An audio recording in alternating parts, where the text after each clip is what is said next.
Look who finally showed up. Unload your weapon and return the goods. And if you ask nicely, I just might let it go.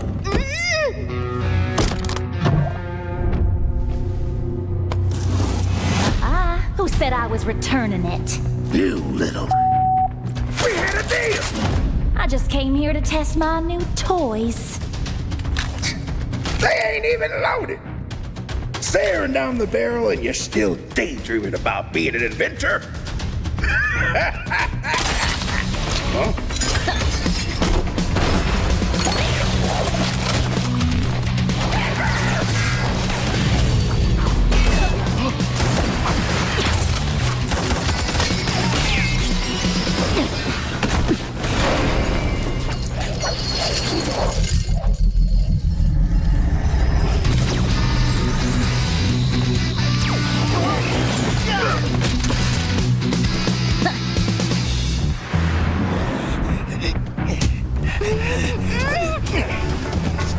Or she gets it, then you'll have to answer to Erudicio. Erudicio? Well, isn't that perfect? I got a bone to pick with them. So how about I just blast you both? You're crazy! Leave me out of your squabbles!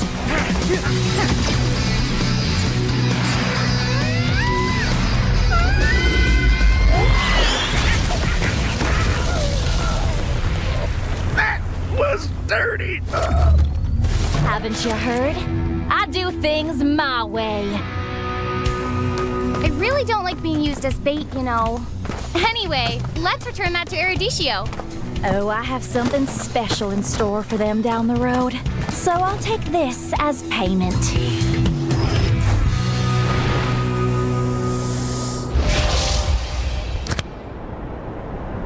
Ready? So it all started when I was at a friend's party. Mia, can you send me that?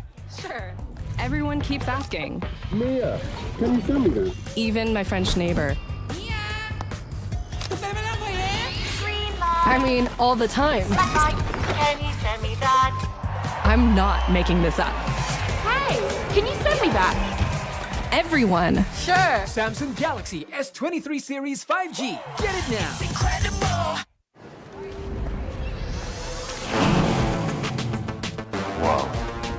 Attention passengers, final call for flight. Wait, is that a phone? Look at the performance, the graphics. That thing's a gaming machine. A new challenger. Is that Faker? That man's a gaming legend. Everyone, fasten your seatbelts. And here we go! Samsung Galaxy S23 Series 5G. Get it now. Kalau kamu bisa kasih burst damage yang tinggi, itu efek burn-nya bakal muncul lebih gampang. Bang, emblemnya ribet bang, bakalan susah gua belajarnya.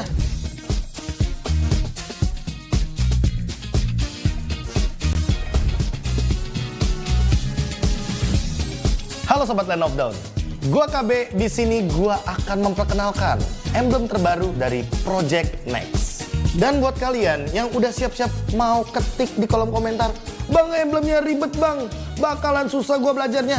Tenang aja, Mobile Legends Bang Bang dengan Project Next ini sudah mempersiapkan sekali buat teman-teman lebih mudah beradaptasinya. Patch yang lalu itu yang namanya penambahan status ada 5 komponennya. Kalau di patch yang terbaru, komponen penambah statusnya hanya 3. Yang pertama adalah talent penambah status, yang kedua adalah sub talent atau talent yang sebenarnya mungkin di patch lama itu adalah talent aktif. Tapi untuk di patch baru jadi talent pasif. Yang dimana nanti akan connecting juga atau menyambung dengan talent utama.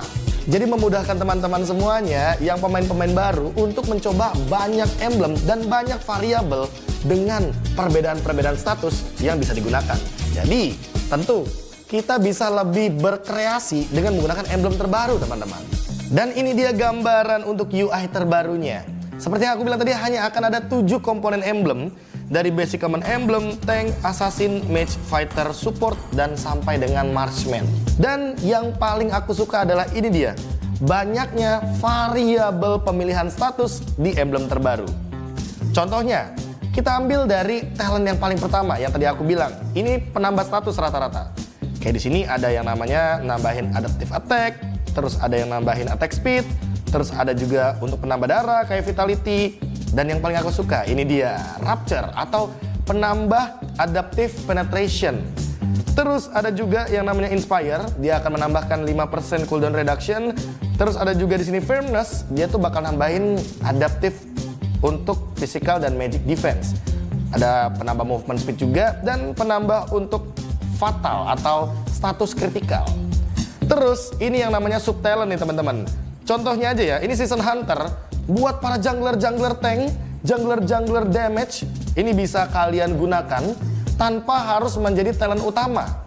Karena ini bakal jadi talent pasif. Jadi setidaknya kalau kalian ngejungle itu bakal lebih cepat. Karena setiap kali turtle dan juga lord, kalian akan ada tambahan 15% damage kepada objektif-objektif tersebut. Terus dari emblem tank ada juga Tenacity. Tenacity juga jadi pasif. Dan ini akan aktif ketika kalian itu darahnya di bawah 50%. Terus ada juga Master Assassin. Siapa penggemar Assassin? Ini salah satu emblem yang kalau di emblem patch lama ya, emblem-emblem yang udah dulu-dulu, itu tuh cuma aktif ketika memang 1v1 dan akan menambahkan damage ketika musuh kalian sendirian. Tapi untuk sekarang dia jadi pasif sistemnya. Sehingga wah ini banyak banget nih yang bisa dikombinasikan. Bargain Hunter, dapetin diskon untuk item, terus Festival of Blood, kalian dari awal udah punya pasif spell vamp, bayangin tuh. Terus yang paling aku suka juga nih, pull yourself together. Karena ini akan mempermudah atau mempersingkat battle spell kalian dari cooldown umumnya. Dari misalkan kita ambil contoh flicker ya, 120 detik itu bisa cuma jadi 100 detik saja. Dan juga aktif skill item. Jadi buat teman-teman yang mungkin para pengguna Winter Truncheon atau mungkin Conceal, jadi lebih dipermudah nih, dipersingkat juga untuk durasi dari cooldownnya. Terus Weapon Master, ini yang paling adaptif banget nih menurut aku teman-teman. Karena Weapon Master itu bisa digunakan kepada user mage atau user marksman juga. Nah terus ini dia nih yang paling utamanya, talent-talent utamanya ada Impure Rage, ada Quantum Charge, terus juga ada Conclusive Blast, terus ada Killing Spree. Dan Killing Spree sekarang tidak terbatas untuk assassin physical damage, tapi juga bisa digunakan untuk para magical damage. Nah, terus Lethal Ignition ini juga tidak melulu soal damage magic. Sekarang physical damage dealer bisa mengeluarkan efek burn ketika dia itu adalah physical damage dealer tipe burst. Terus ada juga Brave Smith nih teman-teman, yang dimana aku dengar kabar nih, katanya di patch terbaru, kebetulan tanggal 27 Juni ini fix, Brave Smith ini bakal muncul dan statusnya diubah. Dari yang 8% penambah darah jadi 5% penambah darah saja. Cuma bedanya untuk sekarang nggak perlu kalian ngeluarin efek CC atau crowd control. Jadi kalian cuma perlu mengeluarkan skill dan itu akan menambahkan darah kalian 5%. Terus ini juga bagus nih, focusing mark. Biasanya para gangker pasti bakal suka sama emblem atau talent utama yang satu ini. Serta biasanya buat para marksman, weakness finder itu bisa jadi pilihan utama. Kalau misalkan kalian nggak pede sama attack speed kalian, ya kalian bisa pakai quantum charge yang tadi aku sebutkan. Anyway, kita bakal coba hal itu semua di custom room langsung. Let's go! Yang pertama adalah efek dari Master Assassin. Yang kalau misalkan ini kan ada dua hero berdempetan, artinya Master Assassin ini nggak bakal aktif. Kalau aku basic attack, damage-nya 143. Tapi kalau ke hero yang sendirian, dia akan menimbulkan damage yang lebih tinggi, 148. Dari sini teman-teman udah bisa ada gambaran ya, kalau sebenarnya Master Assassin ini sebenarnya jadi emblem pasif. Dan ini talentnya menjadi sub talent atau talent cadangan. Dan yang mau aku tunjukkan adalah efek dari bakarannya Lethal Ignition. Aku harus burst dulu ya, Dan nanti yang akan keluar efek bakarannya dalam warna biru di Layla ini adalah dalam bentuk damage physical. Tuh, ada biru-biru, ada efek bakaran, dan itu hanya keluar kalau kita secepat mungkin dalam 5 detik menimbulkan damage dalam kurun waktu dan juga efek dalam persenan darah tersebut lah. Intinya secepat mungkin kalau kamu bisa kasih burst damage yang tinggi, itu efek burn-nya bakal muncul lebih gampang. Gimana Sobat Land of Dawn? Asik banget kan untuk emblem terbaru yang nanti akan diluncurkan oleh Project Next di tanggal 27 Juni 2023. Tentunya dengan emblem terbaru ini membuat kalian itu bisa menggunakan variasi emblem talent yang lebih banyak.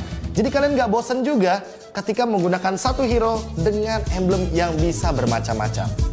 Anyway, kayaknya kita sudah sampai di akhir video. Aku KB, mohon pamit undur diri. Sampai jumpa lagi di episode selanjutnya. Dan sampai jumpa lagi di Land of Dawn.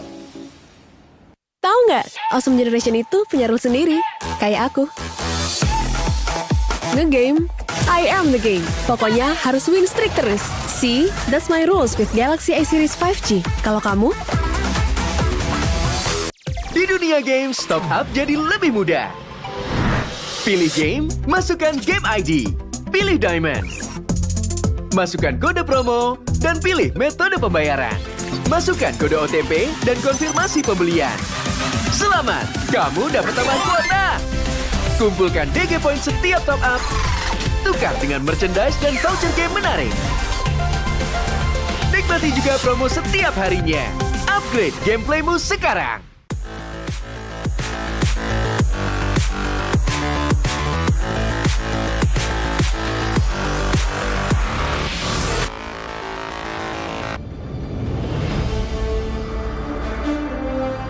In the previous guide, we learned the basics of the new emblem system.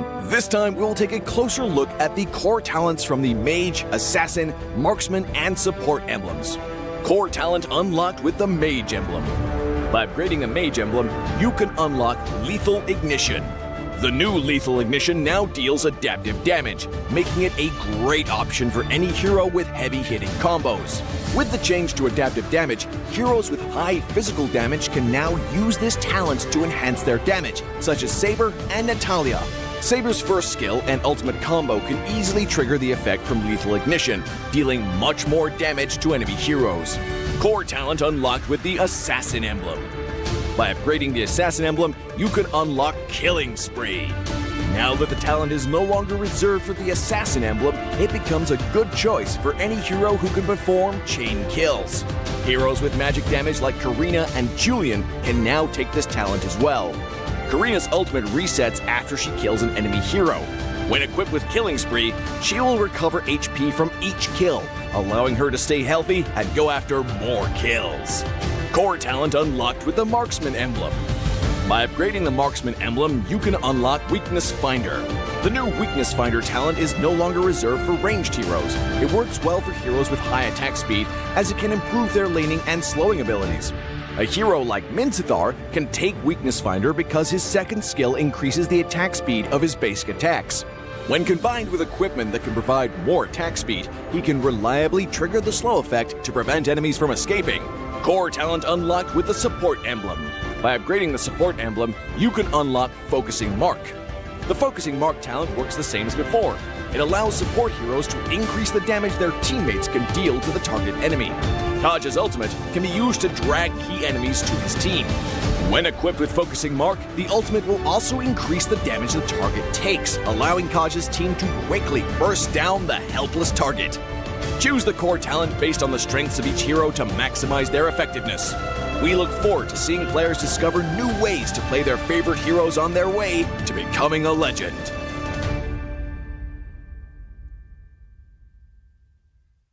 Tahu nggak, Awesome Generation itu punya rules sendiri, kayak aku.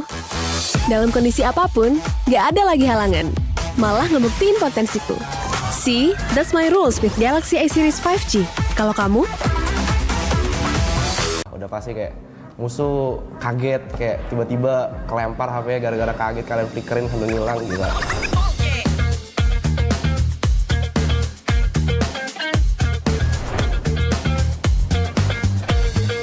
Halo guys, gua Samuate dan selamat datang di Project Next.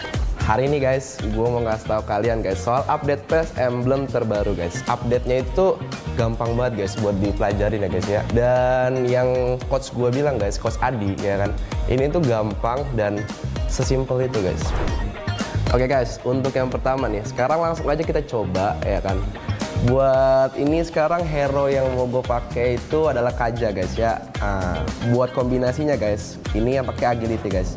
Nambahin 5% extra movement speed guys. Terus yang kedua gue bakal pakai pull yourself together ya guys ya. Dan yang terakhir guys ya, focusing mark guys. Jadi oke guys, ini udah gue setup. Langsung aja guys ya, kita cobain ya guys ya. Oke, let's go. Oke guys, sekarang kita langsung aja nih guys ya. Kita ada one nih guys di mid nih guys ya. Cooldownnya konsil kan 80 detik guys, karena kita pakai emblem position figure jadi cuma 68 detik guys. Kalian bayangin guys, kita bisa langsung flicker langsung ulti guys. Nah, gila. Kurang OP apa guys? Dan kalian lihat guys, tadi kan ada mark tuh guys ya di badan one tuh, lihat noh. Itu focusing mark guys, efek focusing mark. Jadi ketika kalian ada efek itu guys di musuhnya guys, nah itu bakal nambah 6% damage guys. Jadi damage yang dikeluarin sama tim kalian tuh bakal lebih sakit lagi guys. Nah gitu guys, untuk kombinasi pertama kalian lihat kan guys seberapa bagusnya kalian jadi inisiator dengan movement speed dan juga cooldown reduction yang luar biasa. Sekarang kita bakal lanjut ke kombinasi talent yang kedua guys. Nah ini tuh lebih ke arah untuk yang nge-burst ngegeng yang suka main di ambush sendirian tuh nggak sih guys. Nah di sini tuh ada yang namanya guys ya emblem nih guys. Yang pertama itu ada thrill guys.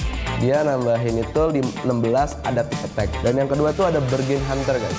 Roamer kan beli item rom lah ya guys ya. Kalian nggak bakal dapet farming ya kan. Jadi kalian tuh cuma beli dengan harga 95% guys dari harga aslinya guys. Sekarang ada yang ketiga guys ya. Itu ada lethal ignition guys.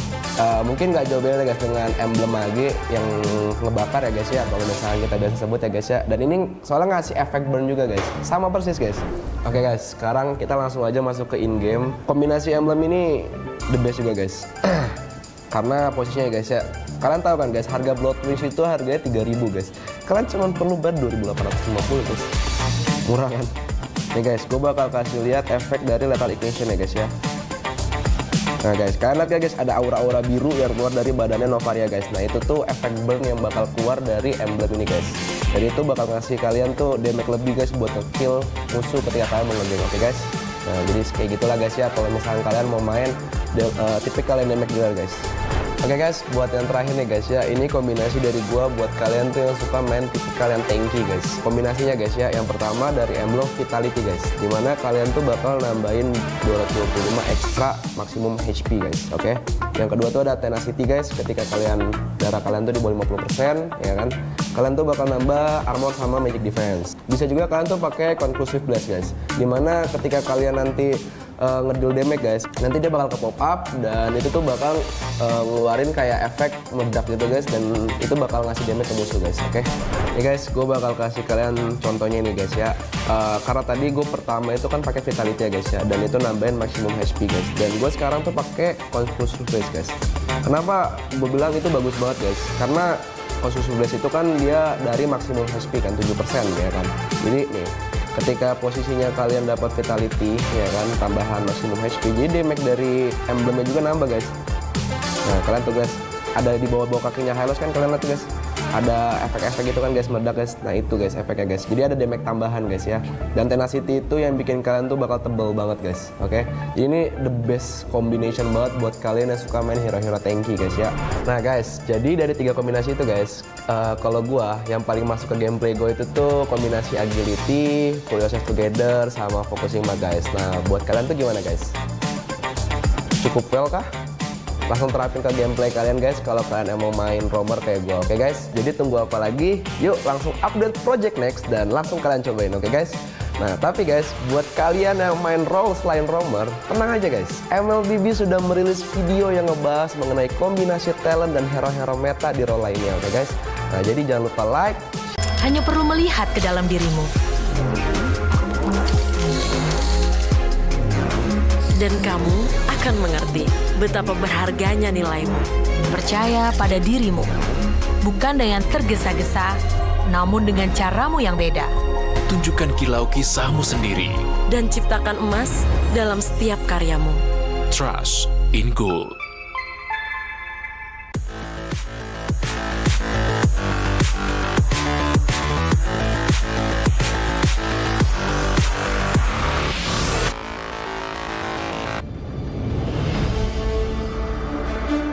In the previous guide, we learned the basics of the new emblem system. This time, we will take a closer look at the core talents unlocked with the basic common emblem, tank emblem, and fighter emblem. Core talents unlocked with the basic common emblem. By upgrading the basic common emblem, you can unlock 2 core talents, Impure Rage and Quantum Charge. Both are suitable for most heroes. The new Impure Rage talent now deals adaptive damage, making it a good damage-enhancing talent for a variety of heroes, such as Eve, Nathan, and Diggy.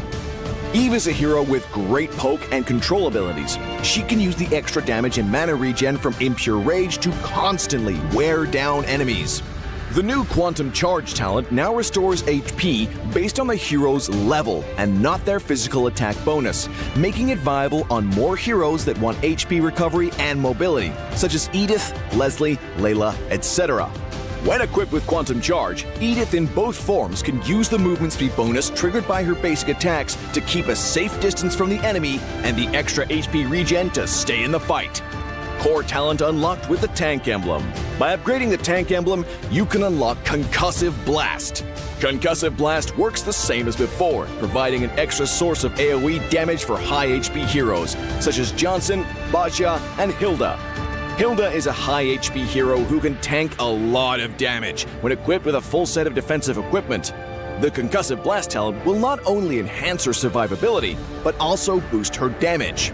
Core talent unlocked with the Fighter Emblem. By upgrading the Fighter Emblem, you can unlock Brave Smite. Brave Smite is no longer triggered by inflicting CCs. It now takes effect upon dealing skill damage and is suitable for most fighters and tanks that need more HP regen. Ruby, Lapu Lapu, Tigreal, and similar heroes can choose this talent. Ruby can trigger Brave Smite repeatedly by casting skills, and with her own regen abilities, she'll have even greater durability in teamfights. Choose the core talent based on the strengths of each hero to maximize their effectiveness. We look forward to seeing players discover new ways to play their favorite heroes on their way to becoming a legend.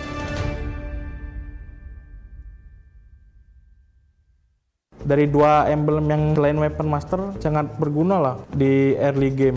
Di laning phase malah jadi rajanya lah istilahnya.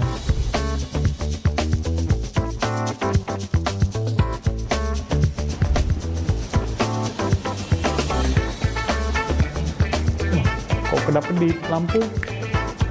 Oke. Halo, gua Kadera. Selamat datang di Project Next. Butuh tutor main Godland setelah update patch emblem. Nggak akan ada yang lebih bagus dari episode ini, karena gue akan bahas dua hal penting dari patch ini untuk para Godlander. Yang pertama, kombinasi-kombinasi terbaik talent utama untuk Godlander, dan hero Godlander apa yang akan meta di patch kali ini. Nah, sekarang kita coba ke kombinasi pertama ya. Di sini gue pakai hero Beatrix. Rekomendasi dari gue yaitu yang pertama pakai Rapture, terus yang kedua Weapon Master, dan yang terakhir Weakness Finder. Oke, itu jadi kita langsung coba di in game ya. Kan tadi kan pilihan emblem kita ada Rapture sama Weakness Finder. Nah, kalian nggak usah takut buat apa ya, ngepok gitu, karena kalau kita ngehit musuh nih, mereka dapat slow sama mereka nggak bisa ngepok balik gitu. Jadi kayak kalian di lane nggak bakal sering kepok. Terus yang Weapon Master itu kan nunggu dari item kan. Jadi dari dua emblem yang selain Weapon Master sangat berguna lah di early game buat survive. Nah gitu guys, kita coba ke kombinasi talent yang berikutnya ya. Di sini gue pakai hero 1-1. Rekomendasi dari gue yang pertama Swift, terus yang kedua Bergen Hunter, terus yang ketiga Weakness Finder. Oke, jadi emblem yang pertama kita kan ambil Swift kan tadi. Nah, di awal kita kayak udah berasa ada item tambahan satu, kayak knife nih, kan nambah 10% attack speed kan. Tapi tanpa kita harus beli knife-nya langsung, kita udah berasa kayak attack speed kita lumayan berasa lah gitu. Terus lagi buat 1-1 ya, dengan adanya Weakness Finder, kalian malah jadi lebih gampang kebuka. Nah, setiap kalian ngelempar skill 1 terus di combo sama pasif Weakness Finder, musuhnya kayak nggak bisa lari, kena slow, terus kena 3 kali stuck skill satunya, dia bisa nge-stun. Jadi kemungkinan otomatis terbukanya lebih besar gitu. Bergen Hunter karena kita bisa jadi lebih cepet jadiin item kita. Swift Crossbow di wave 2 mungkin udah bisa kebeli ya, karena ada emblem yang ini. Jadi kayak kalian di laning phase malah jadi rajanya lah istilahnya. Oke, next kita coba ke kombinasi talent yang terakhir ya. Di sini kita pakai God Land bertipe Magic, yaitu Harit. Kalian bisa ngambil yang Inspire. Terus yang selanjutnya Virgin Hunter. Terus yang terakhir Impurage. Kita udah di in-game nih. Yang pertama kan Inspire yang ngebantu kalian nambah cooldown reduction. Jadi kalau sudah semisal kalian max emblem, terus kalian nambahin Inspire itu, kalian nggak perlu butuh yang namanya cooldown reduction lagi di item kalian. Jadi kayak beliin aja item yang paling mahal, Blood Wings contohnya, kayak gitu. Kita jelasin lagi di Impurage. Semisal nih kalian pakai Magic side lane, itu pasti kemungkinan jungler kalian assassin. Masa kalian mau egois, blue buff-nya diambil, gak mau dikasih ke jungler assassin kan? Gak mungkin kan? Nah, di Impurage ini kalian ngeakalin mana kalian. Di Impurage kalian bakal nerima balik 2% mana ya max kalian. Kayak contoh, gue pakai skill nih, terus ngehit atau nggak ngehit, pokoknya pakai skill bisa ngebalikin 2% max mana kalian. Tapi ada cooldown 5 detik. Ayo coba update Project Next hari ini ya. Tapi kalau menurut lo tips dari gua kurang relevan karena lo pemain role lain, tenang aja. Karena di next episode-nya akan dibahas mengenai kombinasi talent dan hero-hero meta di role lain. Dan jangan lupa share videonya ya. Gua Kadera, sampai jumpa di Land of Dawn.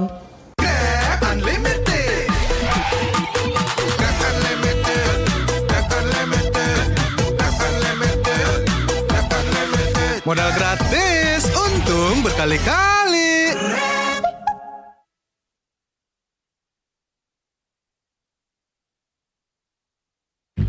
12-nya kemana?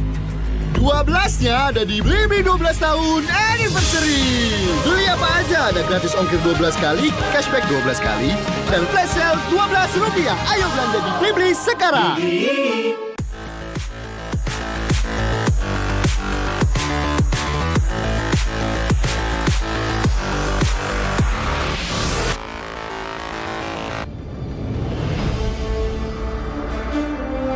When upgrading your emblems, you will unlock talents at specific levels.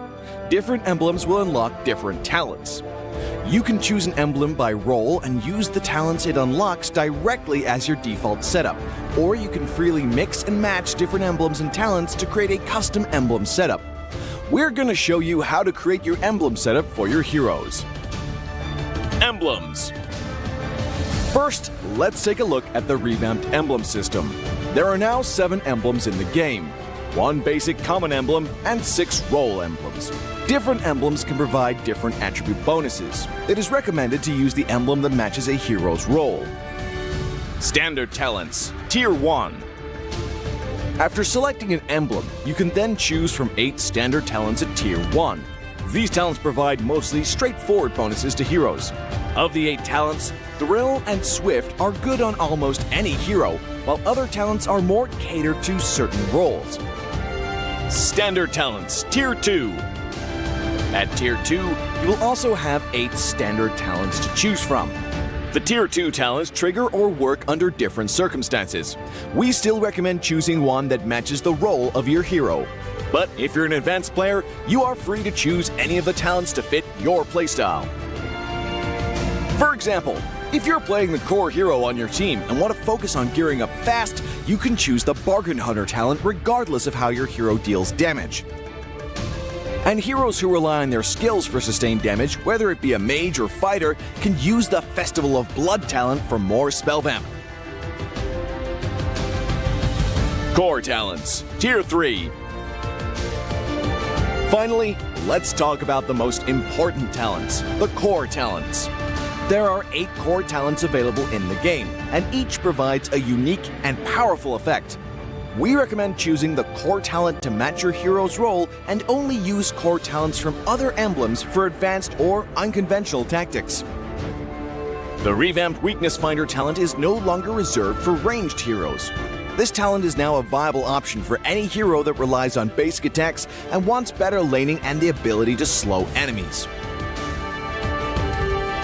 The Lethal Ignition talent now deals adaptive damage, making it a prime choice for any hero that has heavy-hitting combos.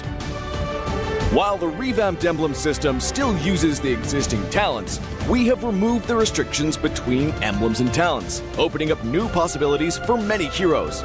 We look forward to seeing players discover new ways to play their favorite heroes on their way to becoming a legend.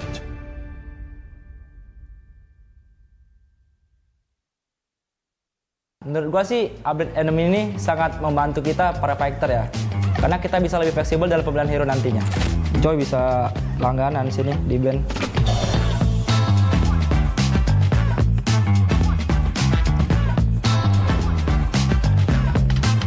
Hai, gua Sorizo.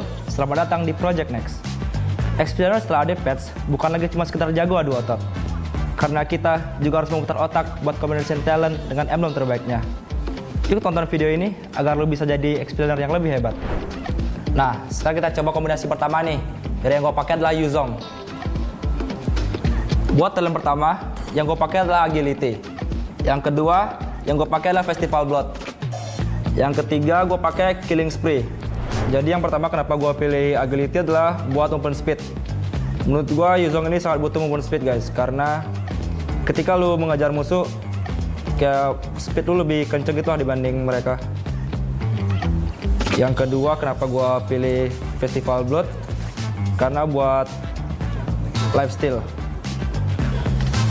Lihat ini gua belum ada item lifesteal, tapi gua tetap bisa dapat lifesteal guys. Yang ketiga kenapa gua pilih Killing Spree. Killing Spree ini tujuannya ketika lu bunuh musuh lu dapat lifesteal serta movement speed. Ketika lu bunuh musuh,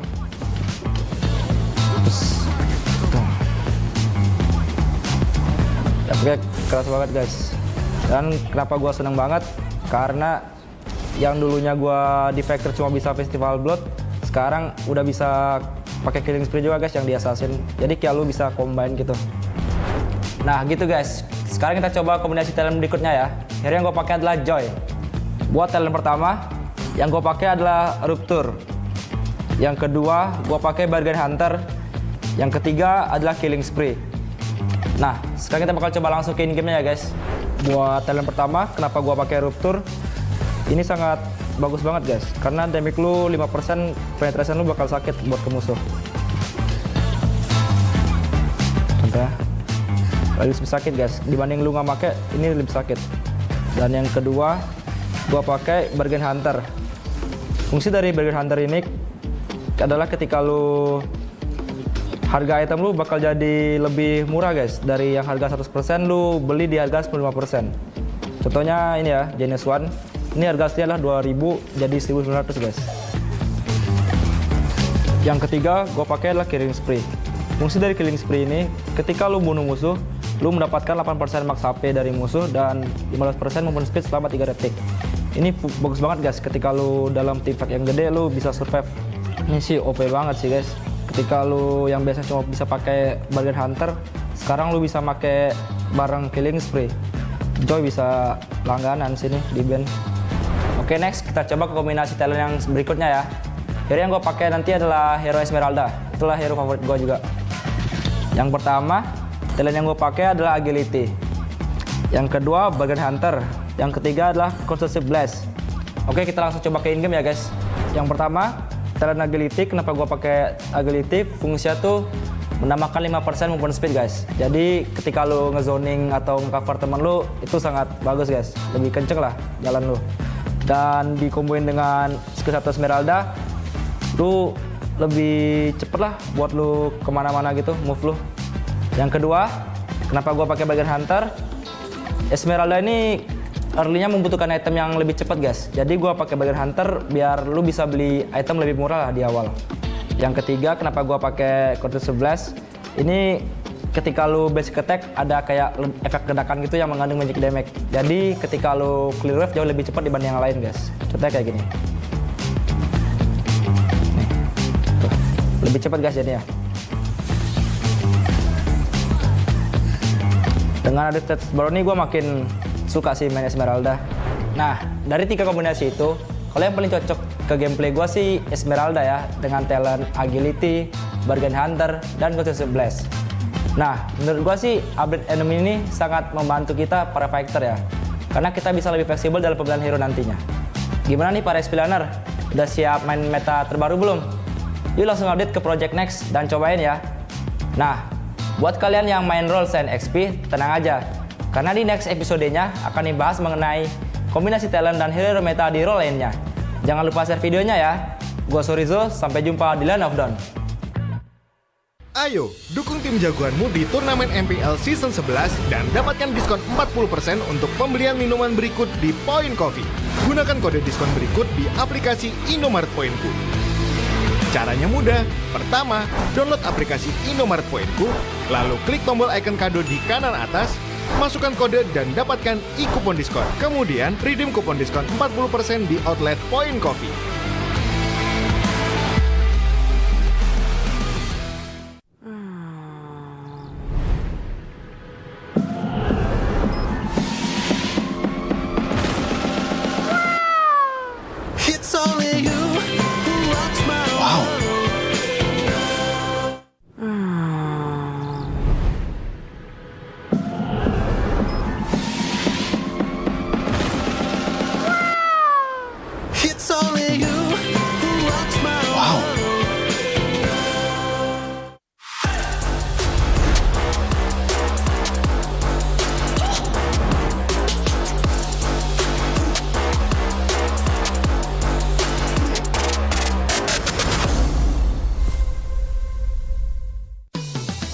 Belanja di Indomaret makin banyak untungnya. Kumpulkan cashback poin jadi untung terus. Makin sering belanja, makin banyak poin yang kamu dapatkan. Dapat diskon, jadi untung terus. Bayar belanjaanmu dengan poin yang kamu punya. Belanja jadi gratis, jadi untung terus. Dan untung terus dapat banyak promo. Jadi member Indomaret Poinku sekarang. Untungnya non-stop.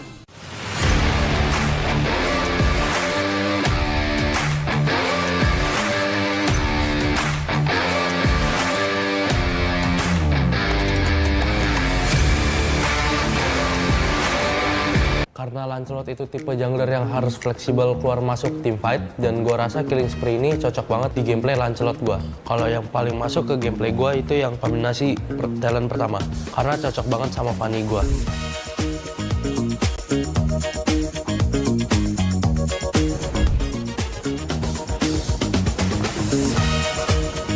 Hai, gue Super Ken. Selamat datang di Project Next. Kali ini gue mau ngasih beberapa rekomendasi kombinasi talent setelah update patch emblem nih. Dan gue yakin kalian bisa tiru ini biar rank kalian naik terus. Di sini gue akan bahas hal terpenting dari patch ini untuk pemain jungler nih. Nah, tonton sampai akhir ya guys. Nah, sekarang kita coba ke kombinasi pertama nih. Hero yang gue pakai, hero andalan gue yaitu Fanny. Emblem yang pertama di hero Fanny gue pakai Rapture. Emblem ini berfungsi untuk menambahkan physical penetration.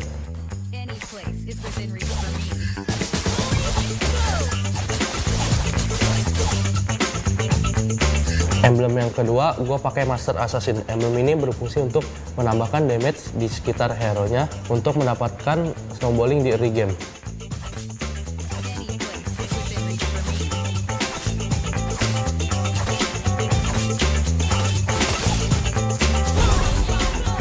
Emblem yang ketiga gue pakai Killing Spree. Emblem ini dapat memulihkan HP dan movement speed untuk bisa keluar dari team fight.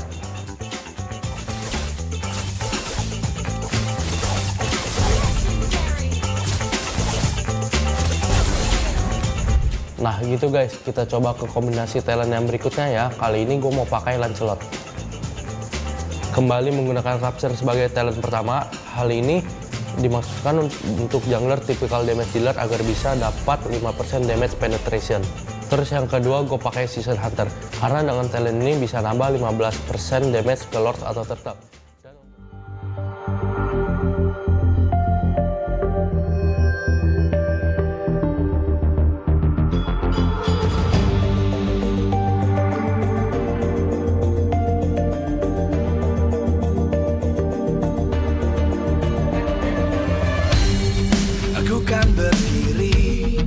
dan terus berlari, terus ke arah puncak tertinggi. Ku takkan berhenti, hanya sampai di sini. Kemenangan abadi menanti. You know we won't miss if we unite our focus. And if you haven't noticed, we all live. Nyalakan apimu, hadapi semua tantangan, hadang semua serangan, jatuh bukan halangan. Bakar semangatmu, janganlah engkau menyerah. Kita akan buat sejarah. We all this, we won't miss. We all this, we won't miss. Saatnya beraksi, jalani ambisi. Aku kan menyawakan hari ini. You know we won't miss if we unite our focus. And if you haven't noticed, we all live. Nyalakan apimu, hadapi semua tantangan, hadang semua serangan, jatuh bukan halangan. Bakar semangatmu, janganlah engkau menyerah. Kita akan buat sejarah. We all this, we won't miss. We all this, we won't miss. We all this.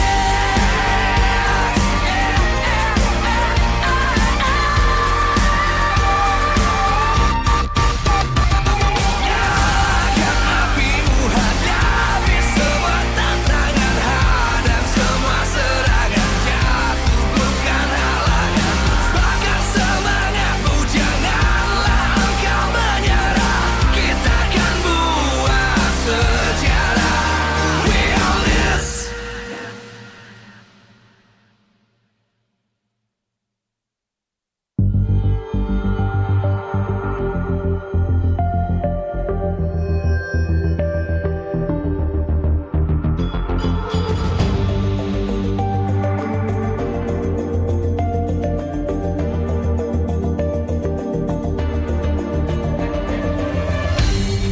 Aku kan berdiri dan terus berlari, terus ke arah puncak tertinggi.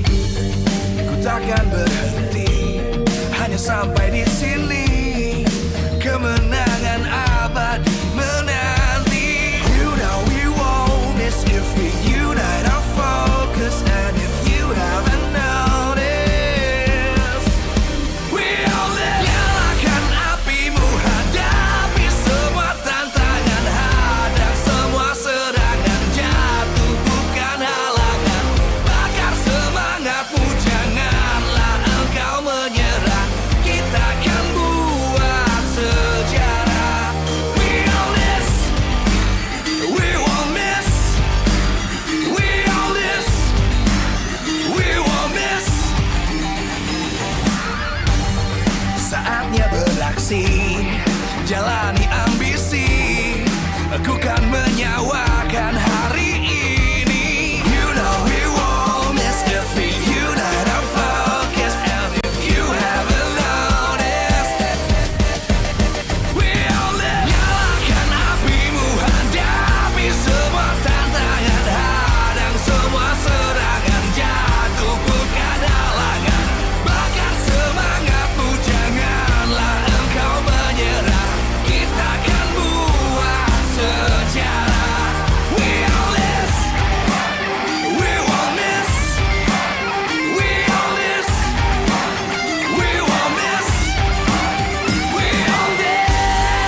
dan terus berlari, terus ke arah puncak tertinggi. Ku takkan berhenti, hanya sampai di sini. Kemenangan abadi menanti. You know we won't miss if we unite our focus. And if you haven't noticed, we'll nyalakan apimu, hadapi semua tantangan, hadang semua serangan, jatuh bukan halangan, bakar semangatmu, janganlah engkau menyerah, kita akan buat sejarah. We all this, we won't miss, we all this, we won't miss.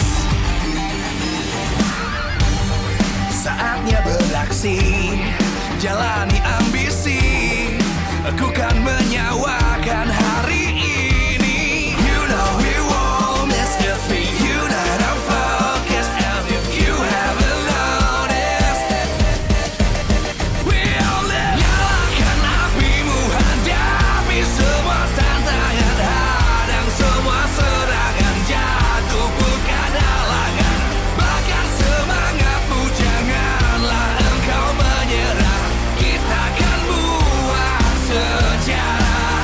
We all this, we won't miss, we all this, we won't miss, we all this.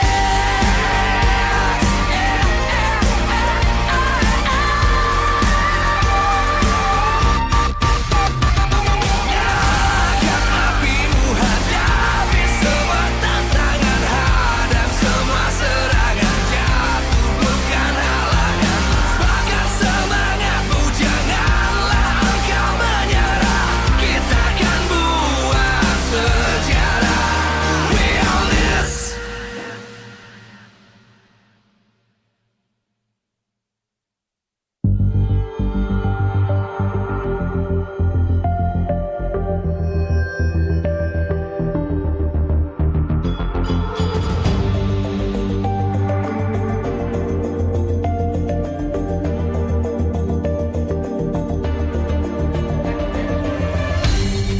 Aku kan berdiri dan terus berlari, terus ke arah puncak tertinggi. Ku takkan berhenti, hanya sampai di sini.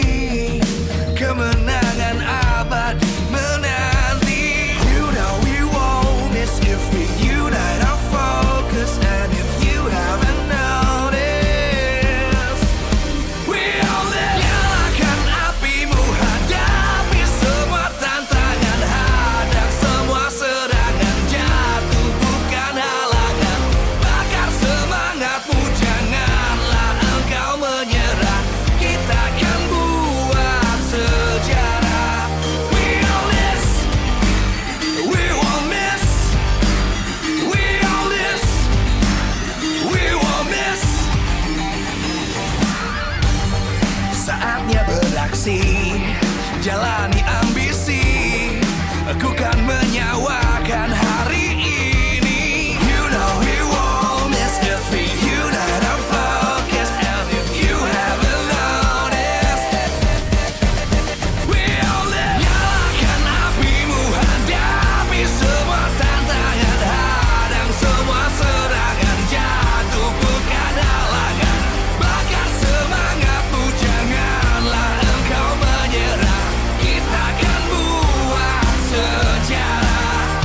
Live from MPL Arena Jakarta, MPL Season 12, powered by Moonton.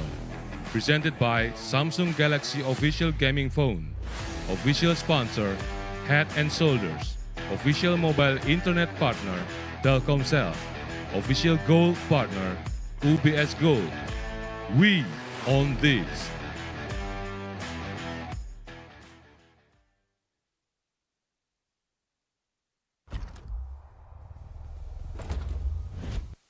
It's a two-match program today with all the story you can think of. We got the next up, we got the newcomers, we got the veterans trying to catch up to the young bloods, and we got the mythical being that resides in the sky. But the first match today is the man-made program robots facing off against the apostles of God. Welcome everyone, my name is Shafin with Mirko and Arashi. And welcome to the home of the Southeast Asian champion. Oh, it's great to see it. Yeah. It's great to hear it, man. Oh I mean, God. how long have we been waiting? How long have all the Indonesians been waiting for that? Years, Arashi. Oh my God. I mean, it's our time now, man. It's undeniable. So let's get to it, man. Yeah, before we get into it, we're going to shout out our sponsors first. MPL Indonesia Season 12. It's powered by Moonton, presented by Samsung Galaxy Official Gaming Phone. Official sponsor, Head and Shoulders. Official mobile internet partner, Telkomsel. Official gold partner, UBS Gold. And partner esports, Libri, Dunia Game, Grab, OVO, and YouTube. Our supplier, Indomaret, Mineski, and Samsung. Official broadcast, Maxstream and TVRI Sports. And also supported by PBASE. I mean, looking at especially, going back to the home of the Southeast Asian champions, for a long time, even after the MSC win, there's still a lot of doubts for MPL Indonesia. Is it the best league in the world? Is it the most competitive in the world, considering how MPL PH has been dominating the entire MLBB world for a long time? But I think Snapdragon Pro Series, what happened just, a few days ago, really just confirmed that, hey, Grand Finals was an all-Indo Grand Finals. Sweet revenge, man. I mean, after the PH finals that we were, we enjoyed it, but at the same time, like, it's great to have finally such a huge comeback moment. You don't have to pretend. We do not enjoy it. We have Indonesian team finally in the finals, and both of them in the finals. My goodness, I'm so happy right now. But today it's a BTR versus Dewa United, man. Dewa United, the first time they've ever been in MPL. Finally, in week 2, they're gonna prove why they belong in this league. In MDL, they're pretty solid, but they have to prove it in MPL too, the highest league in the world? Maybe, especially after Snapdragon. But when you're playing in the best league in the world, you gotta need the best device in the world too, right? Yeah, it is. Samsung S Series. Get ready to auto-win when playing games with the Samsung Galaxy S23 Series 5G. Its epic specifications will allow you to flexing when playing together with friends. Not with Arashi though. Equipped with the fastest processor technology, a 4nm Snapdragon, and 8 Gen 2 for Galaxy. Large RAM up to 12 gigabytes. 12 gigabytes, that's higher than my laptop. And 5G connectivity that guarantees a lag-free gaming experience, Arashi. Well, without lag, that's what you need to have your full performance, man. Nothing is worse than having all the right mechanics, but not the right kind of signal strength to win your ranked games. Just to remind you guys that we also use S23 Series 5G for our MPL ID. That's also used in the Snapdragon Pro Series, by the way. So you can see like the high mechanical skills displayed by a lot of teams, especially Onyx Indonesia winning out in SPS 2. Absolutely, and if you guys want to join in the fun using the best device in the world, you guys can join in, use the cashback promo up to 4 million IDR, Samsung.com/ID. But back at it again, we are in MPL Indonesia Season 12, Week 2, not Week 1, and there's already been some developments here. Developments as in what, Rashi? I think that some teams just switching out their rosters right here, and it's been such a terrifying thing since last season for both the opponents and the fans as well, because they're like, okay, who's going to play, right? Is it going to be the main roster? Are they going to perform at max capacity?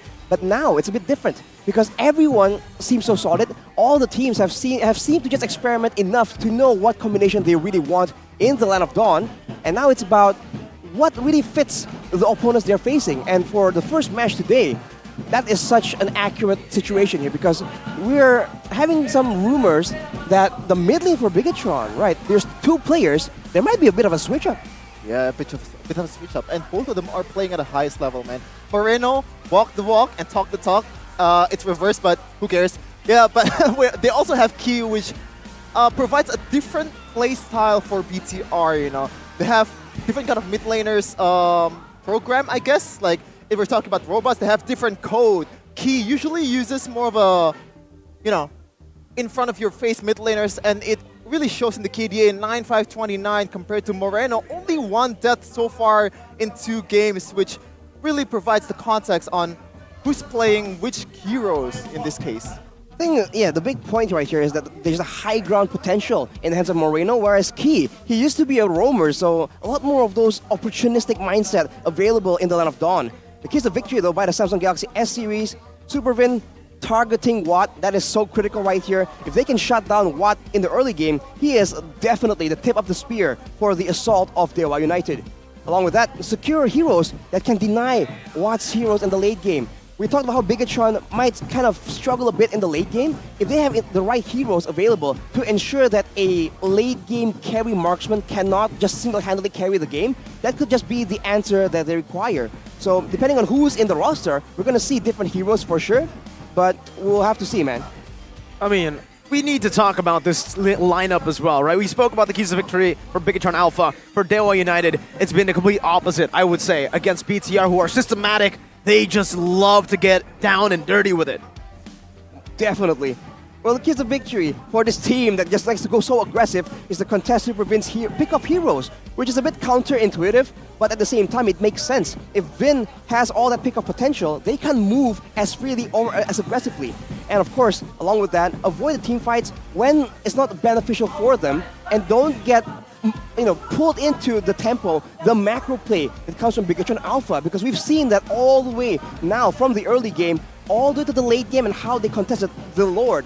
Everything is so systematic, and if you fall into the trap of just following through with that kind of game plan, usually it does not fare well for you.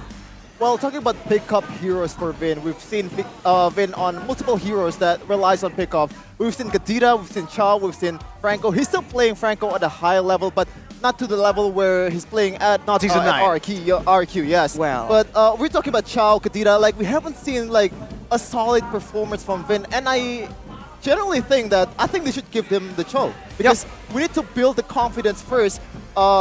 Building back to Vin in RRQ, like the old Vin, the high mechanical Vin, especially with that Chao, so that he can catch up with Keyboy or maybe those kind of pick-up gods like Yaoi too. The mechanical gods in this game. Vin, I would say, has had a confidence boost, especially up here in the head and the shoulders. Big mentality coming in from the captain himself.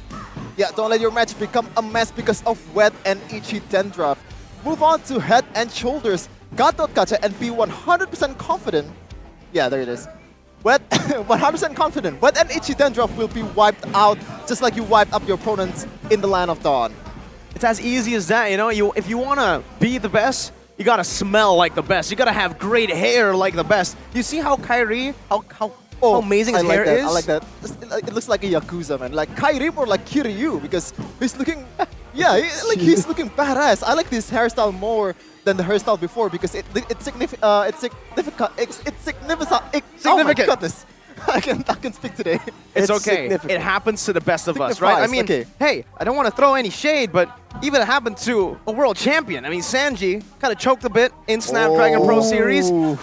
Moreno spoke about this in an interview earlier. That's why I want to bring it up. What do you think? Based on Snapdragon Pro Series, do you think after losing 4-0 in the Grand Finals, kind of choked as well, this is going to be a mental destruction for Bigatron Alpha? Or is it still momentum, considering, they performed better than a lot of people expected? I think it's not going to be a momentum because, as Moreno said, they're not really confident against Onyx. Like, Onyx is the outlier of all the teams in the world. It's only Onyx Indonesia that BTR fears. Not all the PH teams they face against Echo, even though it's not a full Echo lineup, but still, it's still Echo, right? It's still Coach Tic Tac on the head, and also against AP Brand with Ducky on the lineup too, like one of the best teams in the world. #1 regular season in MPL PH, by the way, and they absolutely wiped them out. 7-0 against PH teams, but Onyx is just a different breed, Arashi. Like, it's just different playing against them. It's almost like styles make matchups right now, and I think teams just have to try and understand that and find the best combination. But speaking of combinations, look at who's walking up right now. Let's welcome, ladies and gentlemen, the Terminators of Indonesia, Bigatron Alpha. They said, I'm back. The Terminator once again wants to terminate their opponents. This time around, it's the Apostles of God. So it's gonna be a tough challenge, a man-made versus... I don't want to go there, but you know what I'm gonna say. Yeah, we all know. And I think so far they have been quite godly themselves. 2-0, undefeated in MPL Indonesia, being the new kids on the block. It's Dewa United. New kids on the block, only 3 of them, but 2 of them though, Watt and Leo Murphy, one of the epitome of veterancy in MPL. They've been playing for a lot of seasons, a lot of games is already on their hands, especially Leo Murphy finally back in the pro scene with his chow and with his pickoff potential too. They've been playing a lot of different metas as well, and right now it's in the hands of the coaches and the coaching staff to understand the meta and give them the opportunities they need. On the stage right here, you can see Coach Aldo on the side of Bigatron. The Architect definitely has something in store for the Apostles. Yeah, the black and whites here. I like the jerseys here. It's significant. Oh my Significant. goodness. Significance. Signifies. It signifies. Signifies the battle of the man-made program, like the man-made robots against the Apostles of God. I'm sorry for bringing that up over and over again, but that's a really cool story to bring up, man. Yeah, I mean, it is interesting. Very interesting, considering, again, for Bigatron Alpha, they've been in the game, they've been in MPL Indonesia for so long, yet they haven't been able to lift that trophy. Meanwhile, on the other side, Dewa United, their first ever season, even KB put them in the needs a miracle tier list, all the way in the bottom. But so far, I guess miracles are quite easy when you've got the help of God. Oh my goodness gracious. Okay, we're gonna see the top 3 jungler stats here, Rashi. Turtle rate and Lord rate. You can see here, Super Ken, really good Lord rate here. Well, he is definitely solid on the retributions, but more than that, you have to consider the fact that for the most part, his high objective secure rate is due to his team and how they set up so well in the late game, especially when they make use of the macro gameplay, the EXP lane rotations on the far side of the map. So Rizzo has been so critical in Bigatron Alpha securing the neutral objectives, and if they want to win against Dewa, they need to try and maximize that as well, because if they just try and rely on the team fights, we have seen that Dewa United, they are the ones who always come out on top when the going gets tough, when the fighting gets messy.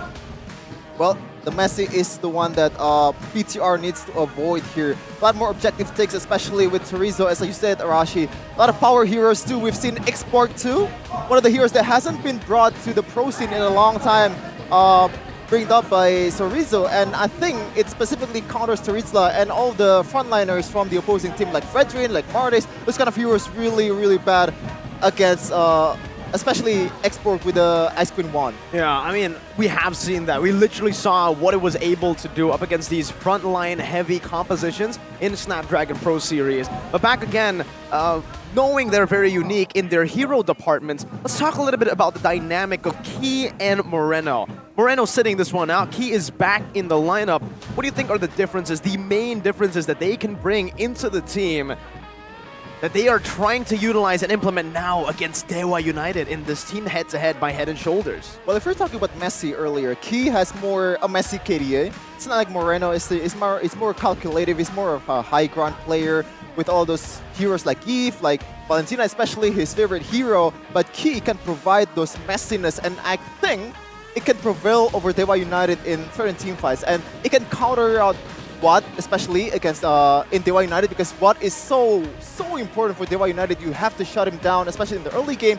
So I think another thing to watch out for Dewa United is they have to somehow bring out Watt or give Watt a winning lane in the gold lane. I think what he brings to the table as well is that aggression. He's always known as a pick-off roam hero player. So he knows how to hide in those bushes, how to wait and catch his opponents off guard, and maybe with an aggressive hero like a Kadira, for example, he could just be the solution for Dewa United's almost one-dimensional game plan, right? They always play to just survive in the early game, and then later on, get some gold, get some resources into the hands of Watt, and Watt can solo carry on those late-game heroes. With a Kadira, or even with anything as aggressive like a Valentina maybe, that's a huge problem for Dewa United, and maybe the combination of a strong pickup potential from Vin and strong pickup potential from Key as well could be the exact thing they need to shut down this whole teamfight strategy that Dewa United has been so successful at. And it shows in the stats, right? A lot more time for Dewa United to end the game. Meanwhile, Bigatron Alpha still number one in terms of game duration, 15 minutes compared to 19 minutes of Dewa United. But we're entering the draft for Coach Aldo versus Coach Jack Lee. Wow, on the side of Dewa United, you already see the Paquito respect ban. So Rizzo is an absolute menace on this hero, and without the Paquito, options are still available like the Grok, like the Terizla. Whatever it is, it needs to be something that has good 1v1 potential in the lane, good wave clear, and good mobility, because Bigatron, they are playing that very quick, high-tempo gameplay, and the EXP lane is definitely a critical component. Speaking of EXP lane, Uran is also banned for Coach Aldo plus the Eve, so a lot of sustained heroes banned here, and also a high ground potential in that Eve, knowing Keys is also proficient in that hero, but Uranus though, Mirko. Yeah, the Uranus has been one of the top 3 picks as well, I would say. Pick and ban. Paquito, Claude, and then Uranus. That's what we've been seeing here in MPL Indonesia. So it is pretty interesting to see Claude left open. It's most probably going to be picked up. I don't know if Dewa United want to first pick it here, though. They usually get through these games through getting Watt a good matchup in lane, and that does not come through a first pick Claude. On that note, Bigatron has also banned away that Fanny, right? So they're still afraid, a bit worried about the assassin potential. If Dewa United wants to go for something similar, the Ling is still available though. But if you look at their bans, it's the Angela and the Joy as well. So they went for the Fredrin here, and that's a solid pick, still flexible. We haven't seen it as often back in the SPS, depending on which team is playing. But it's a solid hero that can go in the EXP lane, in the jungle as well. And it's good crowd control to try and stave off that aggression coming in from Bigatron Alpha. Not also EXP lane and jungler rush, it can also be used in the mid lane. If you go for like a healer mid laner or healer roamer like Angela and maybe Florid, it works. And I believe Brand brings it out in ISF qualifiers in Riyadh, and it works really, really well. They actually win out on that qualifier and goes to the final stage of ISF. But is this the right strategy to use for Dewa United that really likes team fight though? I think it is. I think considering they like team fights, they need to get to a point where they can team fight. Getting a hero like a Fredrin who is flex into the XP and into the jungle, I personally like it in the jungle more. It gives you a lot of stability in that early game to get you through that mid game. And now, looking at the Valentina and the Kaja pick, it strengthens that point even more. They already have that stability with the Fredrin compared against this very early game, mid-control heavy composition that Bigatron Alpha are trying to utilize to bully Watt in the early game. And now it's Kadira and Beatrix. They complement the crowd control with huge burst damage, both physical and magical, with the Beatrix and Kadira. It's a great pick that denies that pick from the side of Bigatron as well, but they already shown the Kaja and the Valentina, and now with a 1-1, it looks to be a lot more mobile of a composition. And if anything, if the stats tell you anything, it's that Bigatron likes to go fast. They like to try and outmaneuver you. So if Dewa United wants to go for a solid team fight, they need to try and find more ways to ensure that they can lock down Bigatron to commit into those fights. 1-1 though. This is a hero that Super Saiyan really likes to play in SPS too. Like, I totally believe a matchup of Claude and 1-1 is good for the 1-1 itself, but he actually brings it out. He doesn't care if he's against any kind of dive composition, but in this case, they actually ban the Ling, maybe trying to find a safety for Super Saiyan to farm out. And also, if the Ling uses his Temples of Blade, it also acts as a damage immune for that crossbow tank. So it's gonna be real hard for you to play against the Ling. Yeah, we know how difficult it is on a 1-1, especially me, a 1-1 main myself, up against a Ling. That mobility, the Tempest of Blades, the untargetability is really a big nuisance for the 1-1. But I like that you brought that up, 1-1. We've been seeing a lot of 1-1 picks in SPS, mainly from Bigatron Alpha. I think it's mainly because 1-1 synergy works with the Kaja. When you're locked down like that, the crossbow tank is just so easy to get down, and once you do that, you basically either isolate that member or you force a big team fight where the 1-1 excels at. And on top of that, the 1-1 here is just a really good pick to fend off against that aggressive threat that can dive into the back into Kadira. Now the Petri and even the Breath of the Ocean, there's an answer to it. Right, the free Purify is definitely a huge factor in ensuring that Saken won't be easily picked off here. But if you look at the ban so far, it seems like Dewa United are expecting some kind of tanky jungler, which does supplement the high aggression from the early game. I mean, a Valentina and a Kaja, that's a lot of wave clear in the mid lane and a lot of pick-off potential. So they have to try and find something to try and back this Fredrin up. Otherwise, all that sustain, all that early game strength won't amount to anything. Yeah, we got a comment here from Amo. Just consistency in making comebacks in the game with a very good decision. Making that paves the way to victory for Dewa United. But looking for victory for Dewa United here, a lot of, again, frontliner bans, as you said, Arashi. Maybe the Grog isn't really a jungler option for Bigatron Alpha, but it also is a frontline that can kind of CC immune that Fredrin, that Kadira, which is also coincidentally a power hero for Chorizo. And speaking of power hero, Super Ken brings out the Lancelot. Oof. Assassin gameplay coming in from Bigatron Alpha right here. They're very aggressively built right now in composition, but they don't really have a strong front line, so this is a bit of a concern, especially with all the burst damage available for the side of Dewa United. So I think for Bigatron, to round off this composition, they require someone that can stay in the front and initially at least scout out the dangerous areas, especially when they want to play around the Lord. But for Dewa, they might want to try and get a bit more crowd control, a Franco maybe, but no, they go for a Bane, as well as a Kufa. There you go. That's the main engage tool, and the Bane. Against all this mobility, the deadly catch will be such an annoying factor in the middle of those fights. True. But I don't really like the Bane pick here because it is a very stationary hero. It sure has a bit of a CC there with the deadly catch, as you said, Arasi, and also movement speed boost in that second skill. But against Moreno, against Super Vin, and also 1-1, it's gonna be hard for you to deal damage towards the enemy team. The only sources available for you is that first skill. Okay. Wow. Dude, this Bigatron pick, this Terizla, so tanky with the passive as well. But that's what I meant. Like they can initiate, right? They can clear the waves easily. They can initiate with the penalty zone. And the passive, the lower you get, the more defense you get essentially with the Terizla. That's going to allow them to just be so aggressive and stave off so much damage.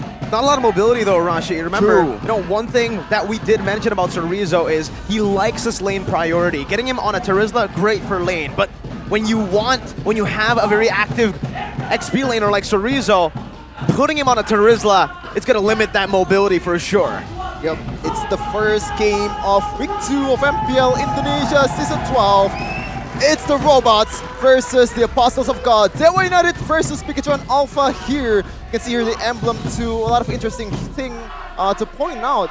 And especially Moreno going for Purify to counteract that Kadira. But we're in the game in the Land of Dawn for game number 1.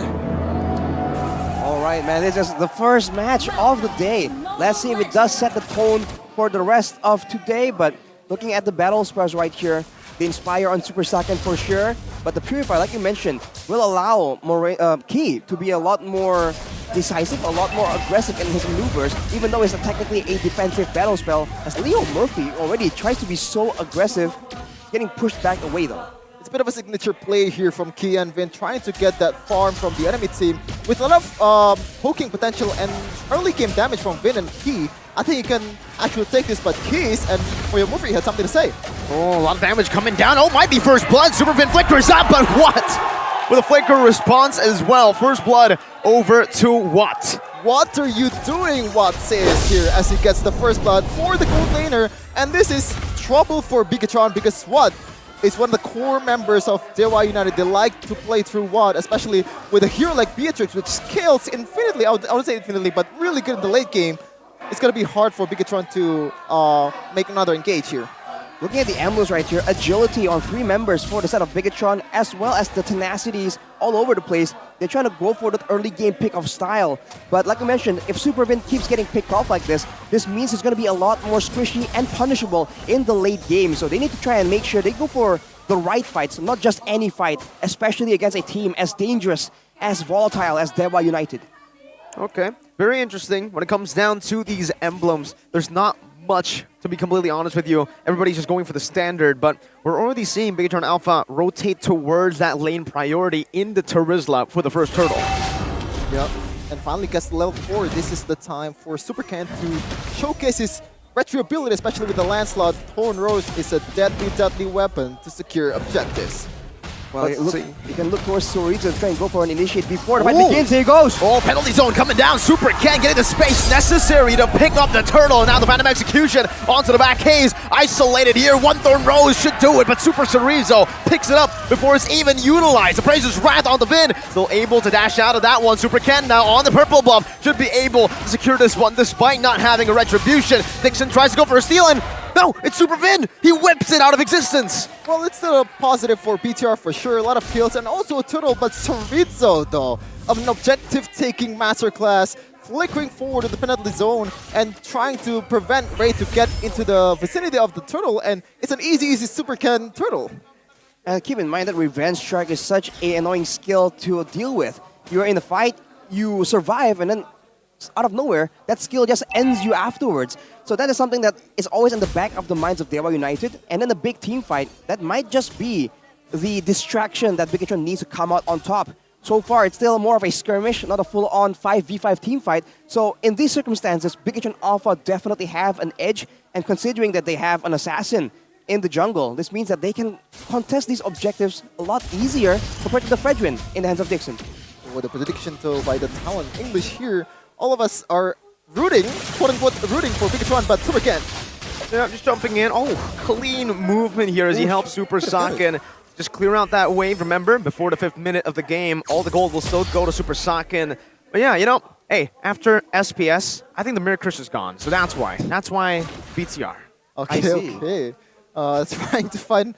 we're blessed right now, right? But looking at the build though, Rashi, I'm not surprised to see a lot of tough boots in their build for Bigatron because there's just boatloads of CC. Even like on the there's a lot of CCs from Dewa United. All of them actually has one, except one. Oh, clean movement. Penalty zone gonna be coming down. Kays with the good rough waves and the Tyrant's Rage from Leo Murphy gets one kill down. But look at Super Ken now jumping to the back. Kays won, but he's still able to escape. Leo Murphy is putting the bouncing ball down to disengage Roamer for jungle.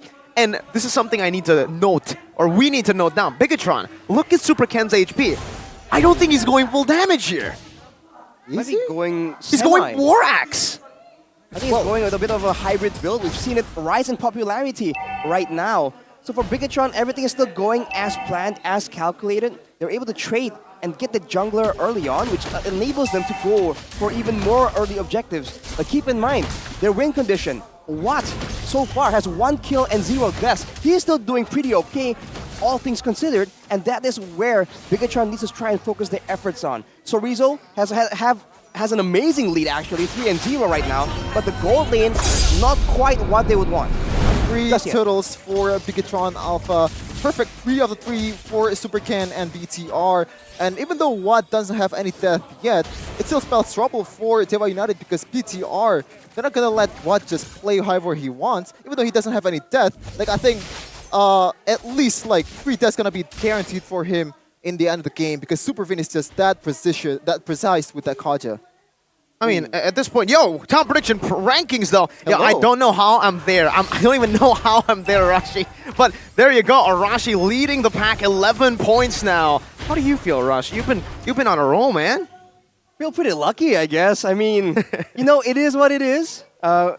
One more achievement under my belt, but right now, Leo Murphy goes in for the pickoff. Oh, Tyrant's Rage coming down. Super Vin got melted down. Now it's going to be the crossbow attack utilized, but it's only on to Leo Murphy, who's still going to be able to escape Super Key with her engage. Oh, goodness gracious. Holy moly, with a shotgun, now with a snipe. Almost connecting Sakan, able to dodge away now. Super Ken looking for the kill, but Watt is able to flick her out. Not from the Phantom Execution and the Thorn Rose, though. Bigatron equalizes in this team fight. Super Ken saves the day, but they still want the turtle here. I mean, turret here. They want to go for more. Not too sure about this. Sorizo just backs up, understanding, hey, there's not a lot of damage that we can place down. Super Ken is going for a semi-build. Wow, I mean, when is the last time you've seen a Wesker being used in the hands of Beatrix? That was very intelligent coming in from Watt. That is the extra bit of factor. But look at Super Ken. He has the Thunderbelt now, so he is going for that hybrid build. Essentially, War Axe with a bit more tankiness, but look at that. Oh, that's the hybrid build, Mirko. That's the hybrid build. Both most of CC, the counter is more HP. Super Ken knows that he cannot evade all the damage coming in from Dewa United because it's impossible. Even though you have a lot of movement skill in your belt, it still doesn't get you invisibility against this kind of CC, this kind of AoE damage is coming in from Dewa United. Against such a big pick-off composition here, I think the Semi build has a lot of value for sure, but that depends on how Bigatron Alpha is going to play. In the late game, they might require Super Ken to be a bit more aggressive to ensure that Watt doesn't get his way around these late game team fights. For now though, the objective game still seems quite even. There's only one turret secured by Bigatron, and that is it's quite unusual for Bigatron that usually has a lot more focus and emphasis in taking away these turrets in the early game. Bigatron Alpha, the systematic team. I mean, just look at this, right? When you take a look at the kills, there's not much of a difference, but then you look at the gold lead, the objectives, and it's all the Terminators. Look at the builds though. Soritsu going for a full tank. This has been the trend even in SPS2. No Bloodlust Axe for Turizla, which is quite interesting, you know. Like, I think they're just going for that CC, and the initial damage coming in from the first skill and second skill is already high. So I don't think it really is important to build that Bloodlust Axe, even when, especially when you have your passive and also tenacity in your hand. I mean, the Brave Smite and the Festival of Blood emblem right now is just so powerful in giving sustain, but look at Superman. So penalty zone on the back here. It's only Superman who's caught. Meanwhile, Chorizo, he didn't even take any damage. Super Saiyan coming back down, and he's zoning everyone away from that mid turret. Say what you will, man, but Bigatron Alpha, they definitely got the better value in that fight. Yeah, definitely they're taking whatever they want. Key died, doesn't matter. 0-4-3. This is a Roamer you're talking about. Like, it's supposed to die. Like, even though it's still a hero, but Roamer is probably the best role to how do I say it? Trade? Yeah, I guess. Best role to trade in the situation, but Bigatron, man. We talked about how Sorizo doesn't have mobility, can't really be as active on the map. Look at him now. He just gets the wave priority and sticks with his team and becomes the main engage tool, understanding that Dewa United are trying to bank everything on those big team fights. But keep in mind, the longer this game goes, the more Watt's damage becomes a big factor they have to try and deal with. Super Saiyan, no kills right now, but having a level advantage and a lot of gold. Maybe Bigatron Alpha might just be able to be one of the first teams to try and beat Dewa United in their own game. An easy Lord for Super Ken again. 100% objective take, but Dixon though, like so far this has been non-factor in this game. Like this EXP lane Fredrin doesn't show any kind of value whatsoever. The only teamfight participation he has is only 1 assist, and it really doesn't matter at all. I think they should have gone for the jungler Fredrin in this case. Yeah, I mean, I've been very vocal about this. I hate the XP lane Fredrin, and we're seeing it here. Now Super... Oh, Ray still able to secure that one, but look at the difference in gold. Look at the difference in XP and even in damage dealt. Super Chorizo, full tank, by the way. This is base damage Turizla, and it's Turizla who's in his zone, Arashi. Any kind of hero that has a skill that deals in missing HP, that's a hero that's just so annoying to deal with, especially in the current meta that allows you to be so much more flexible. Look at that gold, what? Wow, 8. No. Oh, wait, what? No, Okay. 2,500 lead for the XP? Okay, previously it was 8k for Lancelot. That's why Arashi That was is a bug, baffled. Yeah, I was like 8k, wow, but 2.6k gold in hands of Sorizo more than Dixon. That's why the Fredrin. I mean, you can set up ganks, but against a Turizla, what kind of gank can you do? How well can you secure the kill when he builds full tankiness and he has the tenacity, he has that passive that allows it to be so much more tanky. And now Bigatron, they go for the play on to the base of Dewa United. They have to try and clear the Lord and avoid getting picked off right now. Oh, I'm surprised Vin doesn't pull the trigger on Leo Murphy. It's a 1-1, you know, like crossbow of tank, you're supposed to mount the front line first and get the easy targets in the back line. But Ken and crew here trying to burst down the bottom turret. Yeah, I mean, this is why the Kanja is just such a great pick right now, and that's why you can see it in SPS and even here in MPL Indonesia Season 12 that it's always still being prio picked. The Kanja doesn't even need to ult. Once you see that conceal, you need to back off. It gives you so much more pressure, and they're going to go in right now. Lee Murphy unable to find that Tyrant's Revenge, and it's just Bigatron Alpha being oppressive. They're forcing Dewa in their own base, forcing them to turtle, but not giving them a single turtle. I think you should have been more aggressive here, Finn. Just pull whoever you want. Like, Super Saiyan can melt that down easily, especially when you have Sorizo zoning out Watt in the backline. It's going to be real hard for Watt to enter the team fight or deal damage to the backline. But game fact here, Fredrin has not been used in MPL ID Season 12 in EXP lane. No, it hasn't won in MPL it Indonesia hasn't Season won, 12 okay. in the XP lane. So, hey, Arashi, this has given my idea, my opinion, a lot more basis. A lot of people are like, Mirko, you're whack, man. Why don't you like the Fredgen XP? It's still being picked up. 0% win rate. Well, it makes sense, right? Because the CCs, like, the more map you cover, the better the CC gets, Arashi. You know what?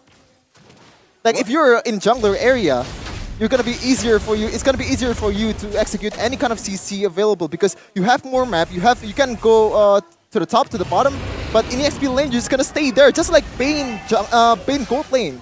I think the big issue right here is the fact that in the jungle, you have so much more value in your sustain and crowd control. You can gank more often, you can be a lot healthier in the fights, but in the XP lane, even though you're aggressive, you can't really get much. But look at that, the Lord almost stolen, and the fight breaks out. It was stolen, all right, but still from Bigatron Alpha. Now, OK's in the back, finds an amazing pickoff. Now Super Saiyan is looking for the prior points. Leo Murphy jumping in, now getting gunned down. Crossbow Tang onto the back, Watt running for his life. It's a 3-4-1 for the Terminators. The Hail Mary play from Dewa United doesn't translate at all. This is Dewa United style. They want to fight, but they cannot determine when to fight. In this case, they're just losing everywhere. With only 2 members left to defend, but Supervin almost gets a pick up. It doesn't land. Deadly Catch will try and delay everything. It might be over. Deadly Catch. Oh, it's delaying the inevitable right now. They're all able to clear out the waves. That's a shutdown for Watt. The base is still wide open, though. Super Saiyan stays targeted. And the Terminators secure game number 1. Well, that's a domination, Arashi, for, like, this is a showing to the newcomers that you have to get through us first. We are the SBS runner-up here, only second behind Onyx Esports. We're still the second best team in Indonesia, or maybe the world. Maybe the world. Me personally, I would say the world. Ooh, well, I mean, no Bigatron. bias. No bias from Rico at all. But Bigatron making a statement, man. There are levels to this game. You can team fight, we can team fight too. Even better. At every single turn, Bigatron is able to just outmaneuver, outsmart Dewa United. And I would dare say, even from the drafting phase, they just have so many more things going for them. And they have just taken game number 1. And they've shown that this team, they're not invincible in the team fights. You just have to do it properly.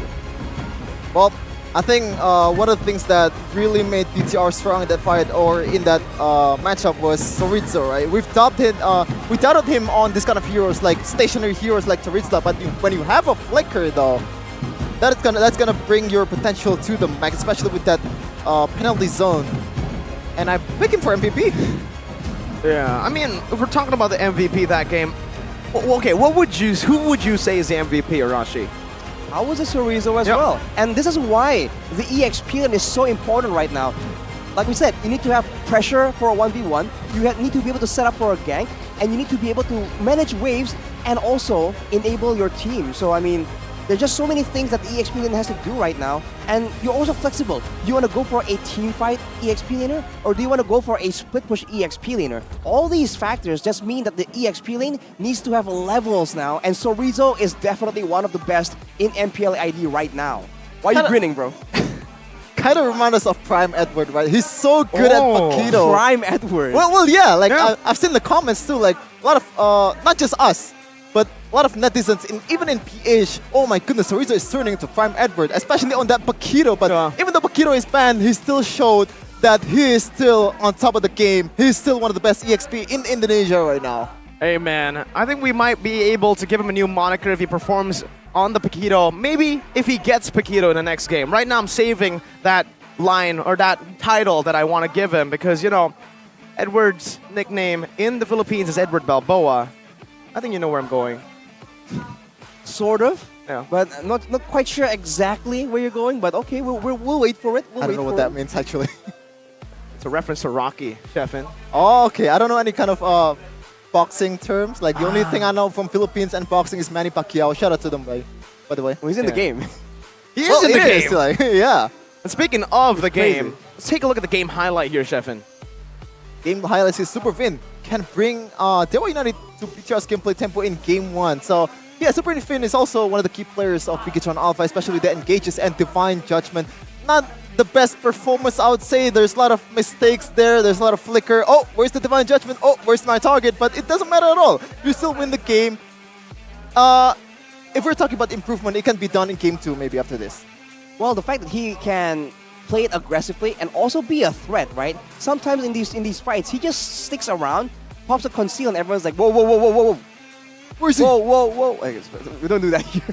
But we can see the bird. Everyone's just, whoa, whoa, what's going on? And just like that, everyone's panicking, and that's where Super Sorizo comes in. That's where he just comes in from the side as well. So the fact that the team synergizes so well in more than one way, not just like following up on an engage, but also capitalizing on moments of just confusion. I think Bigatron is just so solid right now, and the MVP, the player of the game by the Samsung Galaxy S23 Series 5G, gotta be Sorizo, Super Sorizo, with a 67% kill participation, and this Terizla is such a problem, man. Yeah, don't let the KDA fool you. It's not the best KDA, but in every kind of team fight, that penalty zone is lethal. In the first fight in the total area, that's the initial damage, initial engage that wins BTR the early game. In the late game, we've seen how he can also catch up to the back line, flickering in towards two-member, and that's also the nail in the coffin for Dewa United. Yeah, it's just funny to see this, especially considering we had our doubts when they picked up the Terizla. We said, hey, sure, the Terizla is great at lane priority. It gets Sorizo to a point where he's comfortable, but how Bigatron usually wins is through that mobility, through him being active. And on the Terizla, he was still active. They played towards the Terizla's strength so well, forcing Dewa United to clump up and take these fights towards the XP, the top lane river. Well, he just wasn't in lane for the most part. He's just walking around with his team, waiting for an engage. Like we said, when we looked at the composition, it's all squishy heroes that's susceptible to just getting picked off by Dewa United. But with his passive and the fact that he's all the way in the back line, everyone has to pick between spending time to just burst down the tank with a full tank build with the damage reduction as well, or to try and run past him and still take a healthy amount of damage from the revenge strike from those multiple swings as well. So I think this is what the Terizla brings to a team fight, right? The zoning potential and the fact that you just can't be bursted down that easily. And if teams want to try and burst you down, they're going to spend a lot more time, which allows your teammates to just get the better of your opponents in the fight. We're going to see the highlight here. Impact player is super key with his Valentina. A reminder though, I believe he also deals the most damage in this match, so he still contributed a lot as a mid laner compared to Moreno. He can also play Valentina at the highest level. We can see here a lot of team fights from Supercan, and this is the initial engage for Leo Murphy, and he kind of regretted that he recalled in that instant, but what though? Wesker, Rashi, Wesker! Don't see that too often these days, and he almost made a huge outplay, but Supercan was able to secure him right here. And as you can see, whenever Dewa United are able to get something of value, Bigatron just try and turn it around. And look at that. Every single time, this is a very familiar sight. Sorizo just jumping all the way in the back line. Here, you're going to see it again, I believe. Oh, cuts right before we see it, but he flickers forward for penalty zone. He just keeps flickering for the penalty zone, and that's all he needs, essentially. So it's a solid draft from Bigatron, and they're able to make Dewa United play for their tempo, and that is what was in the win condition as well. So for Dewa United, I think if they want to try and do better, they have to try and make sure that they identify what Bigatron Alpha are trying to do, and they don't allow Bigatron to try and get that advantage. Right here, maybe, with a Terizla, for example, they might want to go for something a bit more split push orientated, just in order to just negate the effects of the Terizla. Or pick maybe an EXP laner that can just pull him away from the fights. Yeah, I mean, it really shows an itemization here. What your point was, Arashi, the fact that Bigatron Alpha forced Dewa United to their style of gameplay, which is systematic, controlled, and through objectives. Dewa United, when you rarely see an 8 total kill game from Dewa. It's almost always double digits. In 13 minutes, Bigatron Alpha have basically forced Dewa United to play slow paced because of the routes that Bigatron Alpha were able to take in the itemization department, mainly for Supercan. I want to highlight Supercan here because we've been talking about Sorizo, about Superfin, but Ken, War Axe, into the Thunder Belt, and then Endless, and then the Sky Guardian. What this shows is you can pick a utility jungler. I will respond by picking an assassin that can go both assassin and utility, depending on the situation. You want to farm? I can do it better with the Season Hunter and this Lancelot utility. And Ray was a non-factor. If the Fredrin was a non-factor, I think Ray was an even bigger non-factor. He was actually a factor before Bigatron Alpha's victory. He wasn't able to farm at all. It was completely shut down, for sure. This is also the problem with Kadira, right? Because as a mid laner, Kadira, you need setups. And if you don't synergize with your roamer as well as other teams out there, it's going to be hard for you to make plays on your own. Different with Super Key, he can deal damage on its own, especially with the tenacity, which also provides him a lot of more tankiness. It's harder to play against this kind of composition when you have Lancelot, you have also 1-1 with a lot of mobility and also free Purify from Super Saiyan. It's hard, that's it. And Kadira on the hands of Keys, he's a player that we see being a bit more reactive, right? Not being nearly as proactive. And I guess they went for the Kadira pick just to ensure that Key doesn't get his hands on it. But at the same time, it really wasn't a pick that really suits Keys' playstyle. And we saw that in this game. He was trying to use the Breath of the Ocean as more utility, but not a single time did we see him go for a really solid one-shot pick-off. So I think that is something that they have to try and adjust as well. Yet taking your opponent's picks away from you is definitely a big plus, but what are you giving up as a result? They're giving up everything. For Deo United, that's literally what happened in this game. They had to give up every objective. They got one turret the entire game, 1,387 turret damage. And here, Dixon on the Fredrin. Let's just talk a little bit more about Fredrin XP. Arashi, I have been very vocal about saying, stop. It's over. Fredrin's time is over. Yep, just not... He's a bit of a mix of both worlds, right? Tankiness and damage. But right now, in the EXP lane, you want to lean into either one. If you go for a damage hero like a Bakito, then you need to make sure that you can do damage. You're a legitimate threat to the backline. Like the Teresa, for example. You don't go full damage at all, you go full tankiness. And that way, you can just be a proper front line in the late game. On the Fredrin, it's kind of very situational, and your tankiness comes from the fact that you can heal from your abilities as well. But in the current meta, you don't really get a chance to do so. And people have been seeing Fredrin again and again. They know how to deal with it, man. So I think, like you said, his time has passed. Let it go. Well, I think the Fredrin pick here is just to kind of force Super Can to go utility, or just making life harder for Super Can because he is a Lancelot. So a lot of CCs goes well against Lancelot, and that's why the Fredrin is played. But going to EXP, as I said again, like if you're in the mid lane, if you're in the jungle area, you can deal the CC to more players. Like if you're in EXP, you're just gonna stay there. Your CC doesn't matter at all in the early game. You can only use it in the late game when a lot of people are clumping up. A team fight hero, I would say, right? But forced into the lane where it's always just 1v1. Yep. Yeah, I guess. Not value, dude. Yeah, so it's a bad investment, right?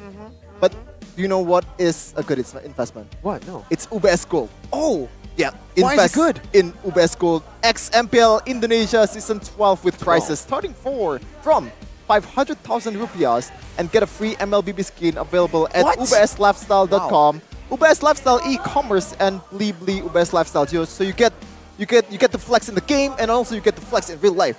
Get iced out.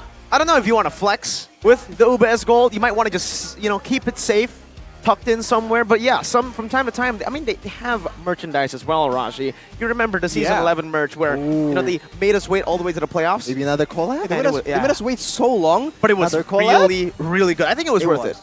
It was very cool. I mean, I'm happy to saw one of the audience have one, and I'm like, whoa, that's so gangster, bro. That's the sign where it makes you want to just take it, right? Yeah, Arashi? it's actually good. It gets your intrusive thoughts going. For sure. Okay. Yeah, but there's also another way to play the game. If you're gonna play and watching your favorite team play, you must feel like wanting to play too, right? So you have to make sure you all look cool using your favorite heroes and skin. And don't forget to check your data quota before playing so you don't run out in the middle of the game with Telkomsel, Arashi. Yeah, with Telkomsel, that's all your data needs, man, for sure.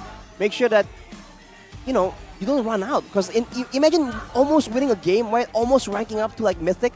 And then you run out of data? God. Bro. No. Oh, that's the worst feeling. When it's a skill issue, that is also a skill issue. If you don't have the skill to go with Telkomsel and Dunia Games, then it's your problem, sir.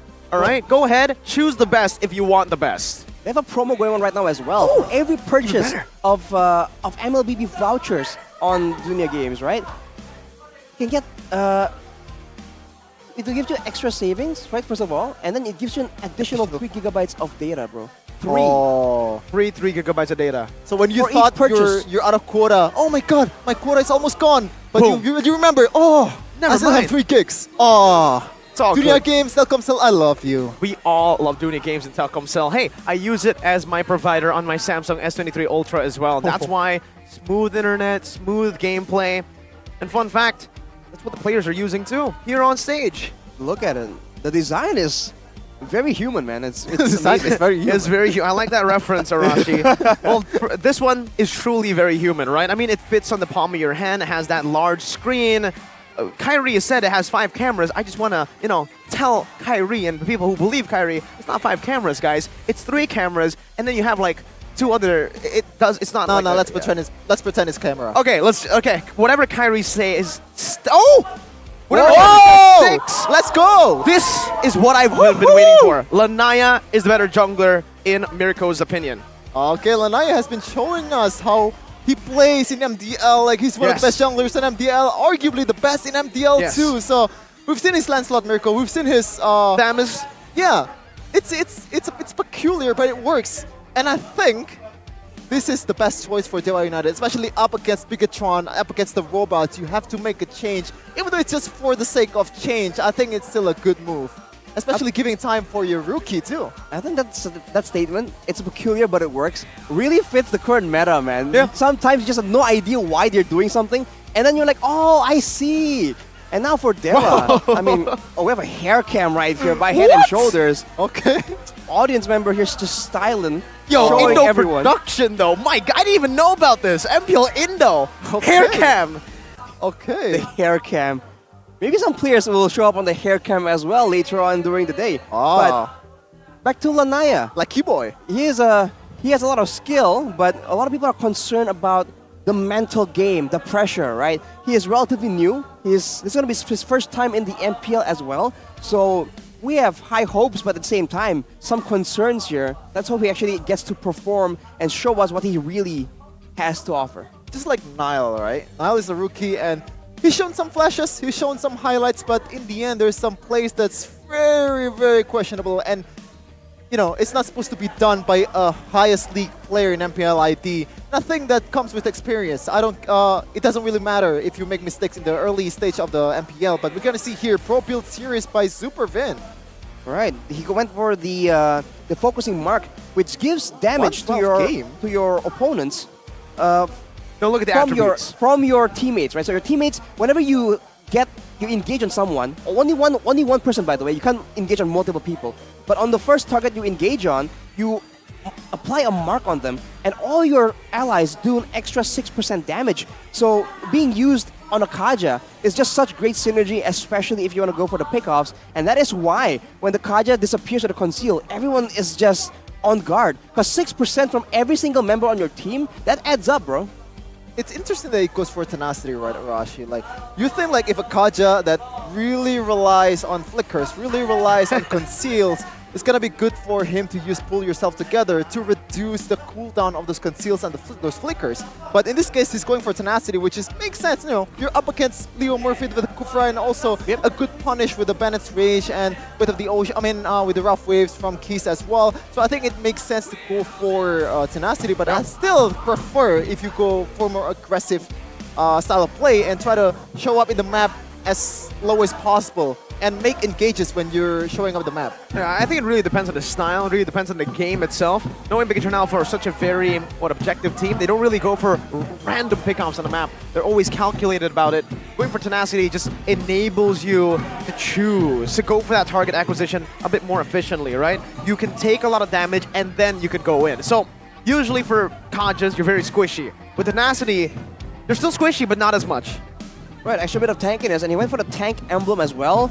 So he wants to be a secondary front line, because remember, in the whole team, there was only Sorizo. So if he went for a squishy build, that's a lot more potential for Dewa United to try and pick off the members on their team. So this counter your game plan style of Bigatron Alpha is really showing on multiple levels, including the emblems. But going into the second game right here, no pack. Kokiro, Angela, but now Fanny being banned by Dewa United instead. Well, they know Super Ken with the Fanny is very, very lethal, even though he actually lost the first match in MPL Season 12, I believe, when he's using Fanny. So maybe like you don't need to bet the Fanny or just fight against the Fanny. That's the key to face a Fanny Super Ken. I think it's also because Lanaya doesn't really play the Fanny that well. He is more of a utility jungler, and I think in this particular style that they're going for Dewa, it makes sense to have a utility jungler in your team. Ray has been placed on Assassins for the most part, and whenever you see him on a Bane, you really see him struggle. And Bigatron Alpha had his number completely. It was a Fanny, Ling, Haya ban, and then they picked up the Lance. So they literally just denied all the Assassin picks from Ray. I think that's also a big factor right here. If your heroes get banned out, what solutions do you have? In the current meta, it's so important to have alternatives. But for Dewa, they went for a first pick onto that Ling. It's a bit of a signature pick in the hands of Lanaya. Two L's make a W. Lanaya Ling. Ooh. Okay. 2 L's, L plus L equals 2 L's. That's bad. But if it's L times L, then it equals W. Well, if you arrange it properly, you can spell out W with 2 L's. Right? Kinda. Okay, but what can you spell with F and J? F and J? Fredrin and Joy. Fruit juice. I don't get it. Bigatron Alpha pick Fredrin and Joy. Oh, Fredrin and Joy against an assassin now. They have... Melissa? Well, the Joy can still go to the jungle, but we were talking about how the Fredrin, right, is a lot better in the jungle. And against assassins, right, he also excels because fighters naturally do better against assassins. This could be an EXP lane Joy, but if they want to use Super Ken as that menacing assassin, then Joy is definitely the way to go. But for Dewa, they're going for an all-in team fight right here with the Charisla and the Faramis. Oh, that's a lot of team fight potential with the penalty zone, also with the Calm Altar. That's a lot of AoEs, Rashi. But especially when you're using Charisla, if you're facing a Joy in your lane, you're actually going to have a good time because Joy can't really clear the lane really well, especially in the early game, because she doesn't have that much damage from that second skill.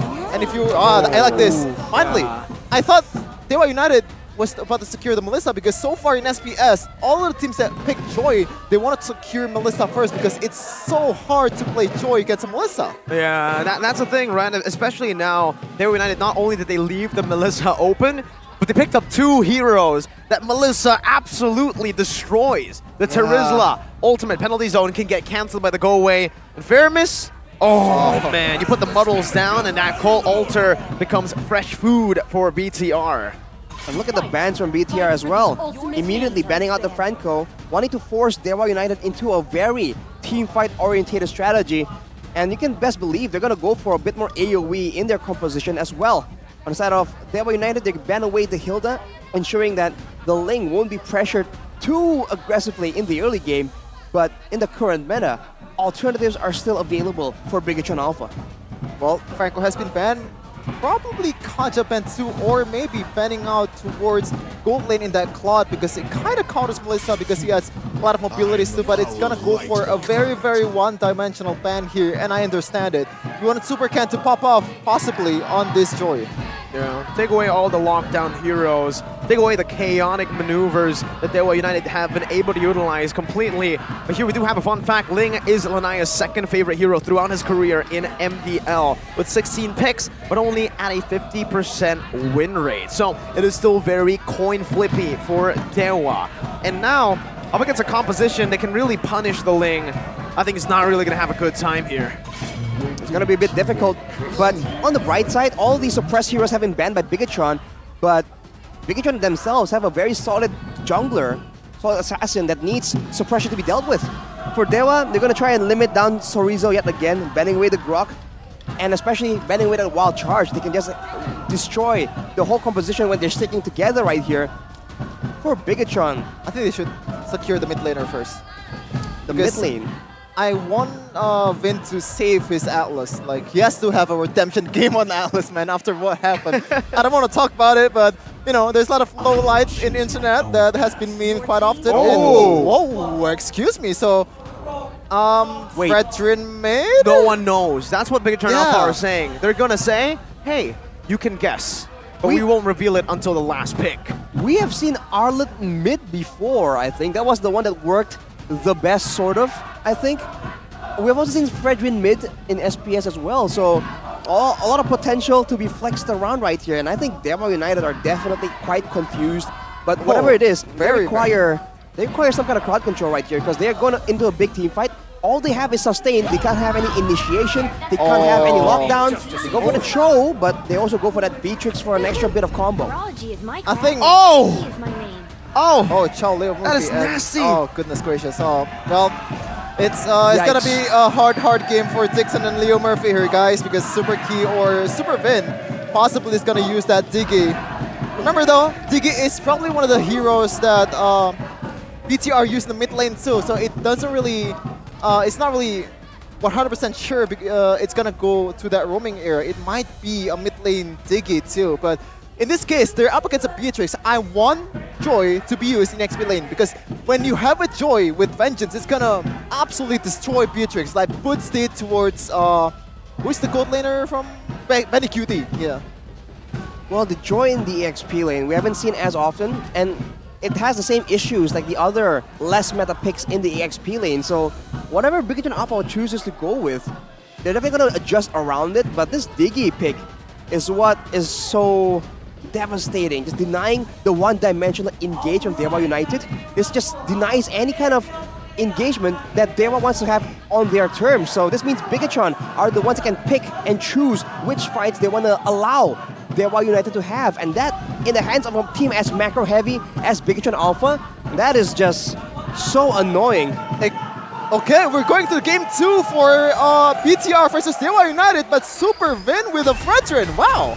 Oh, interesting choice. Super Key, Mage Diggy, Roam Diggy. We'll have to see from the items here. Let me take a look behind. It is Key who got the roaming item. So yeah, it is mid lane Fredrin. Arlet XP, Joy Jungle, Super Saiyan with the help of Key. I mean, there's no real way that one wins this lane, not at all, even in a 2v2. No, 1v1, it's already hard enough, but 2v2 with the Diggy that's gonna poke you down in no time is just, oh my goodness gracious. But Lanaya versus Super Ken, it's gonna be Super Ken prevailing with that retribution.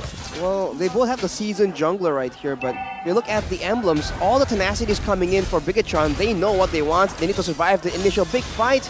Super Key almost gets taken out. But overall, this is going to be a very even early game until the first objective. That's where the big fights are about to begin. And I think in the beginning, in the first turtle maybe, Dewa United will have a bit of an edge. But afterwards, especially the later the game goes, when each engagement becomes more important than the last, I think that Diggy is going to be such a huge factor for Bigotron Alpha. Yes, speaking about Diggy though, like, you seen the emblem earlier? Diggy Assassin emblem, that is so weird to see, man. Like, if you're like, in the previous match, I would say you're trolling. What do you think about that, Arashi? Diggy on the Assassin emblem with Rupture and Pure Rage. So not exactly everything here. Tempest Blades used up on the Super Key. It's a quicker burnt out here. Well, Impure Rage allows for a bit more mana sustainability, but the poke is going to hurt so much more with the Rupture and the Assassin emblem. So in a way, it makes sense because Diggy won't be building any penetration items, realistically speaking, depending on how the game is going. But look at that, in the early game, the fact that they have a lot more fighters, Bigotron Alpha can dictate how they want to play for this turtle a lot more. Yeah, and on the other side earlier, Bigotron Alpha were able to get a free turtle because Vin is, oh my goodness, here as well up top. I was about to say he invaded the jungle, forcing Lanaya to retreat, but he's also forcing Juan out of his own lane. Leo Murphy's looking for a trade, but there's no way he gets it out. Wait, he wants to go in. He has a time journey here. Leo Murphy's gonna get chunked. Oh, the Appraiser's Wrath targeted the keys though. Well, another quote-unquote highlight for Super Vin to clip for the YouTubers out there. But in this case, man, we've seen how Super Vin with the Fredrin already working, because he has a lot more players to deal the CC on Arashi and Mirko. Bigotron all the way, even in Indonesian desk. It's a wave of red from the Talons. And it's a shame because if you look at the arena right here, there's a ton of supporters for Dewa United. We'll see if they can reverse the predictions, go against the odds. But for now, Bigotron still has the game calculated. There's no real play made from Dewa United that Bigotron Alpha seems surprised by. Oh man, Super Vin with the Fredrin mid. This has been seen by Bren in ISF, and in this case, they're trying to replicate that. But in this case, no healers for BTR. They're opted to go for, it is a bit of a disengage mechanic in Super Key, but it's more of a damage roamer here instead of a healing roamer. Yeah, and they're constantly just putting pressure down here. Super Ken knows he has the advantage, jumps into the purple buff. Lanaya trying his best. Super Ken still zoning him away. Super Vin as well, knocking him up. 1v1, 50-50, coming down a good way, the Dragon, but it's still going to be Super Ken right now as the final slash brings Leo Murphy all the way back, isolating Kaze, who pops into Cole Alter prematurely. Vin's able to take it down. Now he might be able to look for an all-in. He doesn't have the Appraiser's Wrath though, so he chooses to disengage. Meanwhile, Watt, Nibiru's Passion used up, clearing up the waves. Well played by Watt, but he's still going to be chunked down. Now it's going to be a full dive. Does he have Flicker? He's holding on to it. What is he holding on to it for? Well, what? I don't know, because he has the reverse time on. He should have flickered initially there, but maybe he didn't really expect Super Vin to come too, maybe Rashi. Maybe he felt that Super Vin was going to get him regardless, so he just went for it there. But look at Super Ken. That's their frontliner, by the way. That's Dixon. Oh, counter engage. Final slash. Lanaya back Cerezo jumps in with the vengeance. And it truly is the vengeance of Cerezo coming through here. And Super Ken just takes everything, even up top. Leo Murphy unable to find anything, no engages. Well, if you tell me Cerezo is going to be the best EXP laner in Indonesia before this season began, I would call you crazy. But in this case, my goodness gracious, on every hero he played, he always performed. In this Arlet 2, we've seen a tier 1 EXP laner in the making. It's such a tough situation for Dewa right now as well, because Bigatron have a lot more body to throw at Dewa, so compared to the previous game, Watt is getting absolutely pressured right here. So Lanaya might still be able to be farming in a quite a decent manner, but sooner or later, Bigatron will reach you in that jungle. Well, he's able to flicker out of the penalty zone. Super Ken comes down, he still finds it. Now Lanaya is caught without a purple buff. Again, 3 purple buffs in a row. It's been always invaded through by Bigatron Alpha. The Terminators are really stomping on Dewa. Oh man, Finn has been doing a great job to very, very aggressive with this Fredrin. He knows the limit of this hero, even though he doesn't really play Fredrin at all before, man. Like, this is one of the underrated skills of pro player, I would say. Adjustment. You have to be able to play a lot of heroes here, and you can see their audience prediction. BTR all the way. Yeah, 70% for BTR. Arashi, what did Dewa have to do? 6 minutes in, completely outdrafted. What do they... How do they win? Let's try and make distance, man. And Bigatron, they're a lot better at team fighting composition-wise right here, so they have to try and do some more macro plays. They go for a pickoff right here. It might work. Oh, Bracer's Wrath from Finn onto 2. Getting him back to full. Now the time journey is placed down, and Dixon is forced back. He can't even use the penalty zone here. Gets melted out of existence. Still able to flicker around. Meanwhile, Super Ken in the back gets Leo Murphy low. And even in the mid lane, Cerezo in a 1v1 against the Assassin, who's forced to use his ultimate defensively. Oh no, Dixon! He's gonna be down in the hands of the bombs from Super Vin. I mean, Super Key, but did you see how long Super Key holds that time journey just there? Like, even though Super Vin got kicked, it doesn't really matter. He knows Super Vin is gonna survive. He only used it when the penalty zone is already there for Super Saiyan. Goodness, I like this. A lot of calculations. I wonder if this is going to be a bit more of a trend coming into the next few weeks of MPL ID, because what's going on is Bigatron, they can secure an assassin jungler for themselves, but at the same time, they have the same kind of oppressive nature of a Fredrin or a Hilda. From the mid lane, they can just disturb and disrupt the farm of the opposing junglers, rotation. So I think this is something that can be used by other teams as well, and Bigatron is showing how it's done, definitely. Oh man, Super Finn brought back again, but it doesn't even matter. Regen coming down, Leo Murphy. This is the pick that they want to go for. Wait, the Dragon. Oh, no way! Flicker time journey, and even the final slash. Super Finn now not punished just yet, but the penalty zone comes in only for Dixon to be taken down in the back as well. Go away, play south. It's going to be used up, and finally, Dewa are on the board. 1 kill. It's picked up by Kaze with a turret in the mid lane. Tier 1 falls. Wow! Cerezo with a good read with the final slash. Recalls in front of the Cho's face. Well, I think that's more of a mistake from Super Ken with the electrifying gates. Trying to get Leo Murphy, but still not enough damage. He doesn't want to go for it. But in that case earlier, I think Finn's just mispressing there. He should have gone out. Like, why did he go in again? Well, we never know, man. We'll have to see. But for Bigatron right now, they're still making sure they have all the control And the Diggy, in addition to just having a great time journey as a counter to Dewa United, they're also getting a lot more information with the alarm bombs, and that allows Super Vin and Super Chorizo to be a lot more aggressive in how they want to approach these big fights. So it's, again, a multi-layered approach coming in from Bigatron, and Dewa United, they have to try and use their maneuverability, man. They have a Cho, they have a Ling.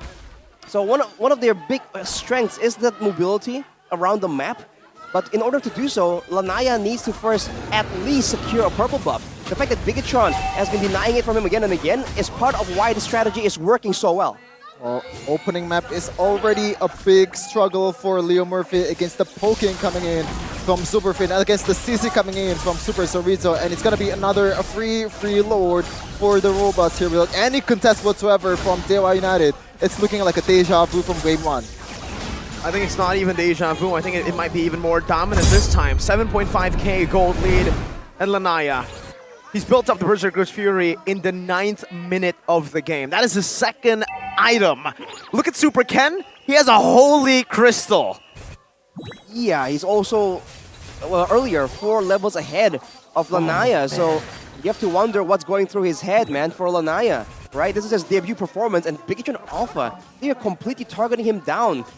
Is it part of their mind game to try and target the new player here for Bigatron Alpha? I wouldn't put it beyond Coach Aldo to try and make something like that happen. Oh, we got game fact here by Grab. In the history of MPL Indonesia, this is the first time Fredwin is used in the mid lane, so it's kind of a reminiscent of that Lapu-Lapu mid, Chow mid back then right now. In this case, it's the first time in MPLD. I'm kind of surprised, to be honest. No one has pulled a Fredwin mid yet. Yeah. Even though like Fredwin is also used in the jungle most of the time after his release.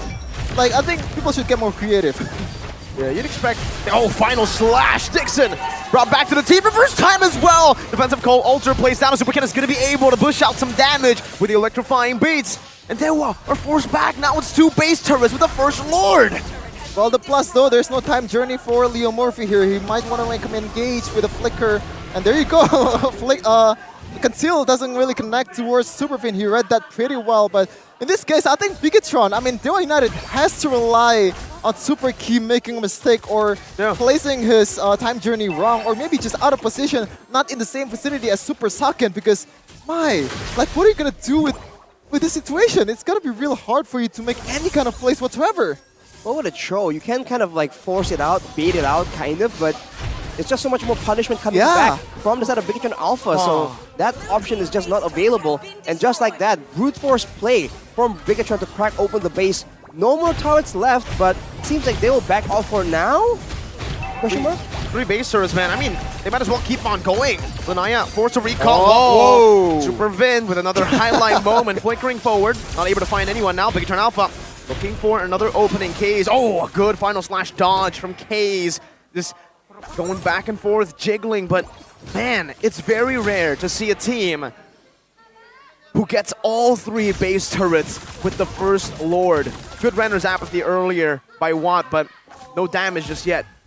Yeah, it's kind of reminiscent of Blacklist International, right? Because Blacklist International doesn't really use pick-off potential or pick-off composition. They just choke their opponent out of it, like slowly taking the turret down with poking, with a bit of a long-range damage from your marksman or maybe your mid laner. In this case, Supervin just spearheading Bigatron Alpha's composition perfectly and doesn't get punished very often. Only 1 kill for Dewa United, and that's the result of a single mistake for Superfin. Probably misclicking too.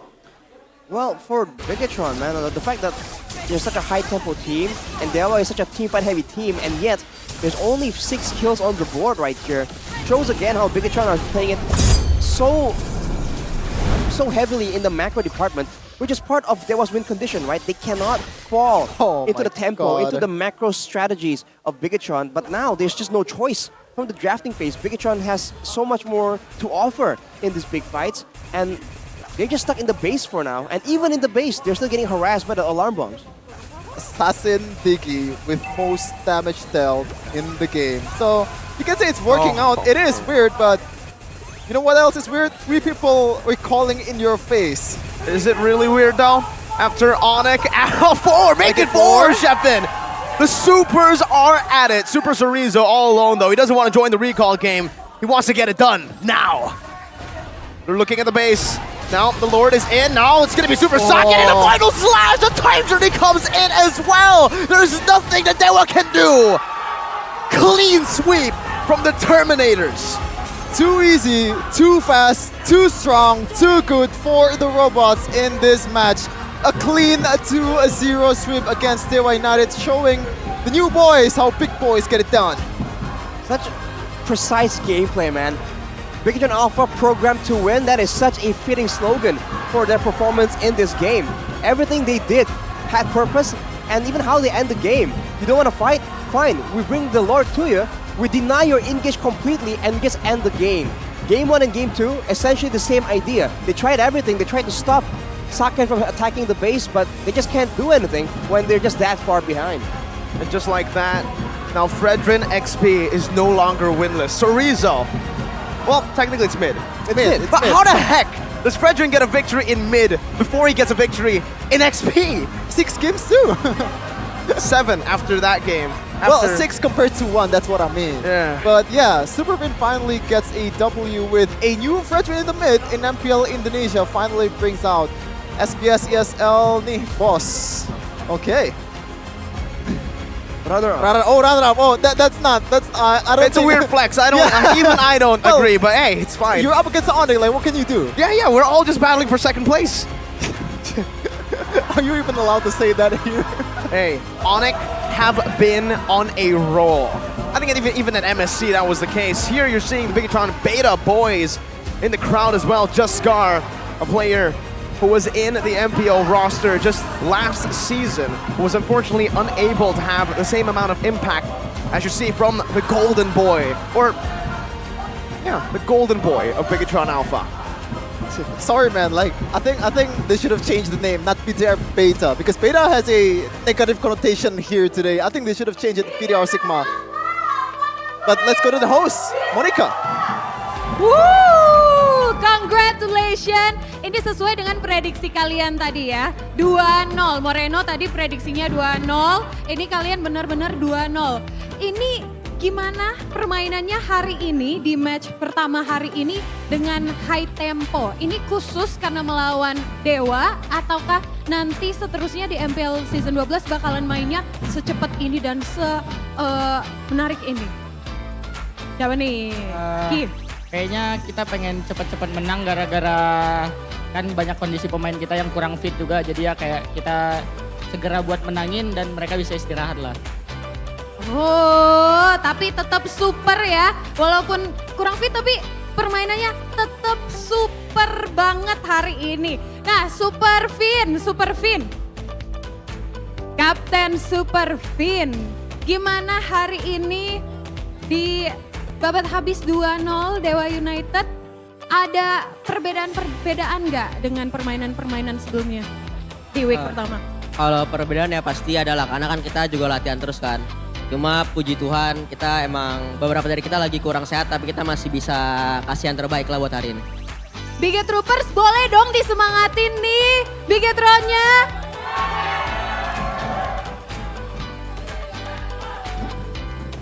Oh jadi semangat ya dengerinnya. Tapi anyway Ki, kamu tuh sebenarnya lebih seneng main role yang mana sih? Main mid atau jadi roamer? Main yang seneng disuruh coach aja deh. Oh. Kalau coach seneng suruh main ini ya udah kita main aja. Tapi kalau kamunya senengnya mau apa? Dua-duanya nyesuaiin tim aja, yang tim butuhkan ya udah ya kita harus pakai itu. Emang super ya, bisa di mana-mana ya. Anyway, ini nantinya besok Bigetron Era bakalan main di WSL. Ada pesan-pesan khusus untuk tim ladies kalian? Jangan gua aja. Pokoknya semangat aja sih buat mereka, soalnya mereka juga kuat kan, jadi semangat aja lah, pokoknya semoga bisa menang terus kan. Oh, sorry so. Kalian tapi ada andil nggak sih dengan latihannya Bigetron Era? Mungkin sering latihan bareng atau dikasih kisi-kisi gitu? Gak pernah. Gak pernah. Teman-teman yang lain juga? Tapi saling menyemangati ya? Ya tetap saling support tapi. Oh harus banget ya, super banget ya pakai 2 mic ya? Harus dong. Boleh dong tapi ngajak teman-teman semuanya biar bisa dukung Bigetron Era besok di WSL. Ya buat kalian semua tetap support Bigetron Era ya. Oke, dan tentunya juga kemarin kita sudah melihat bagaimana Bigetron bermain di ESL menjadi runner up. Congratulations sekali lagi. Nah, kemarin di ESL kalian mengalahkan semua tim Filipina di lower bracket, kemudian menjadi runner up. Ada yang kalian mungkin petik pengalaman-pengalaman berharga dari ESL yang bakalan menjadi hal penting untuk kalian melaju di MPL Indonesia Season 12 ini? Apa? Ayo. Pengalamannya finalnya seru banget sih. Oh, oke, finalnya seru banget. Dan kita akan melihat bagaimana performance Bigetron Alpha nantinya di MPL Indonesia Season 12. Tapi tentunya kali ini kita akan melihat juga siapa player of the match. Kira-kira siapa ya teman-teman? Player of the match? Kira-kira siapa player of the match? Ki, Super Ki. Saken. Kita lihat aja ya. Ini dia player of the match kali ini adalah Super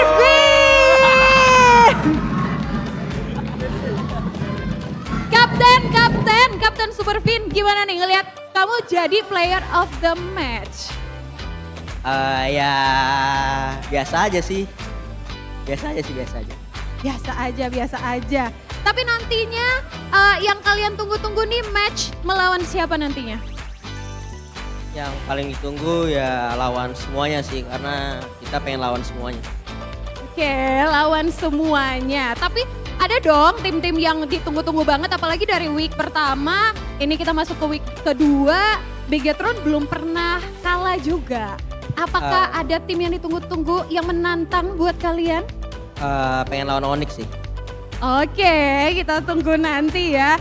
Dan tentunya kita akan mengupas lebih dalam lagi tentang bagaimana sih tadi kemenangan dari Bigetron Alpha melawan Dewa United Esports. Nantinya akan dikupas tuntas sama caster-caster kita di sana. Silakan caster.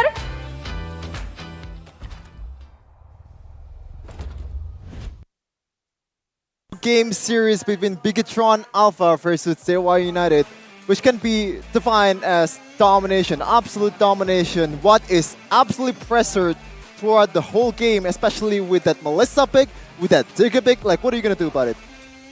Nothing. You'll do nothing. And they did nothing. Right, Arashi? I mean, okay, they got completely outdrafted there. Yeah. What would have been the way to draft against that? I don't know, man. I feel More like mobility. in the draft, like when the DQ pick comes through, that's just because they went all in to the team fight, right? They picked the Ling first pick, and then they drafted a full team fight composition. So Ling doesn't really suit the team fight, but then they don't really have any ways to capitalize on the mobility of the Ling either. And they didn't play for it at all, definitely. So I think essentially in that match, they just did as they were told.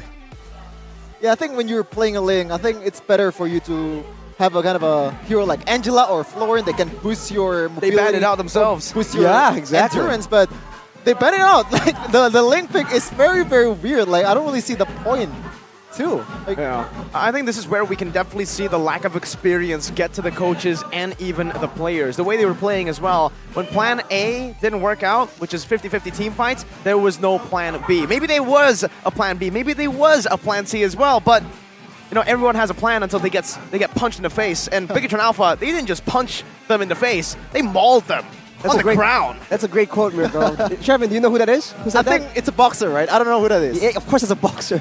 It's Paquito. No, I'm joking. Is it Tyson? Tyson? Tyson? Yes, Mike Tyson. Okay. But he ain't in this match. I know my stuff. The player of the match is Supervin by the Samsung Galaxy S23 Series 5G. On the Fredrin, man, enabling all the dives in the early game. Look at the early game build. It's all physical defense to ensure that he can tank as many turret shots as possible. Tank Emblem with the tenacity, with the Brace Might, as well as the firmness. So he is just going all in, not for sustain, but going all in for that low health tankiness to ensure that we saw in this game a bunch of really high value Appraiser's Wrath, first of all, and then aside from that, he can just facilitate all these dives on the other side of the map, and he can also be one of the first people in the front when they intrude on the jungle of Dewa United as well. So I think it's a legitimate strategy. As you mentioned, Shevin, it seems peculiar, but it works. Oh, man. Can we talk about the itemization early on from Super Vin here? No Molten Essence? No, well, Well, no, that, that makes sense. Yeah, not that, but just take a look at this. It's just like Fredrin went shopping, right? He got good pants, he got 2 coats, and he got a hood as It's well. a robe. It's a robe. It's a robe, but, you know, he's not using it as that. But the point is, he never finishes just one item. He understands the value of just getting these little items and stacking them up together in the early game when you already have such a massive lead. And I mean, with that, with the composition, right, this allows Bigatron to just be so much more offensive, a lot more oppressive. They have a lot more crowd control. So even with 2 members, they're able to contest for that first turtle. And afterwards, look at how they're playing, man. Everyone's just all the way in the front. The flickers. And beating Dewa United Pottery. at their own game. You like team fights? Oh, we like it too, man. We do it better. That flicker is just poetry in motion, man. Like, Dixon here, pretty good punish, but again, penalty zone get cancelled out by that go away. But here, he got dragged down by Shadow Stampede. That's why I missed that. But I think Vin being the MVP is pretty normal here because it is supposed to build around Vin, right? Because initial engage, all that stuff, the poking and the slows, the CCs, it's just Vin. All of it's poured towards Vin. Like I think it's kind of, how do I say it? I wouldn't say it's weird, but he's just doing what he's supposed to do. In the current meta, having a mid lane that's a fighter in the mid lane, especially a fighter with good wave clear like Fredrin, doesn't seem like that bad of idea because right now it's always just clearing your wave and then assisting the jungle or assisting the XP lane or assisting the gold lane, right? So technically, the fighters can serve the same purpose, but then your issue is you lack magic damage. That's where the Diggy comes in. Look at this build, man. Enchanted Talisman, cooldown boots, glowing wand, holy crystal. He's out for blood, and he has the highest damage in the game. We'll see more stats after this, but that is definitely more than enough magical damage on top of Super Ken on the Joy as well. So it's all very balanced, even though at a glance it looks weird. Is this the same objective stat as the game before? 9 turrets, 1 turrets. 0, 2, 0, 3. Yeah, so it's basically the same game with a little bit of sprinkle of more domination, more spanking there. Yeah. Oh, okay. Spanking, I mean, you know, I'll take that. We'll take that because Bigatron Alpha in this game, yes, it was an additional punish here. Because take a look at the purple buff. If even the Bane gets counter jungled, gets completely dominated, I don't know what they were thinking with the Ling pick, right? I mean, leaving up the Joy, Bigatron Alpha played around that so well. And I think it just comes down to how Bigatron Alpha were able to completely punish Dewa United Esports and their lack of experience. They'll definitely learn from this, you know, their first loss ever in MPL Indonesia. So still, we gotta give props to Dewa United. Still a very impressive run they've had here in MPL Indonesia. 3 matches, 2 wins, 1 loss. Yeah, that experience definitely shows because they have, on paper, a solid team fight, but they have no ways on how to reach that team fight stage in the game, and they get completely shut down even before that happens. So if you look at the damage dealt, whoa, essentially twice the damage, and only 1 single kill for Dewa United. So for Bigatron Alpha, it's such a massive performance, and for everything, it's pretty solid. They have great team fights, great objective control as well, and shows again why they were runner-ups, even though that's a bit of a weird flex. Yeah, it's a sad state of affairs for Dewa United. 2-0, even though they're still in a good place. 2 wins, 1 losses, as you said, Mirko. But in this case, like, they're up against the big boys finally, right? And you know, you're always tested by the big boys. But in this case, like, they're still not good enough yet. As you can see here, all of this is dominated by Bigatron Alpha. Only 1 kill, as you said, Arashi. But Lanaya is just on factor in this game. You have to wonder if his The mental hype state is is doing gone. okay. Well, you know, you can't completely blame Lanaya. I think the team wasn't prepared to bring Lanaya on as well, right? The whole team was built with Ray first, with Leo Murphy and Watt. So him stepping in was a bit of a change of direction. Maybe we'll see Lanaya improve throughout the weeks, maybe we'll get Shaco in. Because honestly, if you want to play Lanaya, play Shaco. They have synergy together. Yeah, speaking of improvement though, I think there's been a lot of mistakes from Vin. I think that's okay, especially if you won the game. Like, this is a process to bring back the old Vin, the highly mechanical Vin. So this kind of micro mistakes, it's alright. It's alright. It's alright. It's alright. Is it alright, Arashi? What do you think? You know, maybe you have a little bit of bad blood with Vin because you use XRQ? Nah, I mean, it's... well... Pour it out, pour it out. A bit sad that he's left, right? Bittersweet? But, you know, we have to be supportive of our players, man. They are going through a lot themselves, so I'm still rooting for my team. So we're going to prove Vin wrong for moving out. So we'll see how that works out. But the key to success for this game is Super Vin. Controlling the tempo. I think that is what Bigatron is just so good at doing. If you give them the tools to force you to play a certain way, you just will not have a good time because they are so calculated. They know what exactly they need to force you to do in order to make your game plan just completely ruined, bro. Like, so especially against Bigatron, I think tools to try and play your own game need to be secured early on because otherwise, this is what happens. Well, I think for DY United though, they can't really play their own game where they have a Diggy and Terizla and Chow. Like, the composition is just all over the place against this kind of composition. Exactly. So, yeah. So, like, going into the game, they know that, oh my god, like, this is... If we win, like, I think it's a miracle. I think that's the mindset before that. Yeah, most definitely, right? I mean, right now, it's a miracle that DY United technically got to second place, according to a lot of different analysts. But you know what else is a miracle? What? Read it on your screen, Chef. Oh, okay. What is that? Skill on, then skin also be on. So you can play with more confidence, use Bleed to purchase game vouchers, and top up more efficiently with 10% cashback. 10% does not seem much, but if you play Mobile Legends and buy all the skins, 10% accumulates to a lot of money. Exactly. Well, I mean, look at the emblems right now. All the effects are about like 6%, 8%, but the players are using it very efficiently, so you guys can do the same using Bleed. Scan this QR code if you want to get some quick maneuvers right here, unlike Eterna. Yeah. Oh, it's called being financially responsible, Carlito. Okay. Like, what's the events going on right now that involves... Oh, Sanrio, yeah! If you want to, buy the Sanrio skin also, you can also use Bleed too. But we're going to see here, M5 wildcard host country is in Kuala Lumpur, Malaysia. So it's a reminiscence, it's a throwback to M1, the first ever World Championship in Mobile Legends hosted in Malaysia. And finally, this time around, it's a wildcard placement. Yeah. So there are 2 wildcard slots. There's a lot of countries competing for it. That includes Malaysia too. I believe the runner-up Malaysia, and also a lot of new regions as well, like Mongolia too. Yeah, Mongolia, Team Lil Gun. I cannot wait to see them in action. Yeah, I mean, again, by the way, if you guys don't know, this is only the M5 wildcard that's going to be in Kuala Lumpur. Group stage and knockout stage will still be in Philippines. Well, shout out to our Malaysian counterparts then, All love from us over here. Srumpun. Yeah, but I feel like we're gonna be done here. After this, we're gonna see the match between Onyx versus Alter Ego, the new dominance versus the old veterans trying to catch the young blood. So, see you soon after this.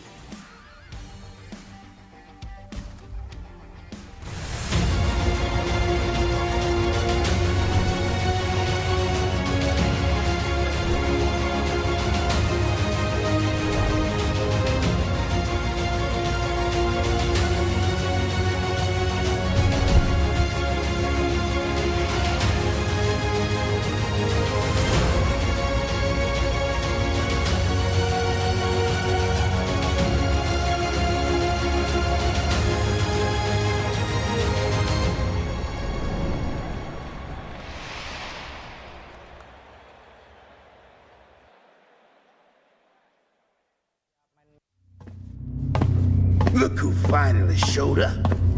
Unload your weapon and return the goods. And if you ask nicely, I just might let it go.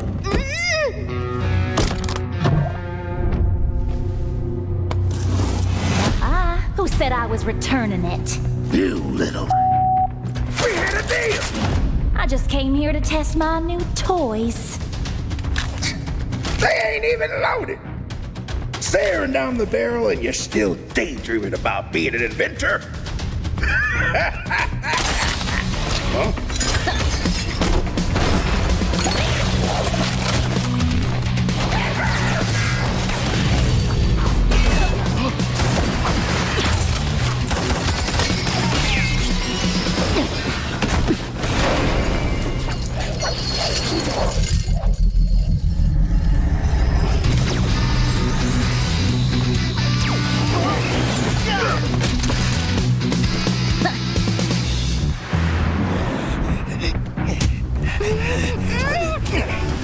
Stop, or she gets it! Then you'll have to answer to Erudicio. Erudicio. Well, isn't that perfect? I got a bone to pick with them. So how about I just blast you both? You're crazy! Leave me out of your squabbles!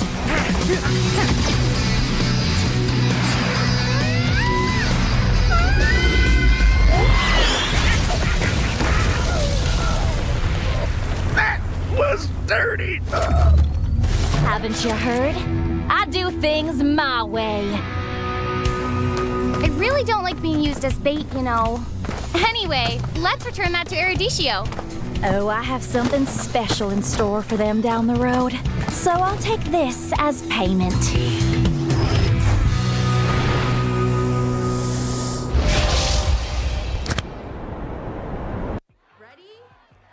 So it all started when I was at a friend's party. Mia, can you send me that? Sure. Everyone keeps asking. Mia, can you send me that? Even my French neighbor. I mean, all the time. Can you send me that? I'm not making this up. Hey, can you send me that? Everyone. Sure. Samsung Galaxy S23 Series 5G. Get it now. It's incredible.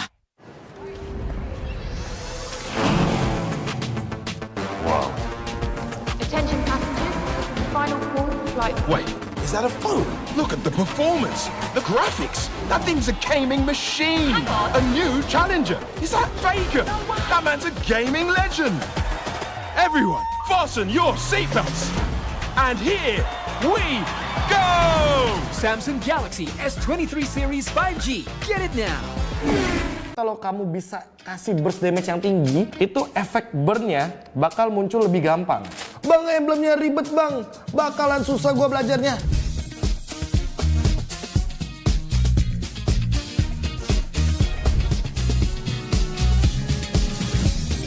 Halo sobat Land of Dawn, gua KB. Di sini gua akan memperkenalkan emblem terbaru dari Project Next. Dan buat kalian yang udah siap-siap mau ketik di kolom komentar, bang emblemnya ribet bang, bakalan susah gua belajarnya. Tenang aja, Mobile Legends Bang Bang dengan Project Next ini sudah mempersiapkan sekali buat teman-teman lebih mudah beradaptasinya. Patch yang lalu itu yang namanya penambahan status ada 5 komponennya. Kalau di patch yang terbaru, komponen penambah statusnya hanya 3. Yang pertama adalah talent penambah status, yang kedua adalah sub talent atau talent yang sebenarnya mungkin di patch lama itu adalah talent aktif. Tapi untuk di patch baru jadi talent pasif. Yang dimana nanti akan connecting juga atau menyambung dengan talent utama. Jadi memudahkan teman-teman semuanya yang pemain-pemain baru untuk mencoba banyak emblem dan banyak variabel dengan perbedaan-perbedaan status yang bisa digunakan. Jadi tentu kita bisa lebih berkreasi dengan menggunakan emblem terbaru teman-teman. Dan ini dia gambaran untuk UI terbarunya. Seperti yang aku bilang tadi, hanya akan ada 7 komponen emblem.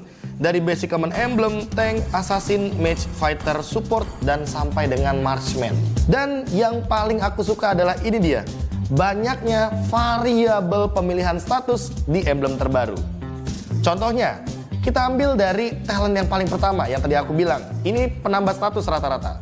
Kayak di sini ada yang namanya nambahin adaptive attack, terus ada yang nambahin attack speed, terus ada juga untuk penambah darah kayak vitality, dan yang paling aku suka ini dia rapture atau penambah adaptive penetration.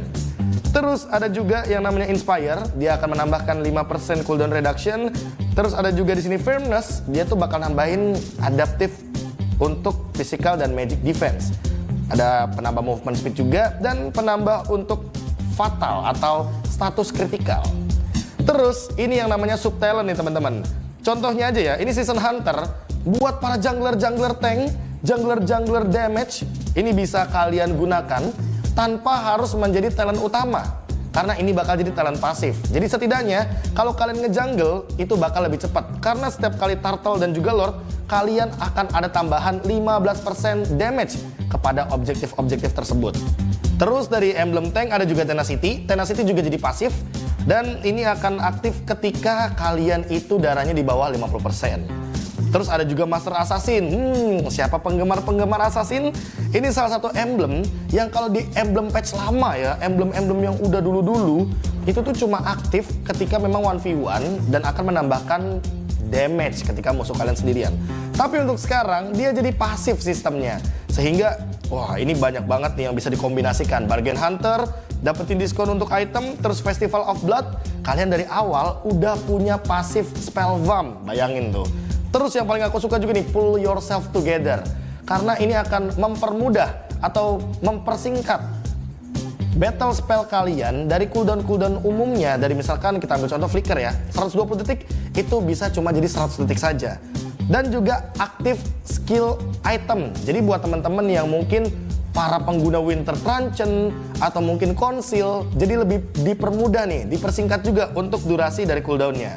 Terus Weapon Master, ini yang paling adaptif banget nih menurut aku teman-teman. Karena Weapon Master itu bisa digunakan kepada user mage atau user marksman juga.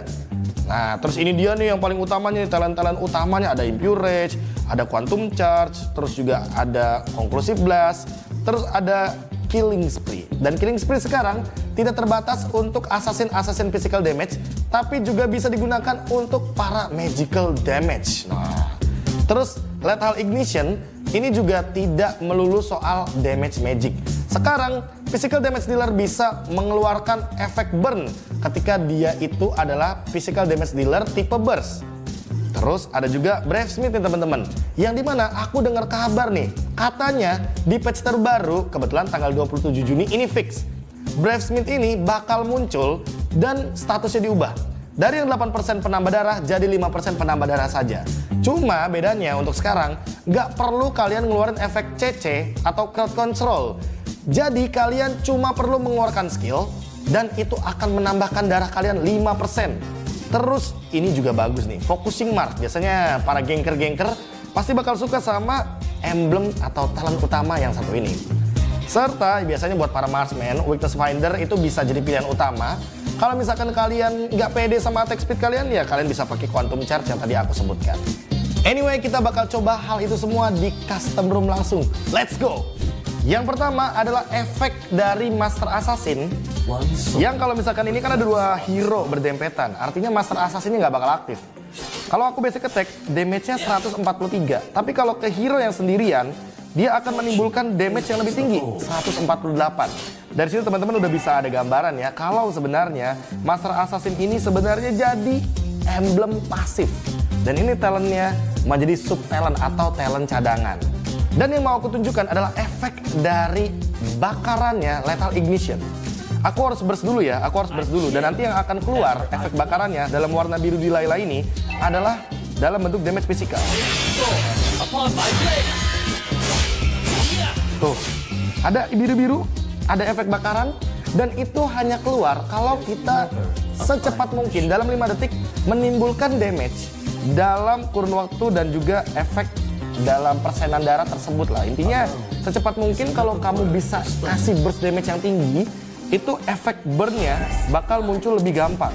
Gimana Sobat Land of Dawn? Asik banget kan untuk emblem terbaru yang nanti akan diluncurkan oleh Project Next di tanggal 27 Juni 2023. Tentunya dengan emblem terbaru ini membuat kalian itu bisa menggunakan variasi emblem talent yang lebih banyak. Jadi kalian nggak bosan juga ketika menggunakan satu hero dengan emblem yang bisa bermacam-macam.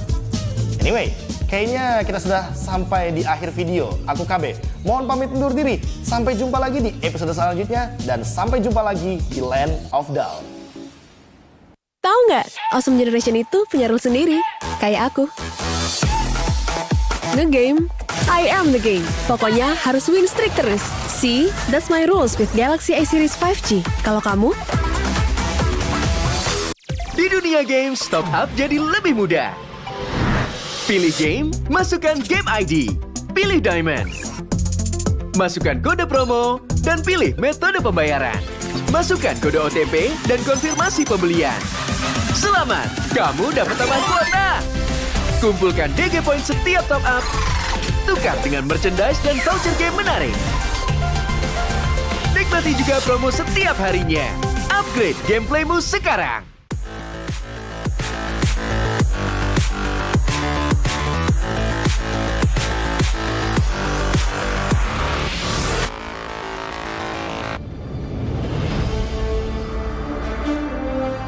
In the previous guide, we learned the basics of the new emblem system. This time, we'll take a closer look at the core talents from the Mage, Assassin, Marksman, and Support emblems. Core talent unlocked with the Mage emblem. By upgrading the Mage emblem, you can unlock Lethal Ignition. The new Lethal Ignition now deals adaptive damage, making it a great option for any hero with heavy-hitting combos. With the change to adaptive damage, heroes with high physical damage can now use this talent to enhance their damage, such as Saber and Natalia. Saber's first skill and ultimate combo can easily trigger the effect from Lethal Ignition, dealing much more damage to enemy heroes. Core talent unlocked with the Assassin emblem.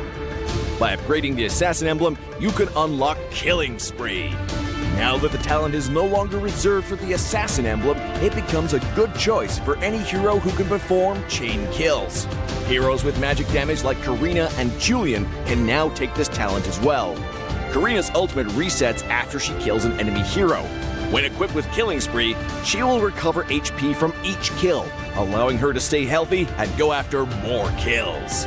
Core talent unlocked with the Marksman emblem. By upgrading the Marksman emblem, you can unlock Weakness Finder. The new Weakness Finder talent is no longer reserved for ranged heroes. It works well for heroes with high attack speed, as it can improve their laning and slowing abilities.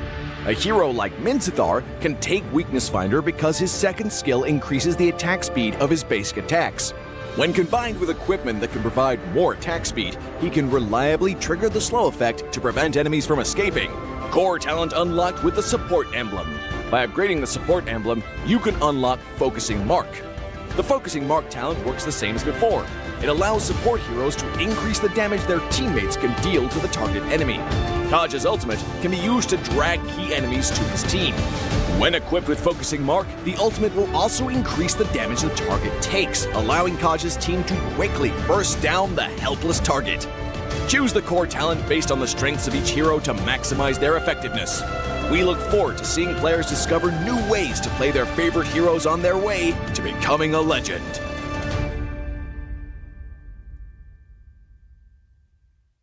Tahu nggak, Awesome Generation itu punya rules sendiri, kayak aku. Dalam kondisi apapun, nggak ada lagi halangan. Malah ngebuktiin potensiku. See, that's my rules with Galaxy A Series 5G. Kalau kamu? Hanya perlu melihat ke dalam dirimu. Dan kamu akan mengerti betapa berharganya nilaimu. Percaya pada dirimu. Bukan dengan tergesa-gesa, namun dengan caramu yang beda. Tunjukkan kilau kisahmu sendiri. Dan ciptakan emas dalam setiap karyamu. Trust in gold.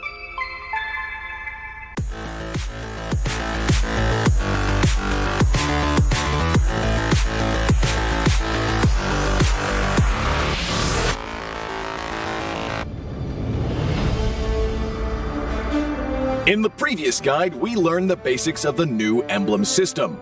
This time, we will take a closer look at the core talents unlocked with the basic common emblem, tank emblem, and fighter emblem.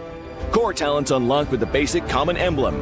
By upgrading the basic common emblem, you can unlock two core talents, Impure Rage and Quantum Charge. Both are suitable for most heroes. The new Impure Rage talent now deals adaptive damage, making it a good damage-enhancing talent for a variety of heroes, such as Eve, Nathan, and Diggy. Eve is a hero with great poke and control abilities. She can use the extra damage and mana regen from Impure Rage to constantly wear down enemies. The new Quantum Charge talent now restores HP based on the hero's level and not their physical attack bonus, making it viable on more heroes that want HP recovery and mobility, such as Edith, Leslie, Layla, etc. When equipped with Quantum Charge, Edith in both forms can use the movement speed bonus triggered by her basic attacks to keep a safe distance from the enemy and the extra HP regen to stay in the fight. Core talent unlocked with the Tank Emblem. By upgrading the Tank Emblem, you can unlock Concussive Blast. Concussive Blast works the same as before, providing an extra source of AoE damage for high HP heroes, such as Johnson, Baja, and Hilda. Hilda is a high HP hero who can tank a lot of damage when equipped with a full set of defensive equipment. The Concussive Blast talent will not only enhance her survivability, but also boost her damage. Core talent unlocked with the Fighter Emblem. By upgrading the Fighter Emblem, you can unlock Brave Smite. Brave Smite is no longer triggered by inflicting CCs. It now takes effect upon dealing skill damage and is suitable for most fighters and tanks that need more HP regen. Ruby, Lapu Lapu, Tigreal, and similar heroes can choose this talent. Ruby can trigger Brave Smite repeatedly by casting skills, and with her own regen abilities, she'll have even greater durability in teamfights. Choose the core talent based on the strengths of each hero to maximize their effectiveness. We look forward to seeing players discover new ways to play their favorite heroes on their way to becoming a legend. Dari dua emblem yang selain Weapon Master sangat berguna lah di early game. Di laning phase malah jadi rajanya lah istilahnya.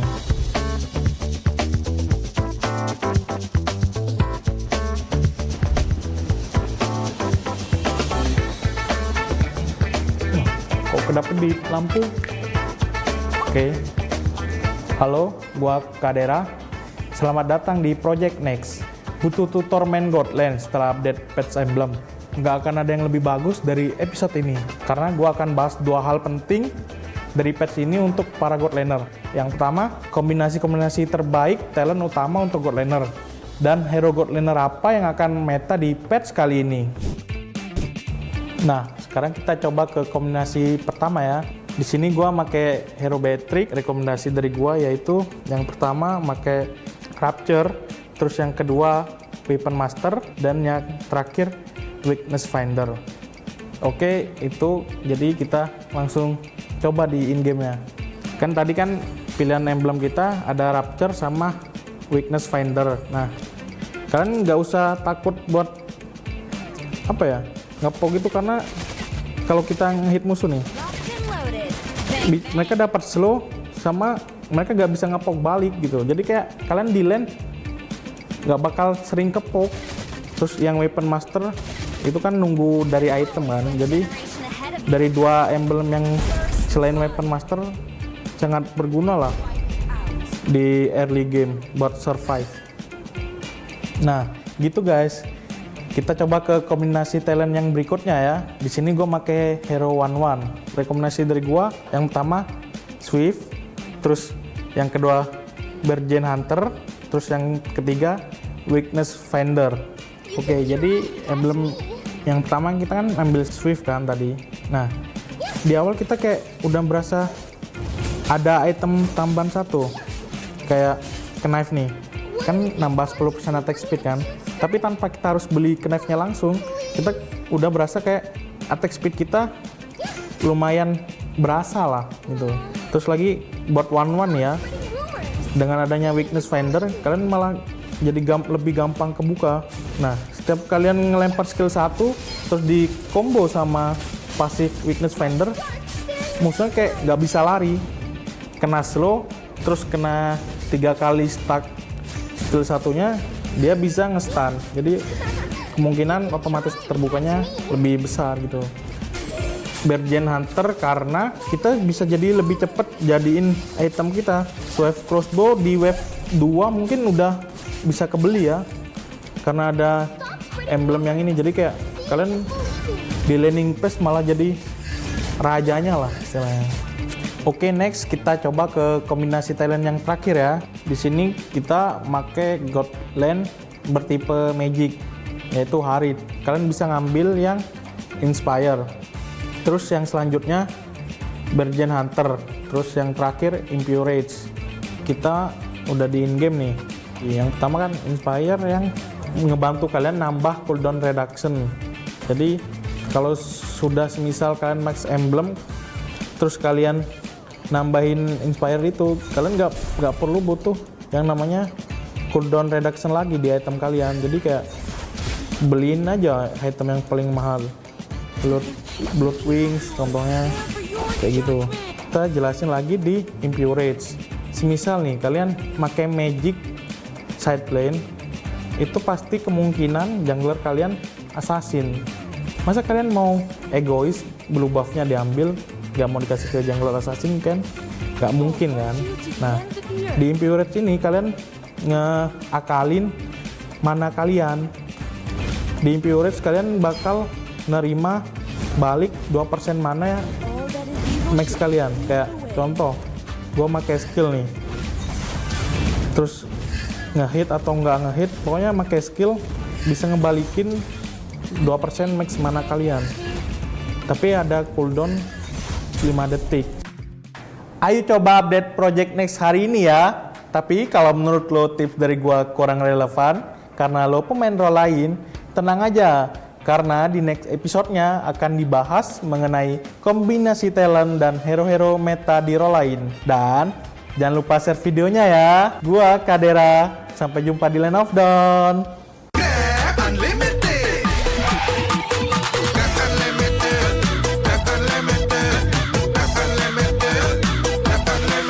Modal gratis, untung berkali-kali.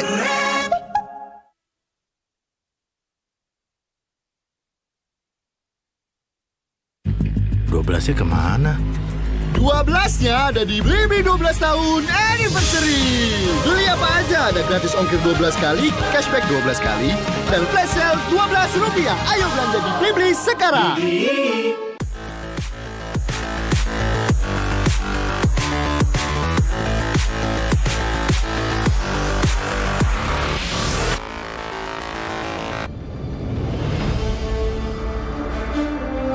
When upgrading your emblems, you will unlock talents at specific levels. Different emblems will unlock different talents. You can choose an emblem by role and use the talents it unlocks directly as your default setup, or you can freely mix and match different emblems and talents to create a custom emblem setup. We're going to show you how to create your emblem setup for your heroes. Emblems. First, let's take a look at the revamped emblem system. There are now 7 emblems in the game, 1 basic common emblem, and 6 role emblems. Different emblems can provide different attribute bonuses. It is recommended to use the emblem that matches a hero's role. Standard talents, Tier 1. After selecting an emblem, you can then choose from 8 standard talents at Tier 1. These talents provide mostly straightforward bonuses to heroes. Of the 8 talents, Thrill and Swift are good on almost any hero, while other talents are more catered to certain roles. Standard talents, Tier 2. At Tier 2, you will also have 8 standard talents to choose from. The Tier 2 talents trigger or work under different circumstances. We still recommend choosing one that matches the role of your hero. But if you're an advanced player, you are free to choose any of the talents to fit your playstyle. For example, if you're playing the core hero on your team and want to focus on gearing up fast, you can choose the Bargain Hunter talent regardless of how your hero deals damage. And heroes who rely on their skills for sustained damage, whether it be a mage or fighter, can use the Festival of Blood talent for more spell vamp. Core talents, Tier 3. Finally, let's talk about the most important talents, the core talents. There are 8 core talents available in the game, and each provides a unique and powerful effect. We recommend choosing the core talent to match your hero's role and only use core talents from other emblems for advanced or unconventional tactics. The revamped Weakness Finder talent is no longer reserved for ranged heroes. This talent is now a viable option for any hero that relies on basic attacks and wants better laning and the ability to slow enemies. The Lethal Ignition talent now deals adaptive damage, making it a prime choice for any hero that has heavy-hitting combos. While the revamped emblem system still uses the existing talents, we have removed the restrictions between emblems and talents, opening up new possibilities for many heroes. We look forward to seeing players discover new ways to play their favorite heroes on their way to becoming a legend.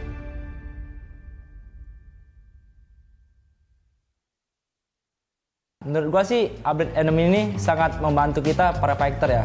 Karena kita bisa lebih fleksibel dalam pemilihan hero nantinya. Joy bisa langganan sini di band.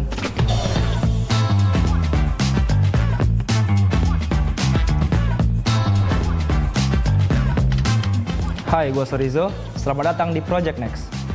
Explorer setelah update patch bukan lagi cuma sekedar jago adu otot.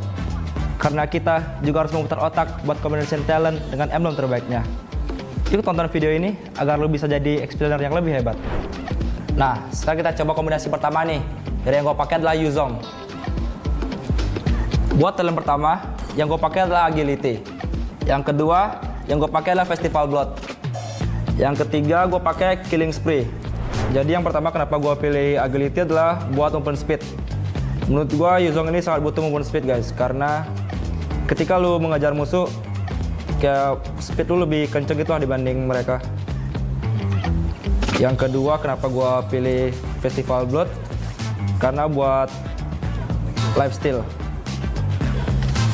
Lihat ini gue belum ada item lifesteal, tapi gue tetap bisa dapat lifesteal guys. Yang ketiga kenapa gue pilih Killing Spree. Killing Spree ini tujuannya ketika lu bunuh musuh lu dapat lifesteal serta movement speed. Ketika lu bunuh musuh,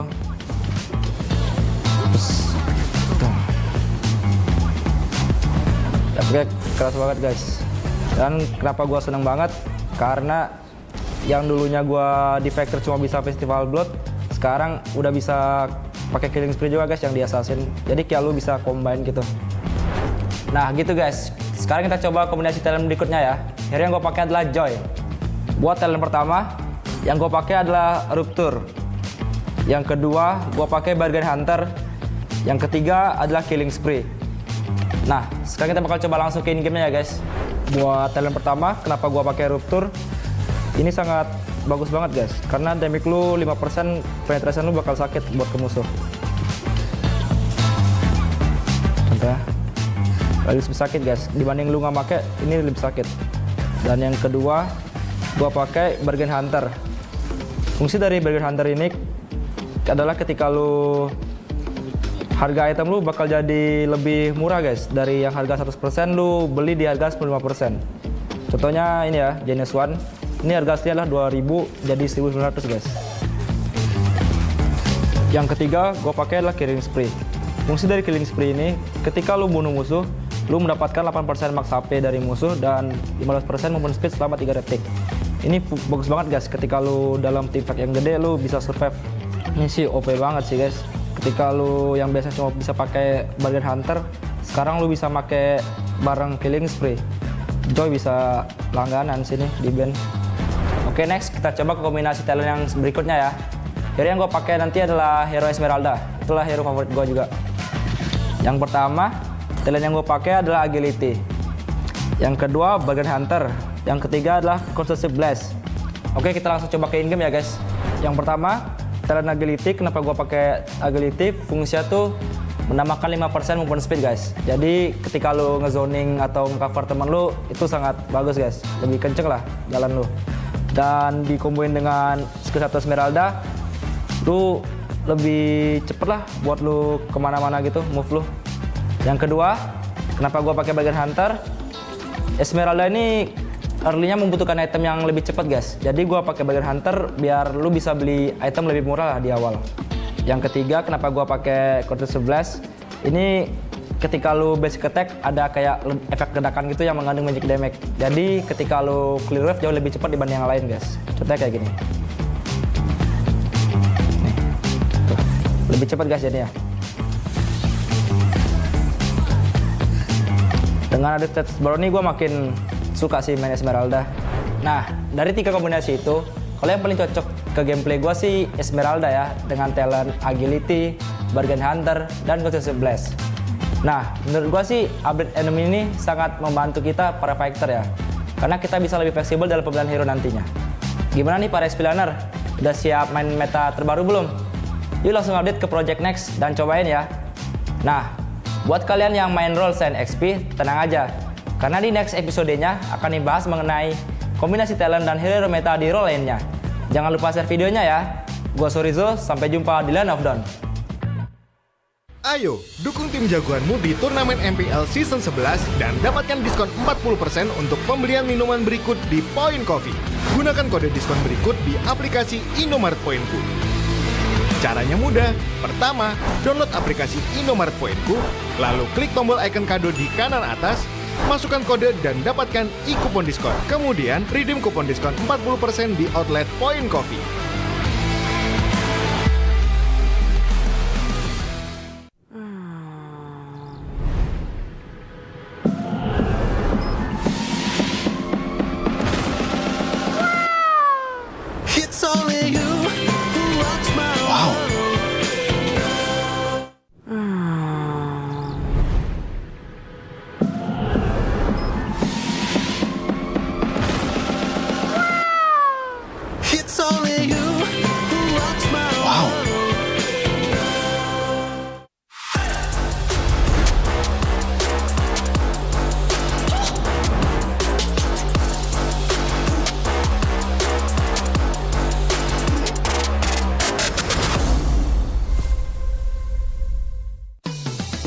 Belanja di Indomaret makin banyak untungnya.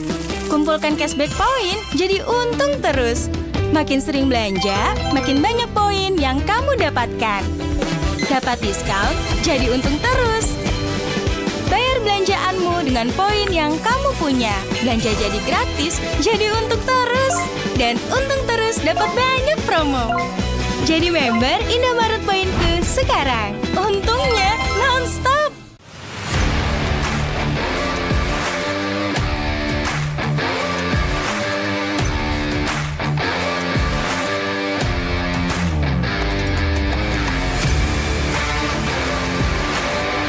Karena Lancelot itu tipe jungler yang harus fleksibel keluar masuk team fight, dan gua rasa Killing Spree ini cocok banget di gameplay Lancelot gua. Kalau yang paling masuk ke gameplay gua itu yang kombinasi talent pertama, karena cocok banget sama Fanny gua.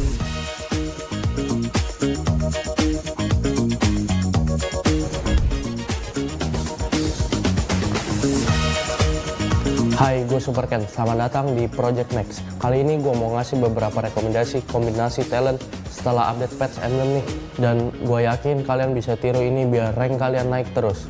Di sini gue akan bahas hal terpenting dari patch ini untuk pemain jungler nih. Nah, tonton sampai akhir ya guys. Nah, sekarang kita coba ke kombinasi pertama nih.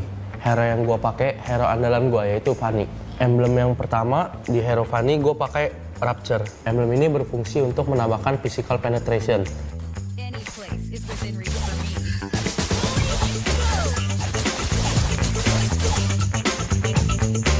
Emblem yang kedua, gue pakai Master Assassin. Emblem ini berfungsi untuk menambahkan damage di sekitar hero-nya untuk mendapatkan snowballing di early game.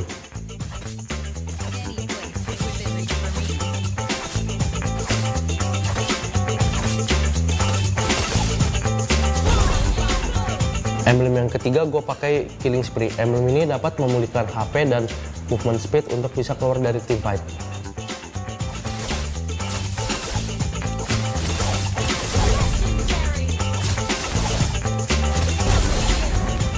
Nah gitu guys, kita coba ke kombinasi talent yang berikutnya ya. Kali ini gue mau pakai Lancelot.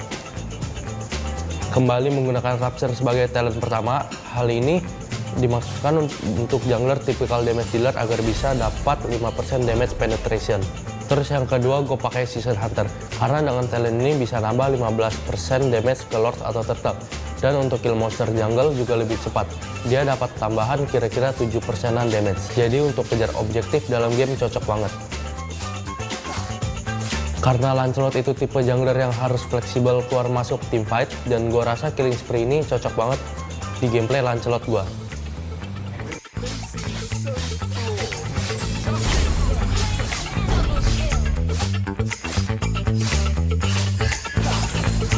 Oke, next kita coba ke kombinasi talent yang terakhir ya guys. Gue di sini pakai Fredrin. Untuk talent pertama bisa diisi oleh talent agility yang memberikan extra movement speed 5% untuk bisa clearing minion jungle lebih cepat. Dan mobilitas lebih cepat juga dalam setup objektif maupun ganking. Season Hunter akan memberikan benefit damage tambahan sebanyak 15% untuk objektif, baik itu turtle maupun lord. Untuk ke minion jungler, damage tambahan hanya berlaku setengahnya saja atau sekitar 7,5%.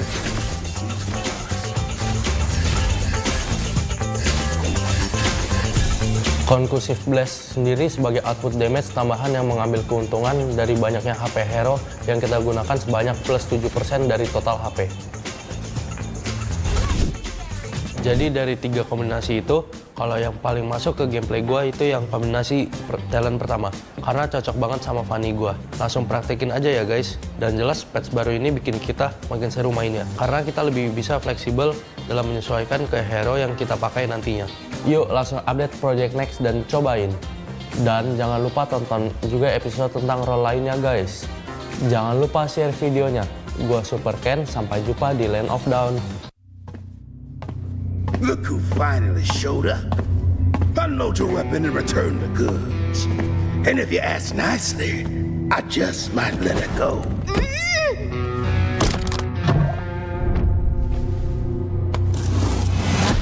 Who said I was returning it? You little... We had a deal! I just came here to test my new toys.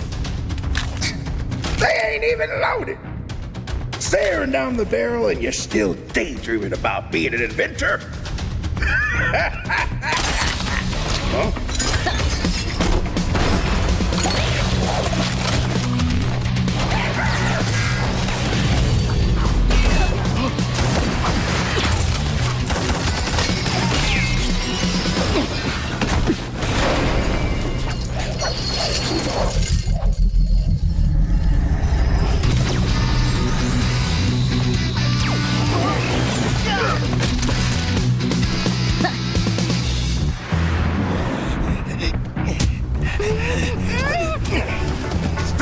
Or she gets it, then you'll have to answer to Eruditio.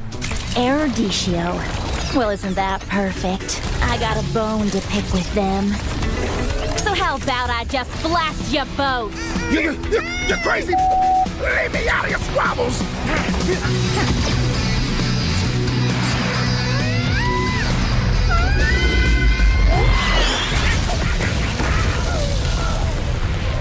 That was dirty! Haven't you heard? I do things my way. I really don't like being used as bait, you know. Anyway, let's return that to Eruditio. Oh, I have something special in store for them down the road. So I'll take this as payment.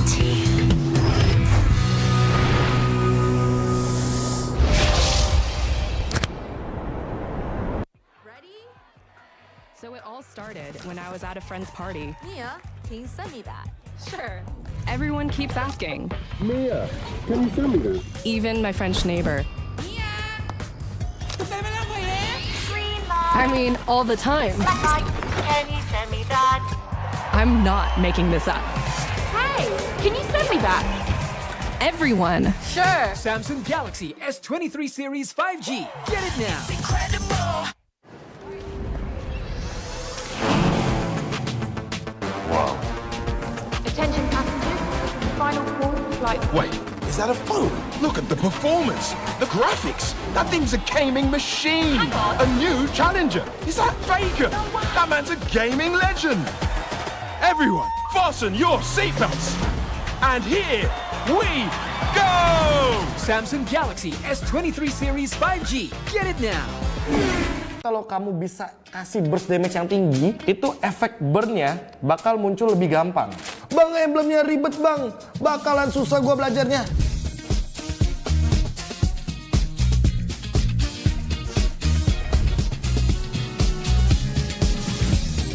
Halo sobat Land of Dawn, gua KB. Di sini gua akan memperkenalkan emblem terbaru dari Project Next. Dan buat kalian yang udah siap-siap mau ketik di kolom komentar, bang emblemnya ribet bang, bakalan susah gua belajarnya. Tenang aja, Mobile Legends Bang Bang dengan Project Next ini sudah mempersiapkan sekali buat teman-teman lebih mudah beradaptasinya. patch yang lalu itu yang namanya penambahan status ada 5 komponennya. Kalau di patch yang terbaru, komponen penambah statusnya hanya 3. Yang pertama adalah talent penambah status, yang kedua adalah sub talent atau talent yang sebenarnya mungkin di patch lama itu adalah talent aktif, tapi untuk di patch baru jadi talent pasif. Yang dimana nanti akan connecting juga atau menyambung dengan talent utama. Jadi memudahkan teman-teman semuanya yang pemain-pemain baru untuk mencoba banyak emblem dan banyak variabel dengan perbedaan-perbedaan status yang bisa digunakan. Jadi tentu kita bisa lebih berkreasi dengan menggunakan emblem terbaru teman-teman. Dan ini dia gambaran untuk UI terbarunya. Seperti yang aku bilang tadi, hanya akan ada 7 komponen emblem. Dari basic common emblem, tank, assassin, mage, fighter, support, dan sampai dengan marksman. Dan yang paling aku suka adalah ini dia, banyaknya variabel pemilihan status di emblem terbaru. Contohnya, kita ambil dari talent yang paling pertama yang tadi aku bilang. Ini penambah status rata-rata. Kayak di sini ada yang namanya nambahin adaptive attack, terus ada yang nambahin attack speed, terus ada juga untuk penambah darah kayak vitality. Dan yang paling aku suka, ini dia, Rapture atau penambah adaptive penetration. Terus ada juga yang namanya Inspire, dia akan menambahkan 5% cooldown reduction. Terus ada juga di sini Firmness, dia tuh bakal nambahin adaptive untuk physical dan magic defense. Ada penambah movement speed juga dan penambah untuk fatal atau status kritikal. Terus ini yang namanya sub talent nih teman-teman. Contohnya aja ya, ini Season Hunter. Buat para jungler-jungler tank, jungler-jungler damage, ini bisa kalian gunakan tanpa harus menjadi talent utama.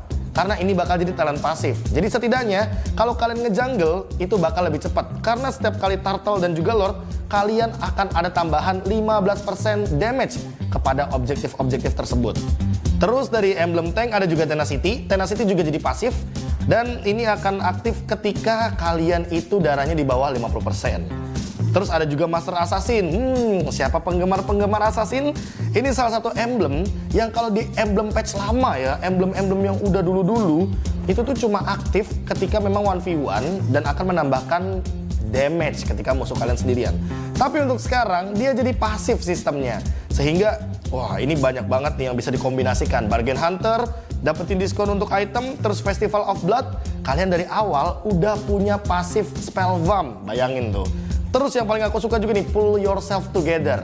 Karena ini akan mempermudah atau mempersingkat battle spell kalian dari cooldown umumnya. Dari misalkan kita ambil contoh flicker ya, 120 detik itu bisa cuma jadi 100 detik saja. Dan juga aktif skill item. Jadi buat teman-teman yang mungkin para pengguna Winter Truncheon atau mungkin Conceal, jadi lebih dipermudah nih, dipersingkat juga untuk durasi dari cooldownnya. Terus Weapon Master, ini yang paling adaptif banget nih menurut aku teman-teman. Karena Weapon Master itu bisa digunakan kepada user mage atau user marksman juga. Nah terus ini dia nih yang paling utamanya nih, talent-talent utamanya ada Impure Rage, ada Quantum Charge, terus juga ada Conclusive Blast, terus ada Killing Spree. Dan Killing Spree sekarang tidak terbatas untuk assassin physical damage, tapi juga bisa digunakan untuk para magical damage. Nah, terus Lethal Ignition ini juga tidak melulu soal damage magic. Sekarang physical damage dealer bisa mengeluarkan efek burn ketika dia itu adalah physical damage dealer tipe burst. Terus ada juga Brave Smith nih teman-teman, yang dimana aku dengar kabar nih, katanya di patch terbaru, kebetulan tanggal 27 Juni ini fix, Brave Smith ini bakal muncul dan statusnya diubah. Dari yang 8% penambah darah jadi 5% penambah darah saja. Cuma bedanya untuk sekarang nggak perlu kalian ngeluarin efek CC atau crowd control. Jadi kalian cuma perlu mengeluarkan skill dan itu akan menambahkan darah kalian 5%. Terus ini juga bagus nih, focusing mark. Biasanya para gangker-gangker pasti bakal suka sama emblem atau talent utama yang satu ini. Serta biasanya buat para marksman, weakness finder itu bisa jadi pilihan utama. Kalau misalkan kalian nggak pede sama attack speed kalian, ya kalian bisa pakai quantum charge yang tadi aku sebutkan. Anyway, kita bakal coba hal itu semua di custom room langsung. Let's go! Yang pertama adalah efek dari Master Assassin. Yang kalau misalkan ini kan ada 2 hero berdempetan, artinya Master Assassin ini nggak bakal aktif. Kalau aku basic attack, damage-nya 143. Tapi kalau ke hero yang sendirian, dia akan menimbulkan damage yang lebih tinggi, 148. Dari situ teman-teman udah bisa ada gambaran ya, kalau sebenarnya Master Assassin ini sebenarnya jadi emblem pasif. Dan ini talentnya menjadi sub talent atau talent cadangan. Dan yang mau aku tunjukkan adalah efek dari bakarannya Lethal Ignition. Aku harus burst dulu ya, Dan nanti yang akan keluar efek bakarannya dalam warna biru di Layla ini adalah dalam bentuk damage fisikal. Tuh, ada biru-biru, ada efek bakaran, dan itu hanya keluar kalau kita secepat mungkin dalam 5 detik menimbulkan damage dalam kurun waktu dan juga efek dalam persenan darah tersebut lah. Intinya secepat mungkin kalau kamu bisa kasih burst damage yang tinggi, itu efek burn-nya bakal muncul lebih gampang. Gimana Sobat Land of Dawn? Asik banget kan untuk emblem terbaru yang nanti akan diluncurkan oleh Project Next di tanggal 27 Juni 2023. Tentunya dengan emblem terbaru ini membuat kalian itu bisa menggunakan variasi emblem talent yang lebih banyak. Jadi kalian gak bosen juga ketika menggunakan satu hero dengan emblem yang bisa bermacam-macam. Anyway, kayaknya kita sudah sampai di akhir video. Aku KB, mohon pamit undur diri. Sampai jumpa lagi di episode selanjutnya. Dan sampai jumpa lagi di Land of Dawn. Tahu nggak? Awesome Generation itu punya rule sendiri. Kayak aku. Nge-game, I am the game. Pokoknya harus win streak terus. See, that's my rules with Galaxy A Series 5G. Kalau kamu? Di dunia games, top up jadi lebih mudah. Pilih game, masukkan game ID. Pilih Diamond. Masukkan kode promo, dan pilih metode pembayaran. Masukkan kode OTP dan konfirmasi pembelian. Selamat, kamu dapat tambahan kuota. Kumpulkan DG Point setiap top up. Tukar dengan merchandise dan voucher game menarik. Nikmati juga promo setiap harinya. Upgrade gameplaymu sekarang.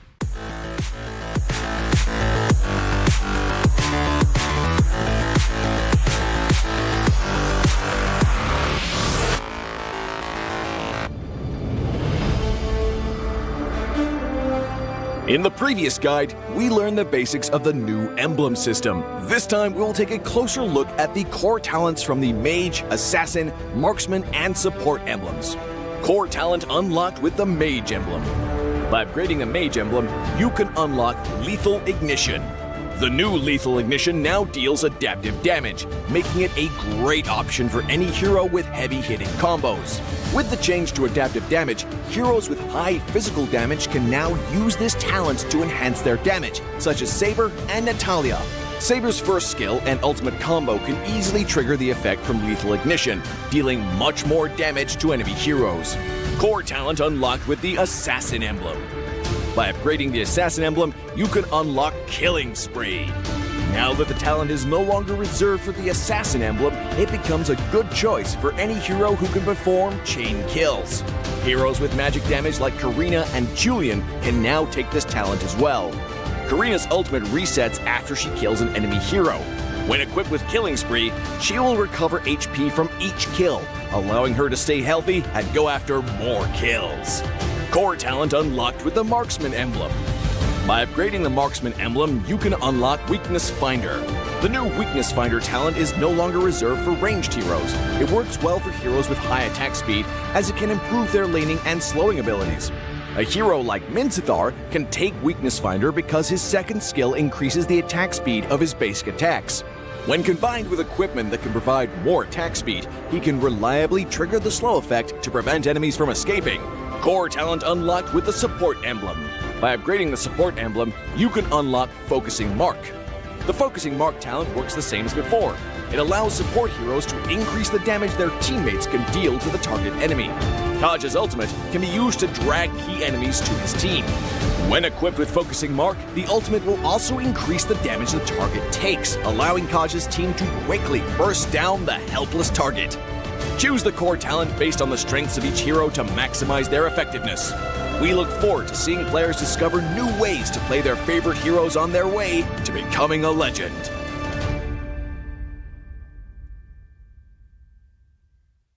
Tahu nggak? Awesome Generation itu punya rule sendiri, kayak aku. Dalam kondisi apapun, nggak ada lagi halangan. malah ngebuktiin potensiku. See, that's my rules with Galaxy A series 5G. Kalau kamu? Hanya perlu melihat ke dalam dirimu. Dan kamu akan mengerti betapa berharganya nilaimu. Percaya pada dirimu. Bukan dengan tergesa-gesa, namun dengan caramu yang beda.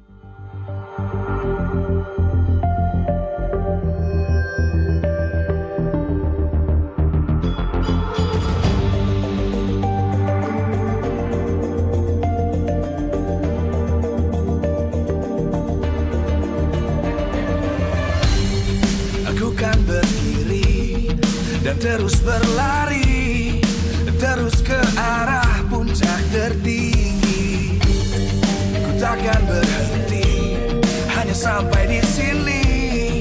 Kemenangan abadi menanti. You know we won't miss if we unite our focus. And if you haven't noticed, we all live. Nyalakan apimu, hadapi semua tantangan, hadang semua serangan, jatuh bukan halangan. Bakar semangatmu, janganlah engkau menyerah. Kita akan buat sejarah. We all this, we won't miss. We all this, we won't miss. Saatnya beraksi, jalani ambisi. Aku kan menyawakan hari ini. You know we won't miss if we unite our focus. And if you haven't noticed, we all live. Nyalakan apimu, hadapi semua tantangan, hadang semua serangan, jatuh bukan halangan. Bakar semangatmu, janganlah engkau menyerah. Kita akan buat sejarah. We all this, we won't miss. We all this, we won't miss. We all this.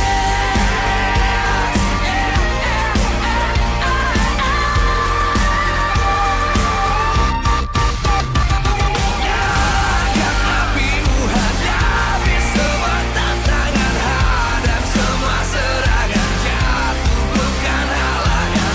Bakar semangatmu, janganlah engkau menyerah. Kita akan buat sejarah. We all this.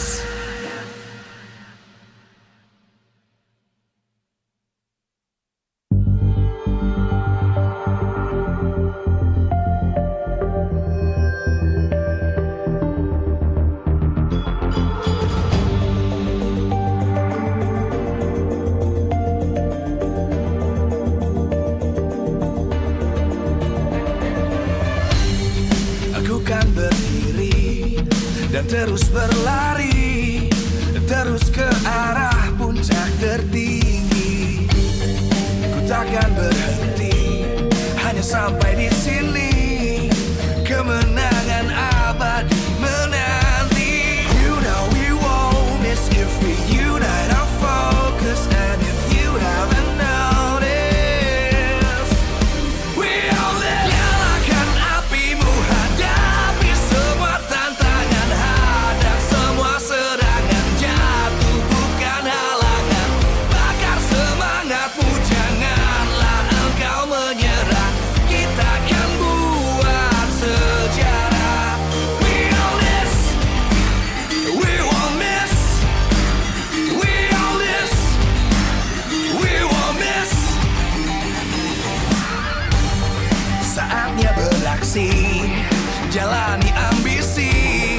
Aku kan menyawakan hari ini. You know we won't miss if we unite our focus. And if you haven't noticed, we all live. Nyalakan apimu, hadapi semua tantangan, hadang semua serangan, jatuh bukan halangan. Bakar semangatmu, janganlah engkau menyerah. Kita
dan terus berlari, terus ke arah puncak tertinggi. Ku takkan berhenti, hanya sampai di sini. Kemenangan abadi menanti. You know we won't miss if we unite our focus. And if you haven't noticed, we all live. Nyalakan apimu, hadapi semua tantangan, hadang semua serangan, jatuh bukan halangan.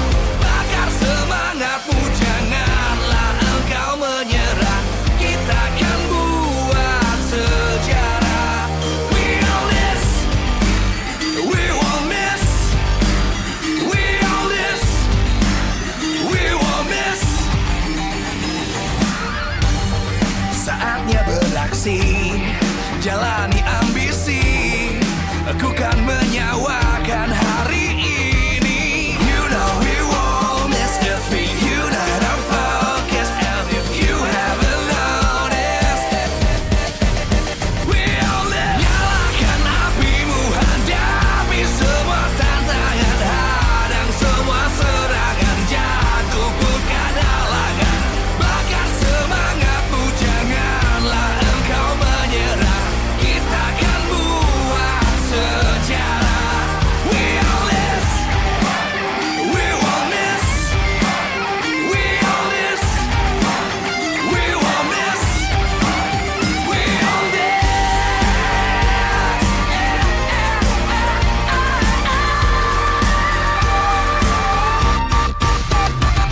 Nyalakan apimu, hadapi semua tantangan, hadang semua serangan, jatuh bukan halangan. Bakar semangatmu, janganlah engkau menyerah. Kita akan buat sejarah. We all this.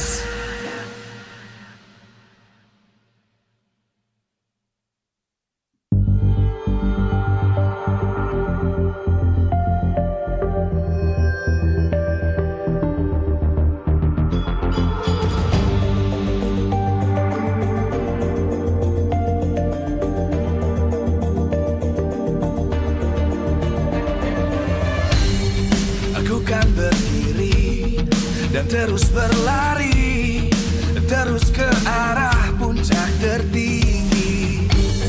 Ku takkan berhenti, hanya sampai di sini. Kemenangan abadi menanti. You know we won't miss if we unite our focus. And if you haven't noticed, we all live. Nyalakan apimu, hadapi semua tantangan, hadang semua serangan, jatuh bukan halangan. Bakar semangatmu, janganlah engkau menyerah. Kita akan buat sejarah. We all this, we won't miss. We all this, we won't miss. Saatnya beraksi, jalani ambisi. Aku kan menyawakan hari ini. You know we won't miss if we unite our focus. And if you haven't noticed, we all live. Nyalakan apimu, hadapi semua tantangan, hadang semua serangan, jatuh bukan halangan. Bakar semangatmu, janganlah engkau menyerah. Kita akan buat sejarah. We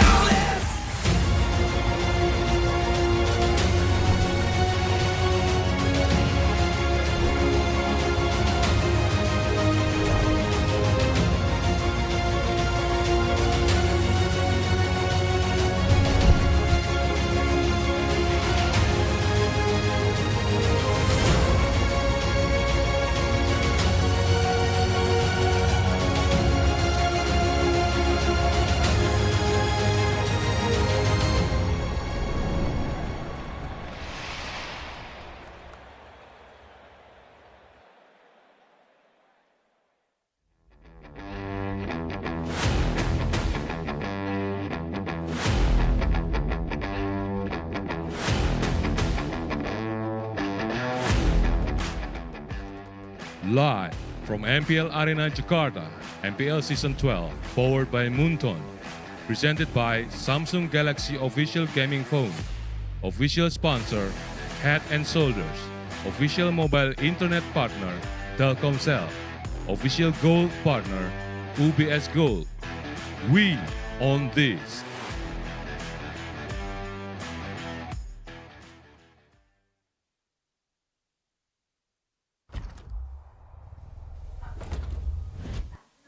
Welcome to match number 2 of today's stream.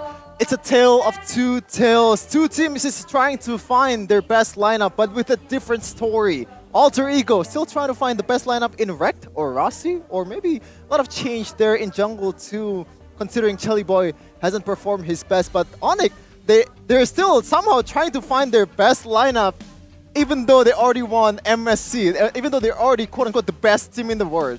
You know, What's I going think on? they're not trying to find their best lineup. I think they're just trying to hide their best lineup. Okay, before that though, we're gonna shout out to our sponsors first. MPL ID Season 12 powered by Moonton. Presented by Samsung Galaxy's official gaming phone. Official sponsor Head and Shoulders. Official mobile internet partner Telkomsel. Official gold partner UBS Gold. Partner in esports Bli Bli. Dunia Game, Grab, OFO, and YouTube.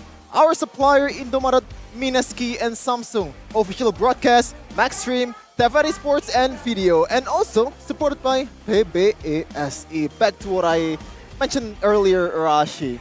Like, what's going on here? Like, what's the best play here for Alter Ego, considering they have two different roamers? Rashi, very familiar with kind of a healing hero and all that stuff. Meanwhile, Rect, very aggressive, especially in the early game in laning phase. I think it's very situational for sure, but if they want to try and grab a win, I think they have to try and find something that really works and find it quick, man, because time is of the essence. They have to grab it, just grab it quick. Yeah, grab it quick. Like, you can go to MPL Arena with 90% discount. 90! And also get a 50% discount on Grab Food as well in MPL Indonesia. There's also a chance to get diamonds and MLBB hero skins. So killing two birds with one stone, or grabbing two birds with one stone. I don't know how you would do that, metaphorically, grabbing two birds with one stone, but you know what, Sheffin? You can do it with a 90% discount code and with grab challenges. You guys at home can stay tuned. But yeah, I think, what do you think? Do you agree with me that Onyx are trying to just hide their main lineup? Because it seems like they found their best lineup. It was the MSC winning and the Snapdragon winning lineup, is it not? That's not hiding it, right? Like, no, hiding it for regular season. But we all know which one is the best lineup. Even all of the players here, all the coaches here. I don't know what's the play here. I think Albert is the Albert transfer is just to get rid of Albert from RQ. That's it, Arashi. Well, you know, how are you feeling as an RQ? Fair play. But on Mirko's point, I feel like they're just trying to make sure that their best lineup just doesn't get seen as often, because this is the current meta, dude. It's all about intelligence. You saw what Bigatron was able to do when they figured out what Dewa United needed to do to win the game. Everything was completely countered. There's nothing to say that other teams cannot do the same thing to Onyx, right? But if they hide their main roster, now teams are like, okay, what we know is this, but in the next few weeks, if there are any changes, we have no idea. So, do you think Albert is a regular season player or regular season rotation only, not in playoffs? I feel like if it's already in playoffs, they must bring their A game. But hey, we've heard a bit of rumors, right? That hey, Albert's been doing pretty good. You know, if he performs, right?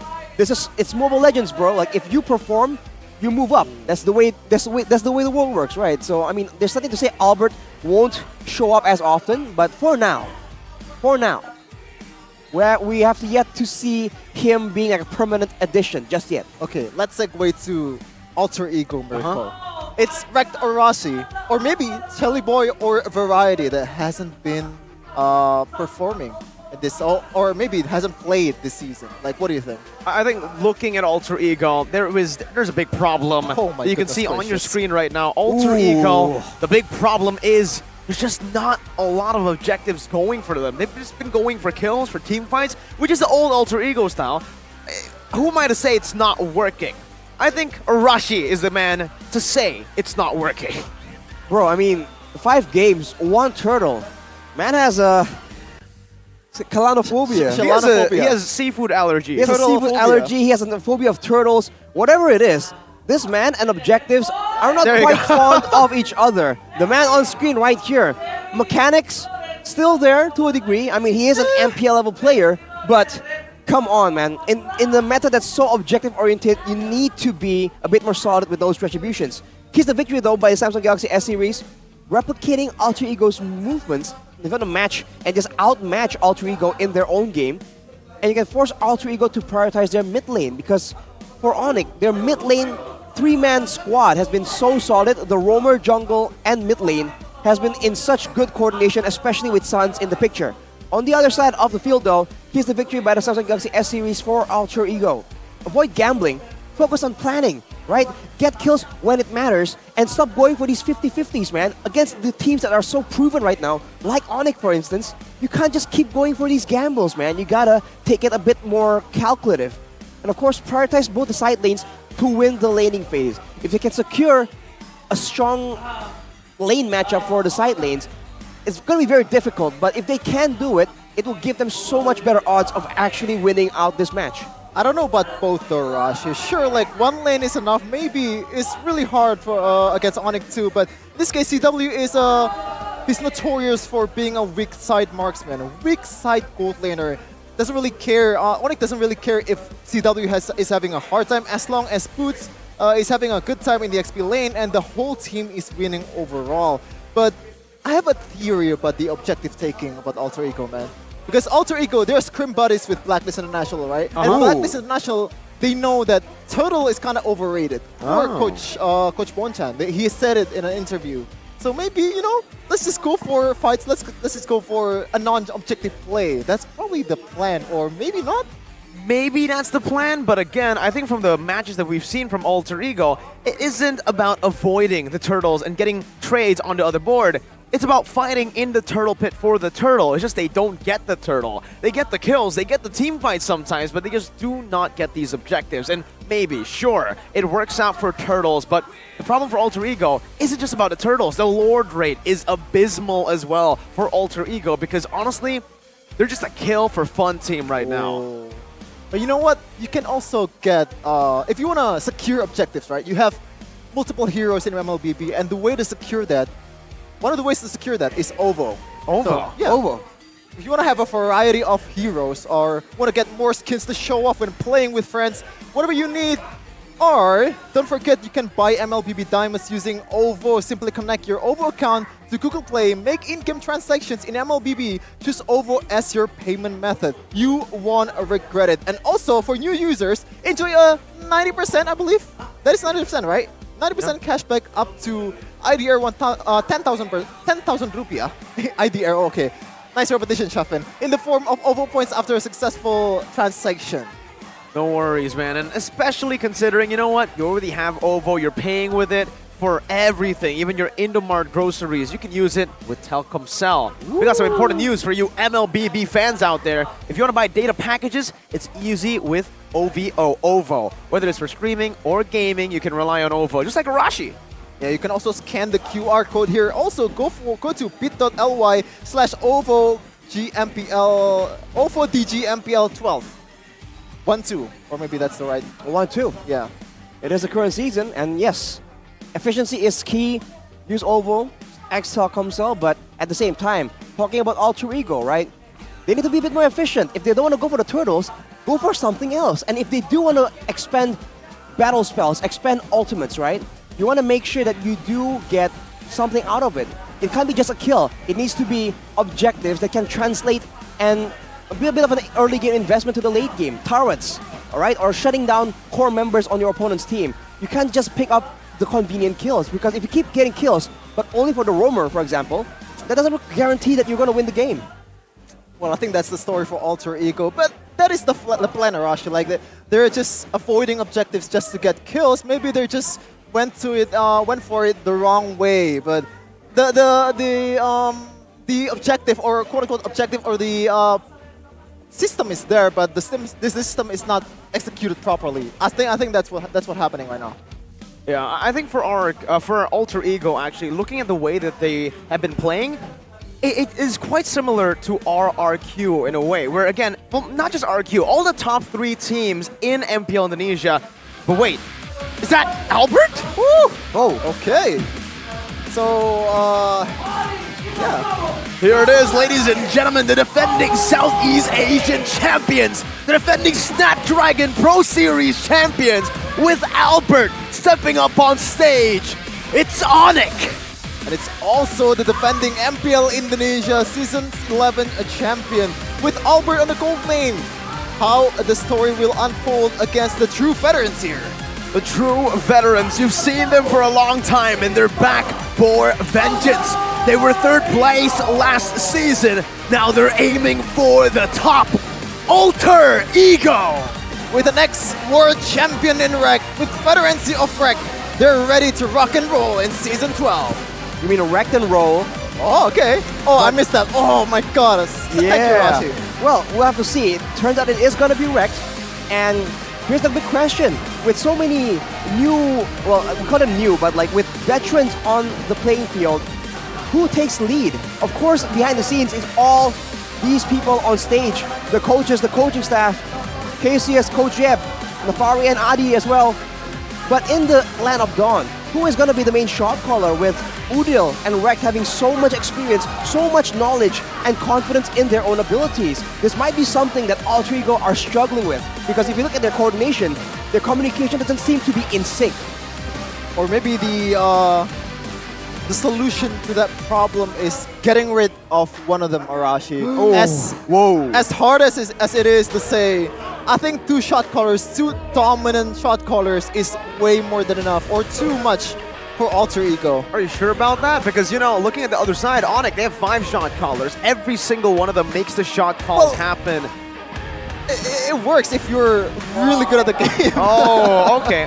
So the point insane. is, maybe Alter Ego, they're not as good as they were before, but I think personally their side laners are as good as the best in the league. And you can see it from the statistics here. Top 3 XP lane from week 1. How do you go 0 and 2 in the first week, but your side laner, Pi, still makes it to the top of the charts with 69% percentage of that teamfight participation and even taking the most damage here per minute? Well, you can argue that it only shows that Pi has been taking a beating in most of their games. True. But still, credit to the man, this guy. He can play a variety of different heroes for sure, and he can be aggressive and defensive. So I think for Alter Ego, making sure that he has a comfortable hero, a comfortable matchup, could be beneficial here, because we have talked about the EXP lane being so critical, so important.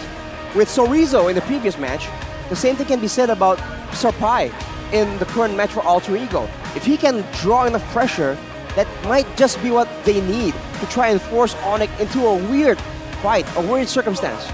It sure is important, but I think Gold Lane is as important as EXP in this patch too, because they, at the end of the day, they're the one who deals the damage.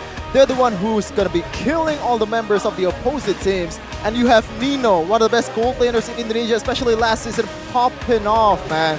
And I think the prioritization is more towards Nino than Pi. We're looking at a team head-to-head by head and shoulders right here.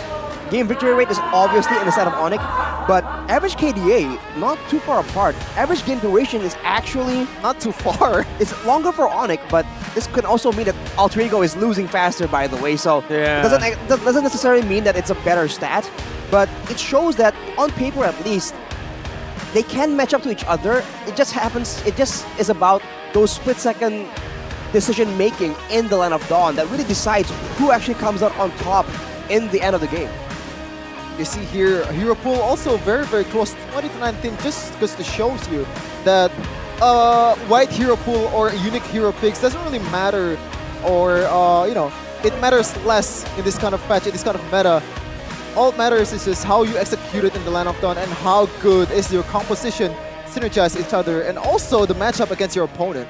Yeah, and let's talk about that. Let's talk about the execution coming down from Alter Ego, because quite honestly, it hasn't been the best. They've been struggling in the early, mid, and late game, where For Onyx, I guess you could say it's kind of the same. They have been struggling in the first week with the absence of their star mid laner, Sans. But since he's been back, they were able to completely go back to their MSC Prime form to take that trophy back home. Snapdragon Pro Series Challenge Finals.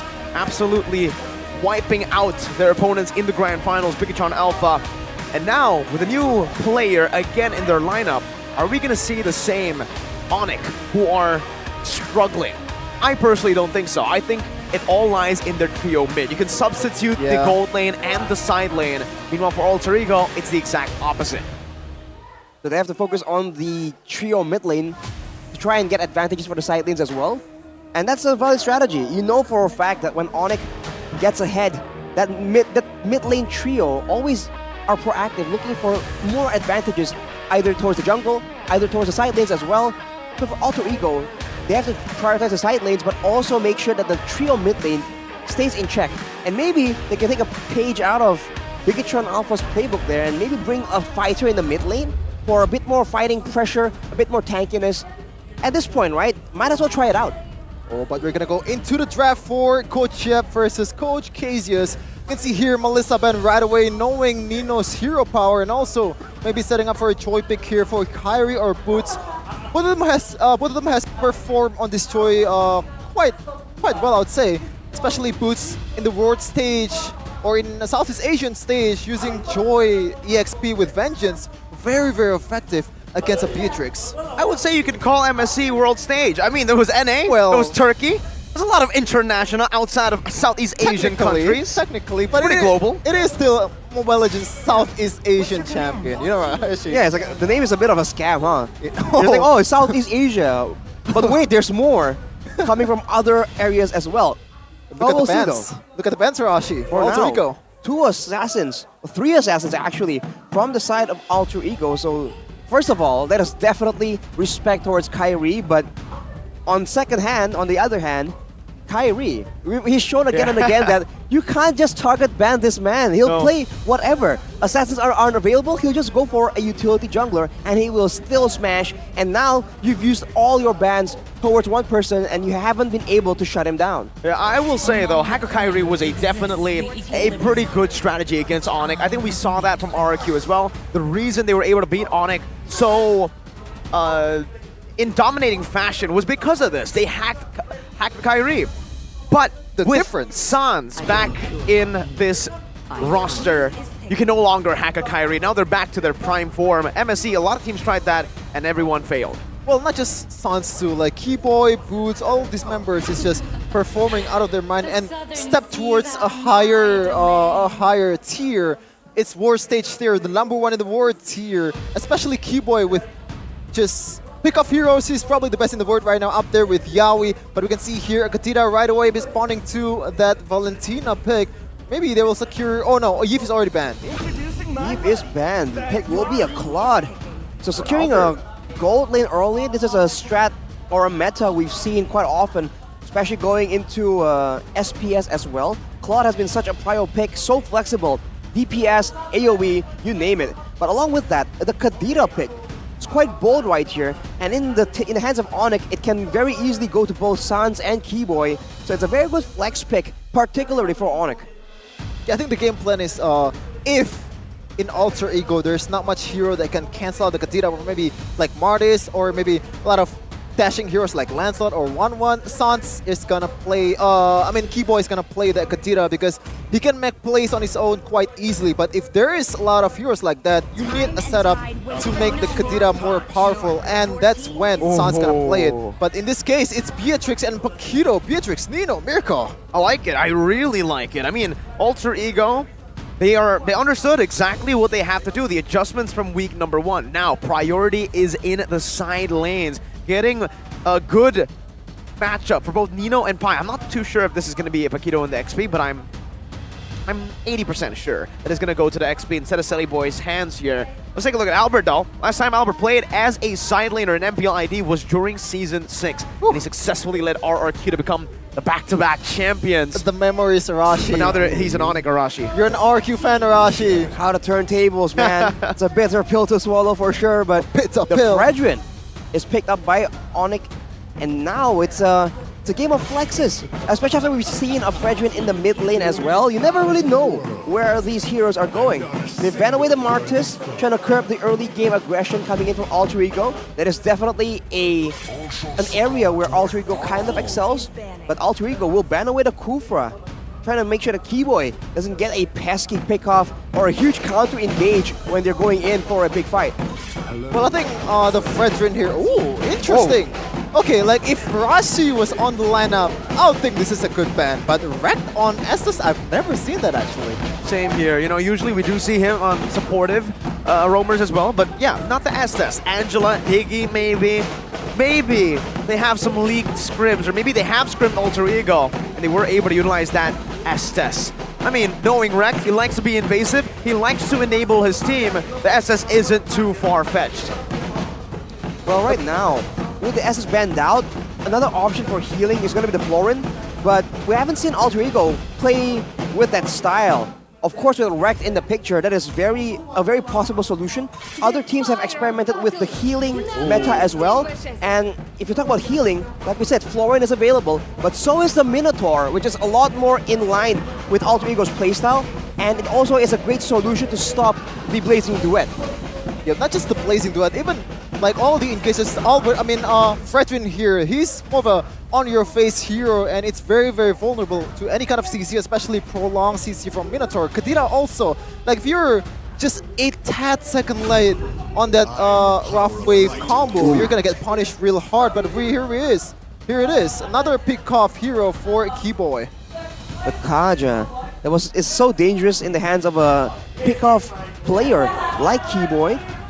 And with the help of Fredrin, there's a lot of hard control potential, and the Kaja has a lot of room to maneuver around, with the Fredrin being the main frontline, maybe taking some damage, threatening a small engage with his knockup as well. So for Alter Ego right here, are they going to go for more damage? Do they want to get some more frontline as well? They have a lot of burst damage already. For sure. Crowd control to secure the pickoff could be beneficial.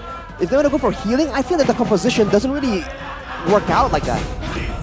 Yeah, oh man. I kind of regret. Like I was gonna say they should pick Boxia, but there you go. But Florin though, like I feel like a healing composition in face of an elite pickoff composition from Echo or Onyx, it's just not gonna work. When you have Kaja and Kadira on the other side of the team and you play any kind of healing hero, that's gonna be very, very dangerous for you. Definitely is going to be tough to play the Florin even here, considering there's so much pickoffs, but if he is able to position himself well, and if the front line does what it's meant to, then it's going to be really good. But Onyx, they go for the Lancelot, a big, big pick here, up against a team who will be most likely clumping up. There's global presence of the healing though, and the ability to take away the anti-regen effect. Man, Mirko, Fredrin EXP, it looks like the win rate's not gonna be able to stay at 0%. Are you sure about that? Well, it's Onyx. We're gonna see. You never know. Yeah. Hey. Chances are, this is like the best team in the world currently right now. And they're up against a team that's still figuring out how to play around a certain player. And I think chances are Onyx gonna prevail Parashi. Well, we'll have to see. On paper at least, there's a good combo here with the Boxia and the Florin, right? Tanky member in the front, along with the Bakito, and healing in the back. As long as Wreck isn't forced to open up bushes and be in the front, there's good potential here, especially with a Boxia going up against a Lancelot. Fighter always has an edge against the Assassin, but only if the Roamer and the mid lane can back him up. So right here, maybe Onyx has a particular strat to shut down this Boxia. Yeah, as we jump to game number 1 for Onyx versus Alter Ego. Oh, this is a tough one, man. Because honestly, I feel like Alter Ego have what it takes to actually give Onyx a run for their money. They have made the adjustments necessary. Look at the keys to victory earlier, and then look at Alter Ego's draft now. They have a chance. Do they? Do they though? But we can see here Albert opting for Quantum Charge, opposing to some players out there that uses Brave Smite on Clouderashi. Yeah, going for a bit more mobility, even with an extra bit of sprint to ensure he can maneuver really well around the battlefield, with a bit of agility from the emblems and the tenacity for sure to ensure it doesn't get bursted down. On the other hand, for the Boxia and the Florin, you can see that firmness come through, along with the tenacity for the Florin. So it's going to be a full anti-burst setup for the Florin. And with the focusing Mark Emblem actually. It's a bit of a mix of two things for the Florin. Not exactly full defensive, but against a Kaja and a Kadira, I think it's going to be quite wishful thinking for the Florin to be able to mark people that easily. Interesting rotation of Sally Boy, just not mirroring the movement coming in from Kyrie, but goodness gracious, the dashes. A few dashes here and there, still no threat for the kill though. Udil can just walk out of that. But so far, I do think Alter Ego have done a pretty good job at nullifying Onyx early game pressure and presence with the Kadira Kaja. But with a Paquito and a Baxia, that's definitely a lot of pressure. We saw that Pai just very casually went down and almost bursted down San, so that is definitely a big problem. And as the game keeps going, you're gonna see it happen even more because a Fredrin and a Paquito, we've seen this matchup oftentimes. In the lane is pretty okay, but there's no way the Fredrin can match to the mobility, the speed at which the Paquito can just go around the map and impact other lanes. Oh my goodness, Sans! Oh, beautiful rough waves into a Petrify. Udil though has stolen the rough waves away as well. Udil's very low, can get caught here. Keyboy's already in that bush waiting for a Divine Judgment. Okay, good reset there by Boots. Interesting itemization from Pai. He chooses to go for a warrior. Oh my goodness. Udil, very creative. I think that actually worked out. Kyrie now looking for a play, jumps in with a puncture and the phantom execution. Sillyboy loses out in the retreat battle, and Alter Ego decide to move back. A W early on for the Porcupines. Kyrie with the perfect retribution opposing to Sally Boy, which makes sense. Thorn Rose, a lot of dashes, a lot of damage. It's going to be hard for Sally Boy to secure any kind of objective from Kyrie. Meanwhile though, Alter Ego, Lone Wolf here for Mirko. Yeah, Lone Wolf. You want to elaborate a bit on the situation? Like I said, I think Alter Ego have a chance. Maybe not in the objective department, but again, that's not what this composition was built for. Oh, Keyboy! Divine Judgment, bringing Udil back. You used your flicker on me, now I use my flicker on you. Told you, man. Elite pick-off composition, world-class pick-off composition prevails over any kind of Uber strategy any day of the week. Keyboy is just so good at doing that. And now he's getting stunned up, but the damage is done, but you can see Alter Ego, they're going for something else. Well, they're going to go for Albert here, but I don't think there's any kill threat here unless, nope, the shield's not there to deal that much damage. Albert gets out, but Nino gets a winning lane. He's going to try to snipe Albert down. Doesn't get it. Albert is able to recall in time. 1k gold lead early on in this game, courtesy of that Lord, that turtle earlier, and 1 kill for, looks like Sans is going to get another kill in with that rough waves. They make it look so easy. Onyx just everywhere on the map, getting picks left and right, and now Sillyboy is trying to do the same against Albert. Beautiful paddle mirror image. Shield Unity connects, but there's no follow. Oh, Albert jumps back. The British Passion coming down. Albert, wow, still gets out, gets the goal too. It's some fancy feet, fancy footwork from Albert there for sure, but on the other hand, Alter Ego are the team with the better wave clear, better roaming jungle as well, and all the aggressive side laners, but Onyx are the ones getting the pickoff, so shows you again the importance of the triple mid rotation. The mid lane, the jungler, and the roamer.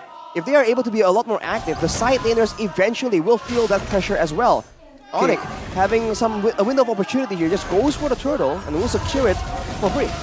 Okay, I like this coming in from Alter Ego. They realize that the kill threat is going to be much higher if Albert is laning the same lane as Pai with the Paquito. And there you go, the rotation right away. Paquito the gold lane. Meanwhile, Nino is going to burst down Boots, or maybe just chunk down Boots to low HP. It's going to be the matchup that Alter Ego really want to make. Oh, wait, Sillyboy. Kyrie's trying to steal away the orange buff from him. This is why the box trip was picked up, to get him on par with Kyrie in terms of the farm department. Sans, ooh, very aggressive play onto the fronts. Nino picked up the BOD in the 5th minute of the game. Pretty good timing.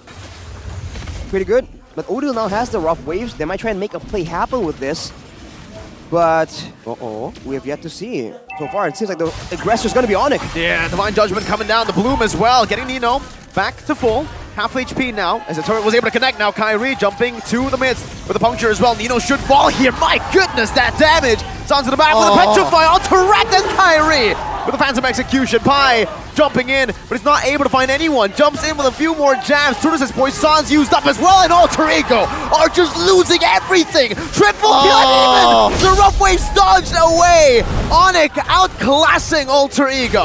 Poetry in motion. The movement coming in from all members of Onyx Esports just immaculate. Dodging all the skills, especially with the Odil. Flicker rough waves just read perfectly by Albert, man.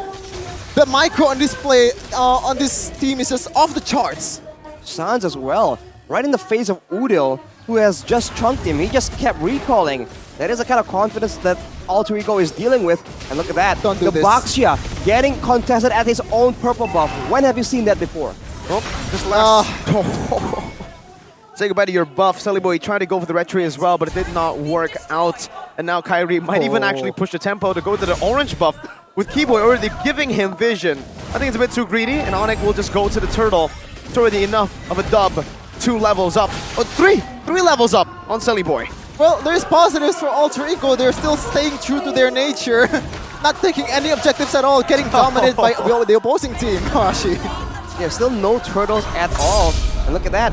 Once an early lead is secured, Onyx immediately transitions to trying to take out the side turrets, the structures, to ensure that they have even more room to maneuver, even more space for Keyboy to go for those sneaky pickoffs.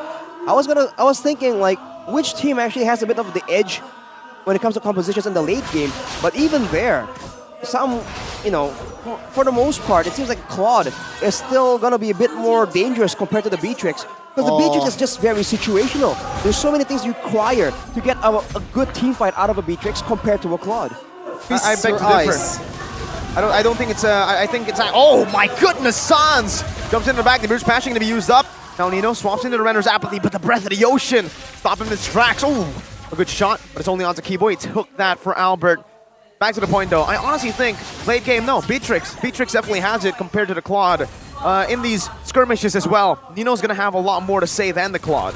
Yeah, I think the gameplay execution is much easier for Alter Ego in the late game, especially when they have a global healing in Florin. But this is Onyx we're talking about. Pick up composition, they're the best in the world. There's nothing to worry about. Keyboy and Sun's gonna get the job done. Well, Nino can definitely do some damage. And as you mentioned, the combo essentially is simpler for Alter Ego to just execute, right? Just do damage, stay alive, get the healing in, and you're okay. But the thing is, against a Kadira and a Lancelot, it's going to be such a tall order to try and survive. And Kyrie will be able... No, he won't be able to secure the orange buff, so small wins for Sullyboy. Still, he needs a lot more small wins to get back to equal here. 4-level lead. Some medium wins, maybe. Everyone says Basha is just one of the best junglers in terms of jungling. Maybe for fair sake. Yeah. Not for Selly right now. I think Bane and Baxia is up there, but the fact that he's down 3 levels is just, 4 right now. And it's due to this man. It's due to Sans being so active. Taking a look at the Pro Build series right here. He has the lethal ignition, but he has to pull yourself together as one of his choices just to ensure that he can be a lot more aggressive and in a way, right, be a bit more survivable because his skills will be off cooldown more often. Well, I think the better play is there to go for a Weapon Master because you're gonna build the Holy Crystal anyway, and you're looking to burst like a beefy members of Alter Ego. I think Weapon Master suits the composition more, but Sans is opting to go for more plays than more damage. I agree with you if they were to get to the late game. Onyx knows they're not going to get to late game. Onyx knows they will snowball from the start, and that's why they prioritize cooldown. They just want to keep on getting at Alter Ego. You see the itemization coming in from Boots, Dominance Ice, Radiant Armor. So already geared in for that late game, long team fight. And even with a Concussive Blast, he's still not going for any sustain items, so relying purely on the Fredrin's built-in sustain and some other emblems to try and survive in the late game. Arashi, I know you were trying to be kind by not mentioning it, but Kevin, I know what you're looking at. 4,671 gold difference? Well... Oh, that is nasty! On a Baxia as well, so... I don't know, man. It's definitely not an ideal situation for Alter Ego. And now, defending the base against the First Lord, how much can Oni go for? Divine Judgment, only on the Silly Boy right now, but his range coming down with the Bloom as well. But it's going to be the Petrify locking him down, still getting the healing as well, though, from the Revitalize. Beautifully done. Alter Ego get the defense here. Meanwhile, Pi taking a mid lane turret. Tier 1 should fall. Nope, unless Kyrie comes in and clears it out. Now Pi, number 1, XP lane, running for his life. Kyrie is taking it real slow. He even just took the purple buff. And now he's looking for Pi as he runs away. He has a sprint as well, but he's not going to utilize it. He knows he's done for unless, nope, there you go. Oh, flicker by Boots, taunt by Boots. And it's a kill for Albert. Nope, for Boots. Well, maybe I was wrong, you know. That's the error of Keyboy, choosing the wrong target. But good job for Alter Ego knowing that Keyboy is coming with the conceal and try to put that Divine Judgment onto Silly Boy, the perfect target for Alter Ego to pour the damage from Onyx. But here it is. I don't know about Boots. This. He's caught right now, still able to gun him down, but he dashes right into the taunt. Boots takes him out. Now it's an all-out collapse. Wrecked, running for his life, gets caught. Mega kill for Kyrie. One kill picked up by Alter Ego onto Albert though, but at this point he is not the main problem at all.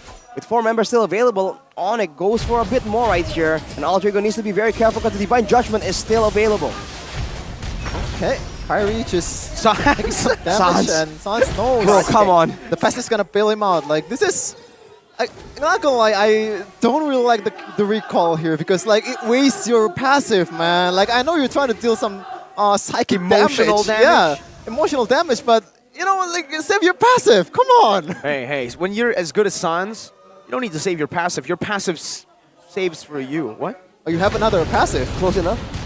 Well, on that note, on the recalls and the passive, I feel like the fact that Sans does this so often is a bit, you know, it's probably just for dominance, but it's also a bit of a mind game because again and again, there have been times where Sans is recalling, right? And people think, oh, this is him doing his thing again. They jump on him, and turns out his team is right behind him. So the fact that he occasionally does this, even though his team isn't around, becomes a bit of a mind game, a bit of a bait for his opponents.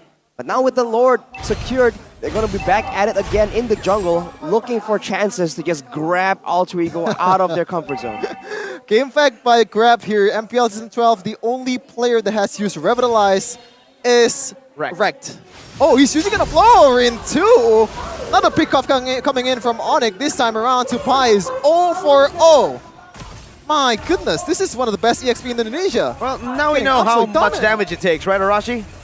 Yeah, I mean, it's a lot of damage, my guy. Now with the Lord coming in, more damage onto the turret. That'll be the first base tower taken away. Keep your eyes out for Keyboy for making it engage. Yeah, Phantomize. Oh my what? Kyrie! One-shot Nito! And just like that, Onyx goes to the front. Abraser's Wrath coming down. Wreck forced to back away. The Blazing Duet.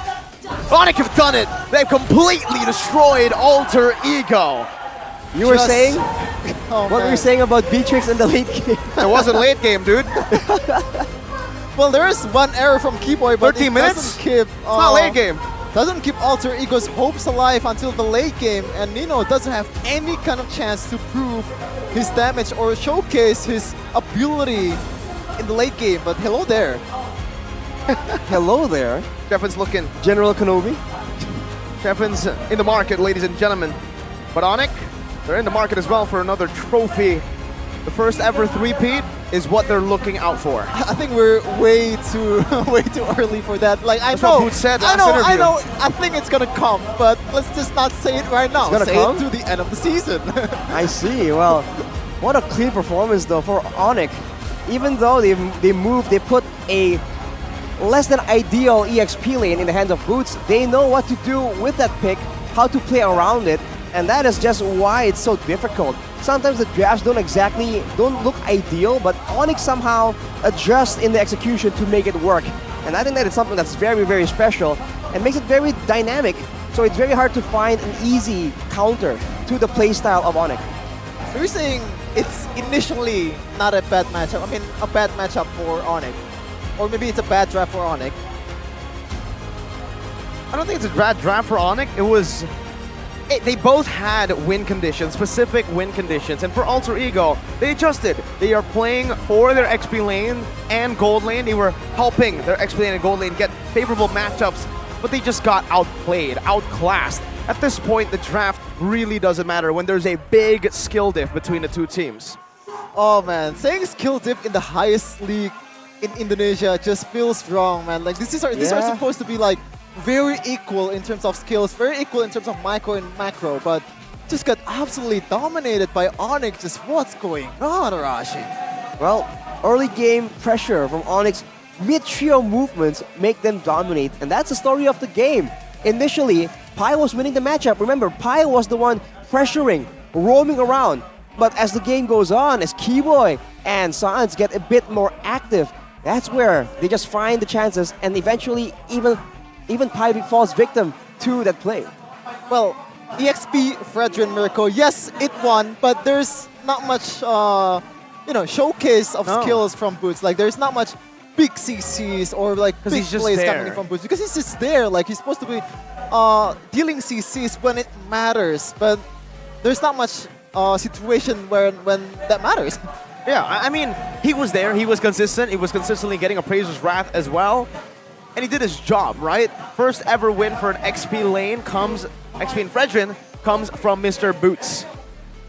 Well, if you look at that play in the late game, right, trying to capture Pi, he was critical in catching him out down with the flicker, but that's about it.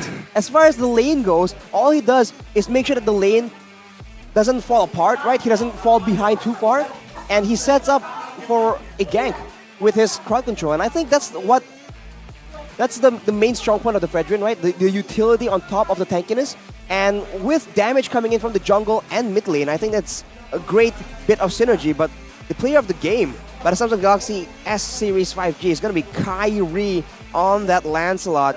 Full damage build, showing again that this pick is just so adjustable. In this meta, adjustable means meta, bro. Yeah, there's not much CC coming in from Alter Ego as well. There's not much stopping Kyrie in his place. Not much Ruby, not much like a pickoff or a Franco or Kaja because it's already picked by Onyx.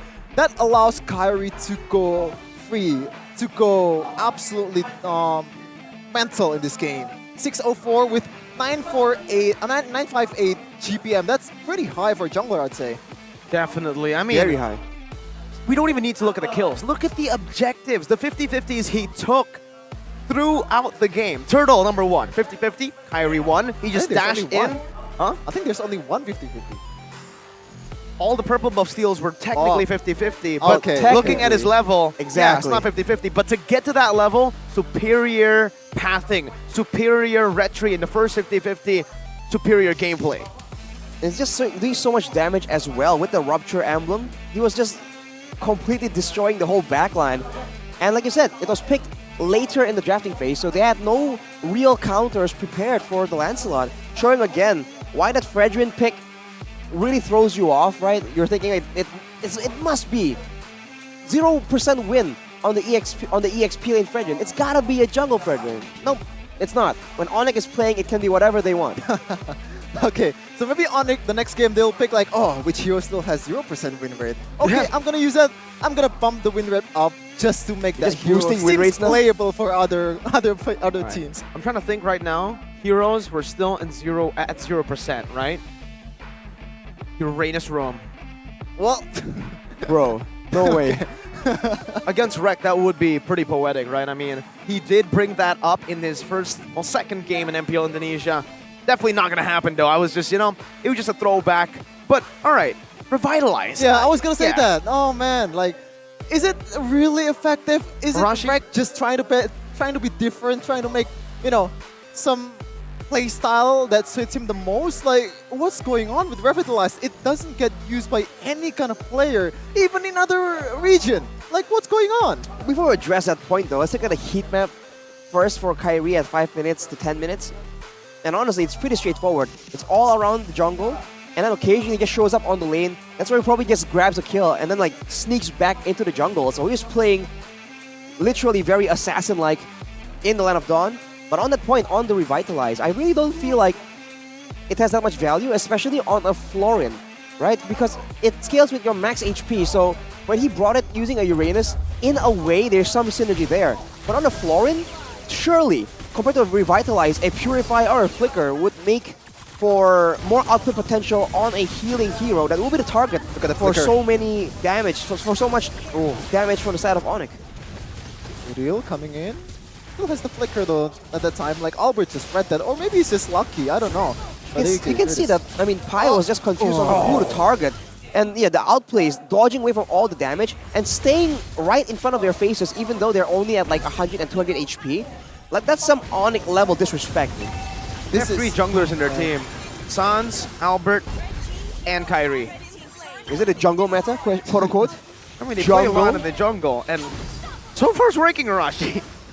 Okay, speaking of that, like, this last engagement, that damage from Kyrie, I think he's just stacking up that War X to perfection. Like, that's why it deals so much damage. But Untapped. Yeah, that initial, like, Nino just way offside at that top lane team fights. Like, what's going on at the time? Like, Florin and Nino is just out of their way trying to get lanes. Meanwhile, Onyx knows that it's an easy punish. Like, so far, Alter Ego, I feel like it's not just the drive, it's not just the micro. It's all over the place. Everything is wrong. Yeah. Do you agree, Arashi? Do you concur? I think I have to concur, man. I mean, in the beginning, you don't even know what exactly they're trying to go for. They have strong lanes, a strong jungler. They want to try and abuse like the tankiness and the healing, but with only a Boxia, it doesn't even maximize that cheese strategy either. So it seems like they have a lot of good ideas, but they're trying to mix it all together, and it's not really working out for them. And honestly, 1 kill only in a 14-minute game, that is some painful stuff, man. They got 3 turrets, so it wasn't as one-sided as the first game, but still, they have to try and find something that works. Which first game? Oh, in the previous match, I mean. First match. Rico, did you see the goal of Boxia, Celeboy versus Kyrie? It's 6K to 13.3K. That is more than double, 7K difference. Wow. I've never seen that in my whole life. That's alone on a Boxia. This is definition of gap. You can look it up in the dictionary, like gap. There's gotta be, match... Kyrie Celeboy, Ultra Ego Boy, versus Onyx Game 1, regular season, MPL ID Season 12. That's one of the examples in Merriam-Webster. Merriam-Webster. I think it's it's just oh my goodness. I don't know how to put it into words, right? But I do want to highlight the fact that, well, here, pull yourself together, worked out. Like we mentioned earlier, they know it wasn't going to get to the late game. They knew it was only ever going to get to, mid-game at max. And yeah, mid-game, they ended. Even on Keyboy, right, you see that he has the agility, and usually people go tenacity on the Kaja, but he went for the pull yourself together as well, so they're just going all out aggression, man. And if you look at the damage dealt, again, it's huge. Goodness. But the rich guy and the carry is gonna be Kyrie. On a Lancelot? I've seen it on a Ling. Mostly just Ling. When you get 900 to 1000, Lancelot 958 GPM. Well, did you see how fast he was farming, man? And towards the end of the game, a single Thorn Rose almost one-shot the buff. So, I mean, he was able to get his buffs as well as Celeboy's buffs as well. That explains the GPM. That explains the gap in gold, man. Celeboy just wasn't getting anything. No. Not a turtle, not a buff, none. Only because, like, the map pressure is there for Kyrie to pop off, to steal all Boxia's jungle away, to steal Celeboy's jungle away. So, I think Sans and Keyboy does a lot to these stats, as well as Kyrie's pathing too. It's not just him. It's not just a one-man show. It takes 2 to tango. And it was both Celeboy and Kyrie. Well, it takes 5 to tango in the Land of Dawn. Well, it takes 5 to make a team. But I think for this matchup specifically, it takes just 2 to tango. You know what? I think Alter Ego, they need a breather. They need a break. They need someone, something to charge them up. Okay, what is that? What can give them enough energy? Yeah, one of the ways to do that is point coffee. Grab your point coffee, guys, please. Point coffee. Okay. Tell me what to do. I was going to say Indonesian, okay. Point coffee, like this is... I am actually a customer of point coffee for a long time because there is... Very cheap? Yeah, in the mart nearest to my house, like they actually sell this, and it's not just... It's good, like... It's quite standard, like the pricing compared to all the high-end coffee out there. This is one of the ways to go, especially when you have discount every Monday out. Yeah. I think there's 30% discount on certain items. So if you want to explore the menu, you can do that. And it's not just coffee for Point Coffee. There's also tea. There's also non-coffee product like a matcha. Oh, there you go. That's tea for Arashi, which still sick, by the way. So he doesn't go for like any kind of ice cubes there. No ice cubes. Yeah. Well, it is cold though, and I like spilling tea. You already know. Oh yeah. I think you said that the lychee tea is really good, right? Lychee tea. Because it's a lychee tea and it's delicious. I must say. Well, there you go. Point Coffee. Maybe in the name. The coffee may be in the name, but you can get all kinds, like Chef had mentioned, tea, matcha, or whatever you want. Made with 100% Indonesian coffee and made by a professional barista with international standard brewing machines. There's a special discount, like Chef had mentioned earlier, not just on Mondays, but also the collab menu from Point Coffee with MPL ID. Yeah. Have you heard of that? Yep. Well, use the code as well. Kopi Enak PC. What does that mean, Arashi? Kopi Enak? It's coffee, delicious, delicious PC. Coffee PC. PC as in Point Coffee. Coffee good. Coffee good. I drink coffee. What is going on? What was that? I mean, I was trying to go like back then if there is Point Coffee in like the 80s or something. No, in the prehistoric. 80s? In prehistoric How time. old are you? Chefin is good coffee. I drink coffee. Life is good. I happy. Chefin is the IRL Natan. He travels through time. Okay, I'm not gonna drink this because I'm gonna save this for later because, yeah. Well, technically you don't need to save that for later. You can just buy that with Indomart Point Co and get points and then get rewards and then you can get practically free products, Arashi. You do it a lot. Of course, man. It's all about value.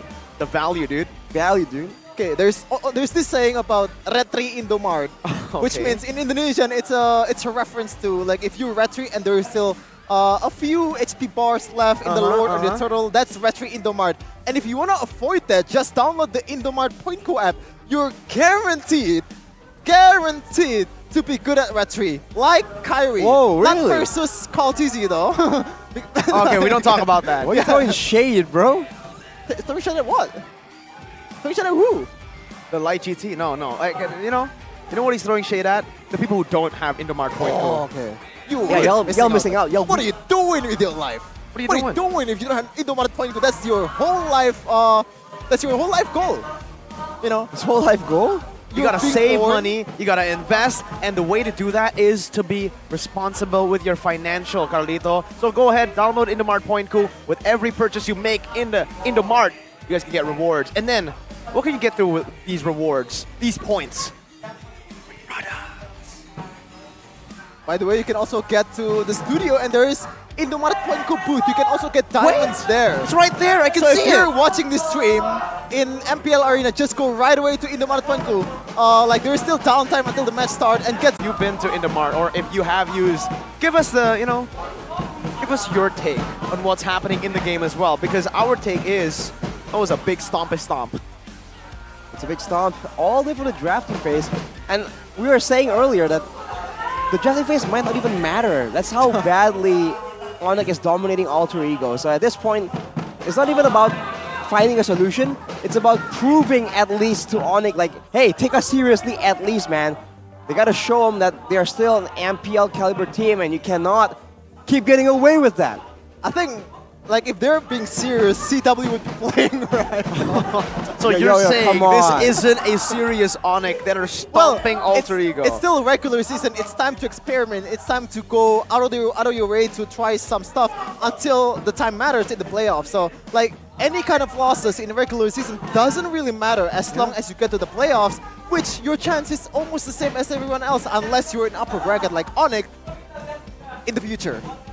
Well, I mean, your chances of getting to the playoffs already are kind of shaped up from now. So I mean, saying it doesn't matter at all, it's a bit of a stretch. As long as you get into the playoffs. Well, for Alter Ego to get into the playoffs, they gotta turn this franchise around, man. It's not working out for them at all. Oh, yeah, that's a big word, man. So it's not just MLBB, like the whole franchise of Alter Ego is just turned around, okay? Hey. It's the hair cam presented to you by Head and Shoulders. Go ahead and check it out, ladies and gentlemen. If you want to look, if you want your hair to be as smooth as Keyboy's girlfriend right here, Anya, who's supporting Alter Ego. I don't know how that works, but if you want that smooth hair, Head and Shoulders. Still not as good as Keyboy's hair though. I think that's I the better Head and Shoulders ambassador right there. I agree. They should put their cam on Keyboy right now. Just let him pose for a minute. Just bit of a JoJo pose, I guess. Maybe. Well, turns out it's Silly Boy, showcase not the head. Keyboy. Different boy. Well, Silly Boy has beautiful hair too. It's the iconic mid part. Right as you say that, the camera pans to Rect. We have the best cameraman in the industry. Well, there you have it. That's gonna be Keyboy getting pinched by Coach Adi. All in good fun though. And you can see that they are so relaxed. It's unreal how well they play while being also very loose with their situation. They never seem tense or too serious at all, but they surely bring it on in the Land of Dawn. I wonder though, like at some point, this team is gonna fall down. Like it or not, this lineup's gonna have their downtime. I would say soon, but at one point they'll have that. You're talking about what's Onyx? the process? What's the process? Like it's like Onyx back then, right? In season 3, they're dominating the scene, world stage, Indonesian stage, like 10 or 11 tournament in a row. I don't know. Like, what's the process of being in the top of the world to a mediocre team? Like, I think the downfall of big teams. The saying goes, it's harder to stay at the top than it is to climb to the top because everybody's looking at you, everybody's trying to read you, everybody's trying to beat you. And that's where Onyx are right now, at the top of the MLBB esports mountain. And I think the other saying that really fits the situation is, all good things must come to an end. And one day, right? One day, sometime down the line, this Onyx will somehow change, right? Someone will retire, someone will move teams. But for now, enjoy, appreciate just top tier Onyx right here. And now in game number 2, once again, no assassins allowed into the hands of Kyrie. interesting. They're still going with the same game plan, even though it doesn't work in the first match. Well, it does work for countering Kyrie's hero pool, but it doesn't work in the bigger scheme of things. But Coach Yep is still using that Angela Melissa band too. Looks like they're gonna opt to go for a Yeep band again. Same There you bands. go. Like if it doesn't work, if it ain't broke, don't fix it. Well, Onyx is notorious for just disregarding changes in the bands. They just go for the same exact bands, and for now, Alter Ego is still going with that Valentina. Very stubborn, but maybe it's a good stubborn. Well, early We'll see, though. it was Kadita and Claude. Claude. Please, Claude, Albert, pick the Claude. No way. Hey, if it ain't broke, don't fix it. I think Yeb is one of the best coaches at utilizing that strategy. With his analyst, Adi, I think he's backing him up. He's like, you know what? We did. We just got a 12-1 victory in game number 1, 14 minutes, with the draft that they are giving to us now. Well, they're taking their time here. I don't think it's going to be a Claude, or maybe if they have the... It is a Claude. Oh my goodness gracious. It's a Claude. Now, is it going to be a Paquito and a Beatrix? No, this one is not. No way. I bet. No, never. I don't want to bet. Well, before you bet, there's a comment here from Adi. For the first time, experiencing the thrill of being in a team that's addicted to victory. Let's go to MPL Season 12 and then M5 next. Via his Twitter account. So this man is out for blood, out for victory. I don't know, man. If you know NBA, this is like Kevin Durant moving to Golden State Warriors after the 73-9 season. I don't think you guys will get that. No. Filipino viewers will get You know that. why? We certainly don't. Football better. Anyways, Alter Ego. Now, are they going to go for the Paquito and the Beatrix? But getting back to Adi's comment, it is very rare to see. I agree. A team that has found so much success, but yet stays hungry, that's Uranus. That's a Uranus and a Martis. Okay. So a lot more aggression, a lot more beefy members for the side of Alter Ego. So trying to compensate, trying to deal with this pick of potential perhaps, but knowing that that is the case, there's definitely going to be some kind of adjustment coming in from Onyx as well. Okay, do they want to pick the pick-off hero here, or maybe a Dairoth to counter Uranus? Personally though, I don't think Uranus gets countered by Dairoth real hard unless you parried the huge physical burst damage like Paquito and oh my god, on cue. On cue. But I don't think Dairoth's gonna left free here. I don't think so. Well, if Alter Ego wants to ban the Dairoth, it's gonna be a bit more expensive, in my opinion, because then there's so many other things they have to be worried about as well. And honestly, I'm not sure if that's the right call anyways. Because for Onyx, I don't think they're going to go for a direct in the EXP lane. They've done it before, that's definitely an option. But turns out for Alter Ego, they really don't want to deal with that. They want to rely on an actual unkillable Uranus. And Onyx still respects this Uranus, this Estes ban. Kajaben for Alter Ego? Well, it worked in the first game. Like that's the reason why they're winning so hard is that synergy with Sans and Keyboy. Divine Judgment into the rough waves, just a combo that never goes wrong. The reason they can't just go for, the Kanja here, well, they can go for the Kanja, but then the Kadita is just going to be flexed into the roam position, and then Sans will pick up something like even a Forza here in this game could work.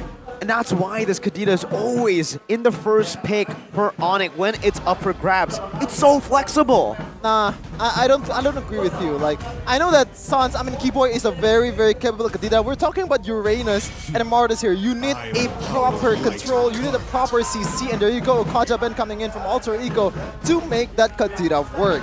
And in this case, if this Kadita is moving on its own, it's not gonna work as good as the previous game because, like, it's a really, really beefy hero in Martis and Uranus. You can't just rely on that Kadita alone. Well, with the right items, the Kadita can still one-shot these beefier heroes, but it will require a bit more time. And having a bit more follow-up to ensure that the kill does get secured is definitely a huge plus for the side of Onyx. But with the Franco available right here, that's even more lockdown, even more scary of an early game, technically, but the Iron Hook isn't as reliable as Divine Judgment, so there's going to be more chances for Keyboy to land the hook, but it's not as guaranteed, so Alter Ego can definitely play around this. I think Fredrin is a solid pick for Onyx here. It doesn't provide you with damage, but it does provide you with some control to make the Claw, the Kadita, the Paquito has an easier time to deal damage towards your enemy. And I don't think it's wise to go like full-on pick-off composition, like full-off damage after the initial Franco hook from Keyboy for Kyrie here. Or maybe for Boots. We don't know if this is going to be a Paquito jungler or a Paquito EXP. But I assume it's going to be a Paquito EXP and they're just going to go standard with that Fredrin. Now, Fredrin can work here for sure, but if they can still flex this Paquito into the jungle and go for someone a bit beefier, they definitely require a bit more utility here, because otherwise Uranus and Martis can definitely run through them, and they're just going to be healing on two tanky heroes right here. So I think Masha works. Oh, I like that. But that means that it's going to be a dive fest from both these teams. Oh, okay. If it ain't broke, don't fix it, I guess. They're not listening to my advice here. Just full-on damage after the initial hook. So the only setup here is just Keyboy and Sans. And I don't know if that's going to work, to be honest, but I'm still going to vote Onyx. Well, I feel like they have the tools necessary to do whatever. They just have to be a bit more careful with Alter Ego and how beefy they are this time. In game number 1, there was one tanky hero and one healing, a Boxia and a Florid. Now, with a Martis and a Uranus, there's double the healing, more regeneration as well. There's more chance for them to wither out that early game damage. So they need to be a bit more calculated with when they start aggressing onto Alter Ego and going for those pickoffs. Okay, not gonna lie, I think in terms of chances of winning, this is the better chance for Alter Ego to actually win the match, as long as Keyboy doesn't pop off, which is, this is the Franco we're talking about, it's a hit or miss hero. There's gonna be your day, there's gonna be not your day, but we're just gonna go straight into game 2. Will this be a 3-game series or 2-game series for Onyx versus Alter Ego? Oh, looking at the emblems, you saw that the Franco has to pull yourself together, so still going for the all-in the early game. And look at Boots, going with the sprint and the quantum charge. He's going all in on the mobility. In that late game, like we were talking about earlier, this is going to be a huge dive fest. Both teams wanted to get their hands on the back line, and if it comes down to that, Onyx has a huge advantage because their marksman doesn't have to stay back in the back line. So is their mid laner. Everyone can dive in together, and the same cannot be said for Alter Ego. Wait a minute. If Keyboy steals this, oh, okay. What? Okay, he doesn't see that. But look at the emblems or spells here, Rashi. Just eat your greens, Alter Ego. Just a lot of greens there, knowing that Keyboy and Sans is a menace on this control hero. And look like Saliboy's trying to mirror Kyrie here. Saliboy trying to mirror Kyrie? I mean, He can. I mean, I bet on the Marcus he wants to farm and like invade a bit more, but it's just very, very difficult. On the other hand, Udil has the Bargain Hunter as well, so he's trying to get a bit of an edge over Sans in that mid lane playmaking. Keyboy though, if that landed, showing again why the Franco is just a bit more menacing compared to the Kaja. Oh, Sans. Okay, there you go. That's a Purify. Very Casual useful for Petrify. Udil. But I think the mirror was possible. You have a Florin which is gonna heal up your team. Like, this is a Florin early game. I think it's really good for invades. I think that's the way to go, especially against a Franco. As long as you don't get hooked, you're safe. You're gonna win the lane. You're gonna win the jungle for Alter Ego. I'm very, very surprised that Rek is very, very passive, just staying in that mid bush for the first 1 minute or 2 minutes. Oh, wait a minute though. In the mid lane, Soliboy has what it takes to take him down. Does submit. Soliboy first blood in game number 2. Now Kyrie running away. Pi, whoa! Dealing a lot of damage. Has the stacks on Kyrie, forcing him back. Sans now with the rough waves up top. Almost a solo kill down onto Nino. He has a minute's rage, but that's going to be a BMI back. Pi. Wow. Able to zone them away, and Soliboy picks up the purple buff. A change for Alter Ego. There you go, Shevin, talking about the early game presence of a Martis. Getting the purple buff, and now finally getting a turtle in his pocket. That's going to be Soliboy securing the first objective, making use of the early game of this Martis. Wow. He finally got the second turtle. Nice. Oh. Okay. Oh, man. To be fair, I said that if there is a chance for Alter Ego to win, this is the match. This is the draft that we're trying to see for Alter Ego to pop off.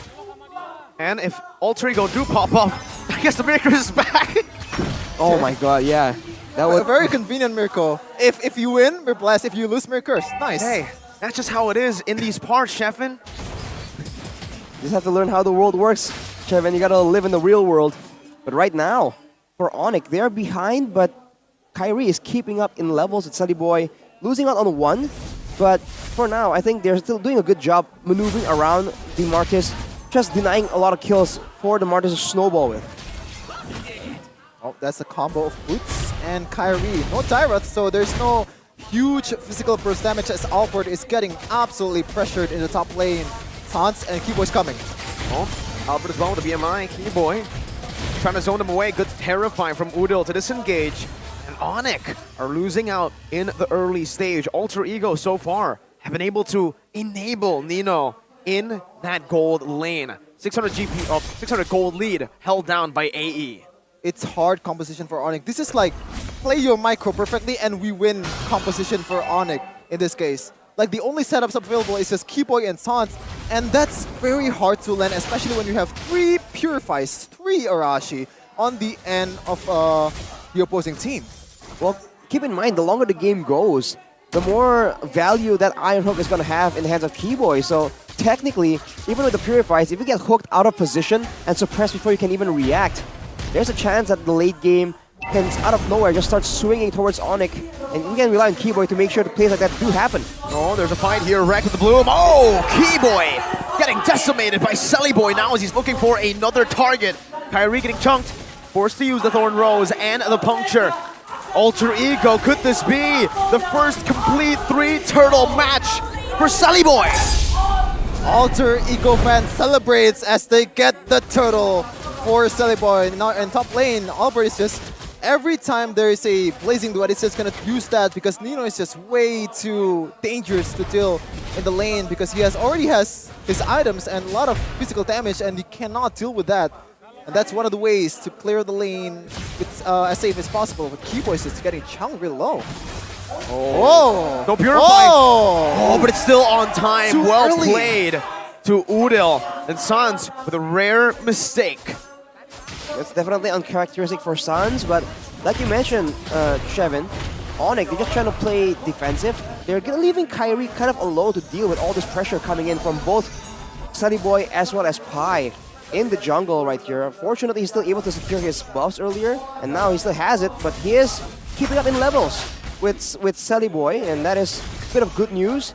Now the question is how long can they hold, and when can they start their counterattack? Because even right now, like you mentioned, the Blazing Duet is only used to clear the waves just in case Alter Ego goes for an aggressive play and tries to dive in. What happened there? Nino got chunked quite low. Didn't use a flicker here. Audience prediction by the Samsung Galaxy S23 Series 5G. Uranus. Oh my god, Sir Pi in the base. Well, this is what you're supposed to do with Uranus, especially when there's not much threat on your way. There's not much physical threat skills coming in from Dairoth, and I think Hoot so far has been doing a great job, kind of mirroring, quote-unquote, mirroring the movement coming in from Pi. Is just cutting the lane a real deep onto that inhibitor turret too. But Sans? Oh. Good Petri as well. Oh, Phantom execution baited as well. Used up. That's a kill over Keyboy! With a brilliant bloody hunt, the Heavenly Fist comes and follows through. And that's another kill over to Onyx, who are now equal in kills. Well, in that fight, Boots also was present, so he was clearing faster than Pi, who is nowhere to be seen right now. Onyx pulling the trigger at the right exact moment right there. Well, that's the drawback for Uranus cutting the lane. Sure, you can rotate freely after the take, but you don't really have a lot of movement speed boost or movement speed skills. Like the only one there is just the second skill. You can't really catch up to team fights, and in team fights you can only just harass all the members, and it's hard to stack up your damage from that first kill. So Onyx Esports, they're doing a really good job on reading the movement coming in from Pi. But Alterigo finally, like you said, Mirko, secures all three turrets in all three turtles in their game. But that was unfortunate in the top side for Alterigo. Nino walked into the bush right into the hands of Keyboy. And this is what Onyx are able to do right here. They put Sans and Keyboy in such surprising locations. And before you know it, you just get jumped on. But Sans here almost gets caught out. Right, using the bloom, getting him out of that play. Oh, never mind. Kyrie's onto him right now. Still able to dash away right now, but the damage comes through with a Phantom Execution as well to the back. Albert with the Blazing Duet. Kyrie, 1 HP. Still able to escape. Pi needs one more. And he actually dodged it away. But Pi's still able to take him down. Nino with a good side step with Udil. And Alterigo, 1-for-1. They've won. Roamer for jungle. Well, I think it's still a fine trade for Onyx considering how hard it is to make pickoffs for Onyx Esports itself. But looks like Alterigo, they want to force the issue. Knockout strike gonna be used up. Bloody Hunt still on the back! That's why he has the moniker Gila Sans. What was that, man? Came out of nowhere, just completely denies Alterigo their backline. This is what we talked about. There's just so much danger for the side of Alterigo's backline, and Onyx doesn't have to be concerned about that. You can see with both Sans, Sans and Albert, they're just a lot more willing to make risky plays because of the composition. And Sans, of course, is taunting as usual. I said that I don't really like the taunt, but the counter argument for that is just Onyx is still winning. Like, what am I to say about that? Like, if it works, like, why not just do it very often? And you get records as well. You're gonna get some... Okay, I thought the stats is gonna on cue just Sans how many recalls he has, but no. It's gonna be Keyboy with 5 of 14, 35% or 36% so far with this hook. It's pretty good. Pretty good. Might increase even more right here. Pi is the main target. Out flicker, Bloody Hunt, Breath of the Ocean, Rough Waves, everything and the kitchen sink thrown at Pi. Uranus can't handle that. Such an opportune moment right now. No EXP laner, no macro options for Alterigo as the Lord is up. Look at Boots just pushing everyone back. And just like that, Onyx has wrestled control away from Alterigo. They will be playing for the Lord right here. There's 10 seconds before Pi is back on the map, and they're going to use every single second to try and get an advantage. Well, good news for Alterigo is they have a tank junglers which can tank the Lord hits pretty well, and also have a healer as well. So the Lord Dent is kind of it's an advantage towards Alterigo, I would say, compared to Onyx, which has a pure assassin jungler without any kind of utility, or Guardian Helmet coming in from Kyrie. So let's see if Alterigo prevails and prove the story wrong that they're bad at objectives. Well, so far, I think they've already proven that for neutral objectives, not so much for turrets, because Onyx are still complete Sans. Oh, beautiful bait. No Purify for Pi. Yeah, also doesn't use the Rough Wave as well. That's W definitely for Sans, but Keyboy is looking for blood here. Ooh. Close. They're very, very close. Right now with Pi stuck on the bottom side of the map, saving barely the turret. Onyx has a windows of opportunity here, but nothing too decisive. No free Lords just yet. They're trying to get a pick off while Pi is busy, but with all the purifiers available on the side of Alter Ego, it's really stifling a lot of these pickup potential. And I think there needs to be a big fight where Alter Ego is committing for Onyx to be able to actually catch them completely off guard.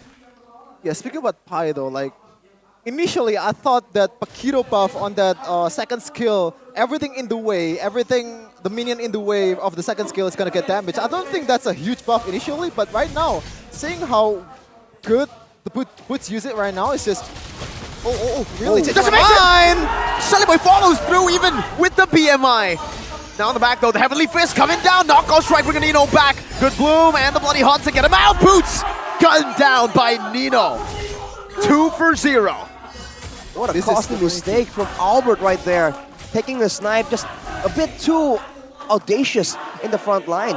And now Alter Ego, they go for those turrets we've been talking about. They will be able to secure one, and they will most likely go for the turret unless Gila Ahmed himself can make something happen right there. He gets spotted though! Nino. Beautifully read. Why are you recalling, Suns? Suns, go back or try to get some pickoffs. Okay. Well, we'll see why he's recalling. Kyrie is still in the midst. This is going to be a 50-50, but Kyrie, no. He has the level lead. Let's see if he gets it now. Selly Boy, beautiful sustain to get it. And secure as well in the back line. Oh, Sans versus Unil, and it's gonna be Wrecked who wins it out in the end. Getting the kill back, Alter Ego, 2 for 0, make it 3 with the Lord. Objectives taken by Alter Ego. Lures, Turtles, all of them has been taken by Alter Ego, but the gold lead doesn't signify their dominance in objectives just yet. The kill department is still very, very close, and gold lead so far, Onyx has prevailed, or maybe just keeping up quite well with the gold, with a lot of micro movements, a lot of good pathing coming in from Kyrie and crew. Well, initially Onyx was still winning before that Lord play, but Alter Ego with the Lord and these towers that are gonna fall down to the Lord in the mid lane, they're gonna get a bit more of a gold advantage going on unless Sans can make something happen. Rough wave just to zone them away right now. Bloody Hunt gonna be able to lock Pi down as Kyrie gets taken very low. Phantom execution defensively. Breath of the Ocean connecting to the back. A little bit of damage from Sans with the oddity. Udil stealing away the Bloody Hunt. They're still looking to siege the space down. Alter Ego want to go for the end. In the back, there's a flank. Already set up by Boots. Selly Boy taking a lot of damage. Now, Breath of the Ocean going to be dodged away from by the Mortal Coil. Iron Hook not connecting, but Boots in the back now going to be locked down by the Terrify. Not so much a Bloody Hunt, and it's Rage almost takes him out. Pi moves forward, but Onyx disengage. Well, this is the alternate universe of the previous draft in game 1v1. The story is still the same. It's a pickup composition versus a Florian, a healing composition. But in this time, it's using Martis. The pickup is going to be harder, and you don't have Kaja on the opposing side of the team. It's a Franco which has a lot of misses. It's very, very risky to play Franco against this kind of composition, or it's very risky to play Franco in the first place unless you have a really good mechanic player in Keyboy. But in this case, he's not having his day. Well, there's still a lot of advantage for Kyrie in the jungle. He's still ahead in gold, but Nino has the Wind of Nature right now, which allows him to deny any kind of physical damage. So the only real person that can really decisively shut him down is going to be Sans. So that is a lot of responsibility on his shoulders. On the other hand though, Paquito versus Uranus, Boots showing again why this matchup in a way really favors the Paquito when it comes to macro impact. Even though they're losing, even though they're on the back foot, he's still able to secure more turrets, and it's going to be the same story even later on unless Alter Ego can exert enough pressure, can finish up the Lord fast enough to force Onyx into weird engagements. Or maybe bait Boots into a split push. That's the way if you're seeing a split pusher that's been having a really, really good time, way too much of a good time, and being careless in his own lane. And with this kind of composition, you have Nino, which can burst down this kind of heroes quite easily too. Yeah. We're getting to that late game department, something we didn't get to see in game number 1. And now the Beatrix is on the way to his last item. This might be the game changer. Nino getting his last item. He's building towards a Haas Claw, so sustain will be there. It's just how can he dodge from all of the damage and the CC from Onyx. Ooh, Sans is not spotted. Good aggression coming in from Alter Ego, not seeing all the other members. They're just aggressing on who they can see because they know that when Onyx are not on the map, they are hiding somewhere. Possibly they're trying to pressure and just sneak this Lord before there's even any contest from Onyx. Let's see, Kyrie's not getting zoned right now. It's going to be Sally Boy who wins a 50-50. Sans still in that bush, holding on. He's waiting for the right time. But Soliboy will not give it to him. Nino has evaded from that threat. And now it's Alter Ego who are coming down with a siege. Woohoo! Only 3k gold lead, so Alter Ego. This is very, very susceptible to game end here for Onyx Esports. They have to find a way to manage these lanes properly or just clear all the lanes available. And that Lord, you don't really have a lot of wave clear here. Well, on the other hand, there's not a lot of high ground from the side of Alter Ego as well. So they have to go for a big team fight of their own, and they don't really have an engage tool. They have a Florin in the roaming position, so Onyx will be able to clear this, and Keyboy almost goes for a hook right there. Unfortunately, it does not land. Oh my god! Whoa, Nino! Redder's apathy snipes Kyrie down. That's what you need right now. Look at the damage. One basic attack with Nibiru. No one's there to hit the base. Albert's trying to clear out the top side now. Pops in a blazing do it. Soliboy is able to cancel it with a mortal coil, but he loses his life. His immortality for now. Bottom lane to be tucked down, shut down by Bussons! Joe's back, but Nino's able to sustain Nino! Now in the back flickers out, the safety guns them down and gets the healing with nature. They're still going, they're still going! One more shot left. Bloody Hunt coming down, immortality by Boots already, but look at the timing from Nino! And now Nino is taking all he needs. Albert with nature, shutting him down. The defense that we saw in Season 6, it's happening again. Sans with a knock-up, Albert with a damage, winner truncheon by Udil, but Kyrie's back for the kills. That's Albert with a defense of his life with Sans and Kyrie. Are you feeling the deja vu? Are you feeling the deja vu? Albert once again coming in and clutch in base defense against Alter Ego. You cannot make this up. Wow, what a defense, man, for Onyx. It was down to the wire. It seems like Alter Ego were about to get it, but now with everyone down, 8 seconds until Nino is even part of the engagements, Onyx are trying to go for some base turrets, and they're trying to burst down the members of Alter Ego, but I don't think he'll be able to find anything much. And Onyx comes back in the situation, and now it's almost equal, but there's still no base turrets left for Onyx. Alter Ego still has a huge advantage for the next Lord. Oh, huge value for Onyx Esports after that miraculous play from Albert and crew. Oh my god. See here, the build here. Already full item for most of them, unless except the roamer here. And Sailboy looks like he's going for a Hunter Strike. Well, Albert also has a Rose Gold Meteor, by the way, no Wind of Nature. So he sold it. He used it earlier. Exactly, so he sold it. He's going for a bit more of an aggressive build. He has a Wind Talker as well, so trying to make sure he has enough damage to shred down the BPM members. And that is part of why he was able to just output so much more damage in that base defense earlier. Oh my god, that hook does not land, unfortunately, but you can see that the Paquito is just way too far away to participate in the fight unless Onyx can delay this. Albert utilizing that. That's the Bloody Hunt locking him down. Pi is out. Nino dashing forward. What? To the knockout. He flickers out though. Nino still able to escape. Pops into with nature. Prematurely buys the immortality as he already used that wind. But it has given Onyx now the opportunity, the opening to go for the Lord, to fully come back in the game that was not theirs. How? How? You're not supposed to win with this composition. I guess this composition, this is just way too much to sustain to deal with. When you're having a Franco and a Katira composition like this, is just a micro skill carrying the draft. As you said, Arashi, draft doesn't matter when you have this good of a team. Alter Ego, they just didn't respect the potential from Onyx, man.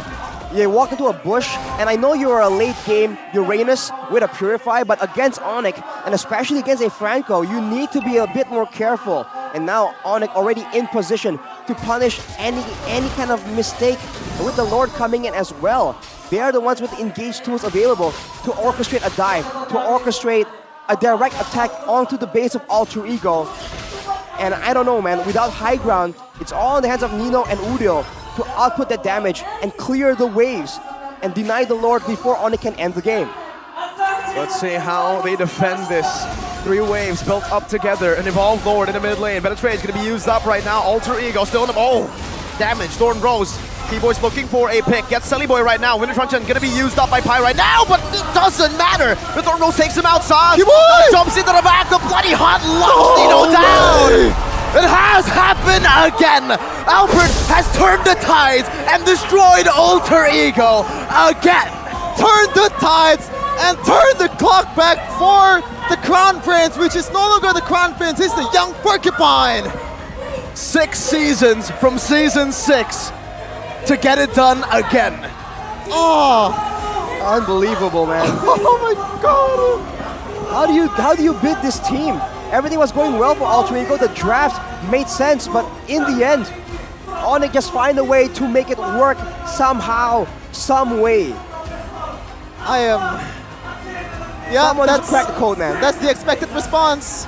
You're allowed to wipe your head, Casey's like, this is insane. It's an understatement for the performance of Onyx and Albert especially. Man. What a performance. This is what you get when you put 2 of the best junglers in Indonesia, Kyrie and Albert, in a team. All out mechanics. Make it 3 with Sans, you're right! 3 of the best junglers in Indonesia in one team. There you go, that's the recipe, Rashi. Just clump up all the junglers in Indonesia and you make the perfect team. Well, it's an animal-based team, the Porcupine, so people who are used to being in the jungle have an advantage, I guess. Match highlight by Head and Shoulders. Albert's high ground defense becomes the key to Onyx's comeback. And honestly, that moment was nerve-wracking, man. We thought it was over, that Alter Ego has finally done it. But we're so close yet so far. And Onyx, with a mistake that big, make a huge comeback play. If you're watching at home, you're missing out. You can feel the atmosphere here in MPL Arena. Once Albert popped off in that very exact moment, it's just absolute, how do I say, like, it's just, oh man. We're gonna see the interview after this for Monica. Yay! Wow! Albert! Kamu udah javu nggak sih sama season 6? Di season 6 juga kamu lawan Alter Ego. Waktu itu kamu juga defense sendiri di base. Udah javu nggak sih? Enggak, soalnya kan tadi nggak sendiri, tadi kan rame-rame. Oh, tapi sempat teringat masa-masa itu? Enggak sih, udah lama. Oh, udah lama. Tapi gimana nih rasanya setelah dari season 6, sekarang di season 12 kamu kembali menjadi gold laner? Ya, seneng-seneng aja sih. Senang-senang aja? Ya. Tapi ya, kan kamu di week pertama kamu main jadi mid laner. Terus sekarang di week kedua kamu main jadi gold laner. Nanti kalau coach Yap nyuruh kamu jadi roamer atau EXP, gimana? Boleh. Boleh. Kiboy Nanti gimana? coba, Boleh nggak kalau Albert jadi roamer? Boleh nggak, Boy? Boleh. Oh, boleh. Tapi, Sans, welcome back to MPL Indonesia. Udah sembuh, Sans? Udah, alhamdulillah udah. Gimana, Sans, rasanya bermain kembali di MPL Indonesia? Ini perdana ya kamu di MPL Indonesia season 12? Ya sama aja, senang dan alhamdulillah menang lagi. Nah, anyway, ini kalian juga kemarin pada saat ESL. Anyway, congratulations juga ya, champion ESL Snapdragon Pro Series. Nah, saat ESL kalian dipertemukan dengan Bigetron Alpha. Kalian ada komentar-komentar kah untuk Bigetron Alpha? Bagaimana performance-nya, Boots? Buat BTR sih emang mereka selalu main bagus ya. Lihat dari ASL terus dari match sebelumnya juga mereka main bagus. Nungguin gak sih bakalan ketemu lagi sama Bigetron Alpha? Nungguin, seru soalnya lawan mereka. Oh, seru ya. Dan ini nih pertanyaan khusus buat Kiboy. Kiboy, gimana rasanya ketemu lagi dengan Miracle Boy dan Spicy Boy? Ada quotes-quotes khusus gak sih? Biasa aja sih. Mungkin senang rek balik lagi lah. Seneng ya. Tapi ada coach khusus mungkin kali ini mau bilang, this is my boy, this is Keyboy, sorry Anya sorry ya. This is Keyboy, ada pesan-pesan lagi gitu untuk Spicy Boy dan Miracle Boy. Nanti aja kata Albert. Nanti aja kata Albert. Tapi Monica mau ngorek-ngorek tadi juga yang kata Keyboy ketemu Rek. Gimana? Katanya kan kamu ngidolain Rek. Sekarang udah ketemu di Land of Dawn, di tim yang berbeda. Ini gimana kamu ngelihatnya, rasain? Udah bermain, kan kamu idolain Rek ya. Dan sekarang udah bermain di Land of Dawn, ketemu. Gimana rasanya? Ya senang lah pasti kalau menang. Gilang ada mau bilang apa ke Udil nih? Oh, jadi bukan Keyboy yang mau ngasih quotes, katanya Sans. Sans, ayo ada quotes khusus untuk Udil? Nggak ada sih. Semangat aja Udil, semangat. Oke. Dan tentunya kita udah nungguin siapakah player of the match kali ini. Kira-kira siapa player of the match? Albert. Kita lihat ya. Ini dia player of the match kali ini adalah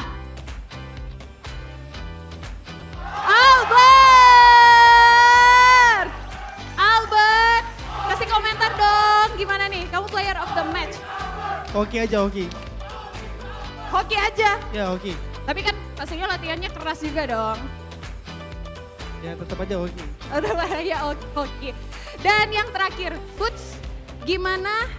Ini baru week kedua, masih ada perjalanan yang panjang. Persiapan Onyx ke depannya biar tetap fit, gimana nih? Apakah kamu harus nonton drakor-drakor yang bagus-bagus, happy ending? Yang pasti makan teratur, tidur teratur, latihan teratur, nonton teratur. Nonton teratur, drakor aman ya berarti ya? Aman. Jangan nonton yang sad ending ya? Oke. Oke, sekali lagi kita berikan tepuk tangan untuk Onyx!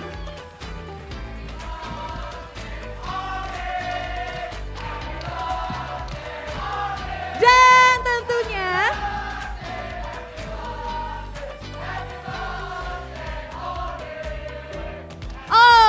ternyata Onyx ulang tahun kemarin ya. Ini, wah thank you Sonic, happy birthday untuk Onyx. Kemarin ya ulang tahun ya. Mungkin Kairi deh ya, terakhir deh. Kairi belum ngomong dari tadi. Mungkin ada pesan-pesan, harapan untuk Onyx di usia yang baru. Wishes on Onyx birthday. Any wishes on Onyx birthday? Juara season 12 sama M5. Kita lihat nanti ya seperti apa. Sekali lagi congratulations and happy birthday untuk Onyx. Terima kasih Onyx.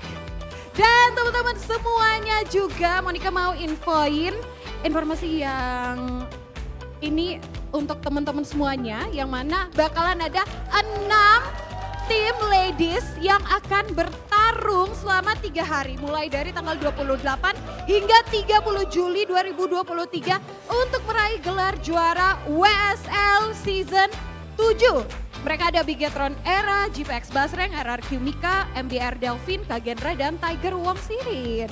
Nah sebagai ini salah satu figur ladies di MLBB ya, tentunya kita nggak sabar lagi untuk melihat bagaimana performance tim ladies di MLBB Indonesia. Jadi teman-teman semuanya jangan lupa dukung dan tonton WSL Season 7 Playoff yang akan dimulai pada hari besok. Dan untuk mengupas lebih lanjut bagaimana pertandingan tadi antara Onyx dan juga Alter Ego, langsung saja kita tanyakan pada para caster. Casters, back to you.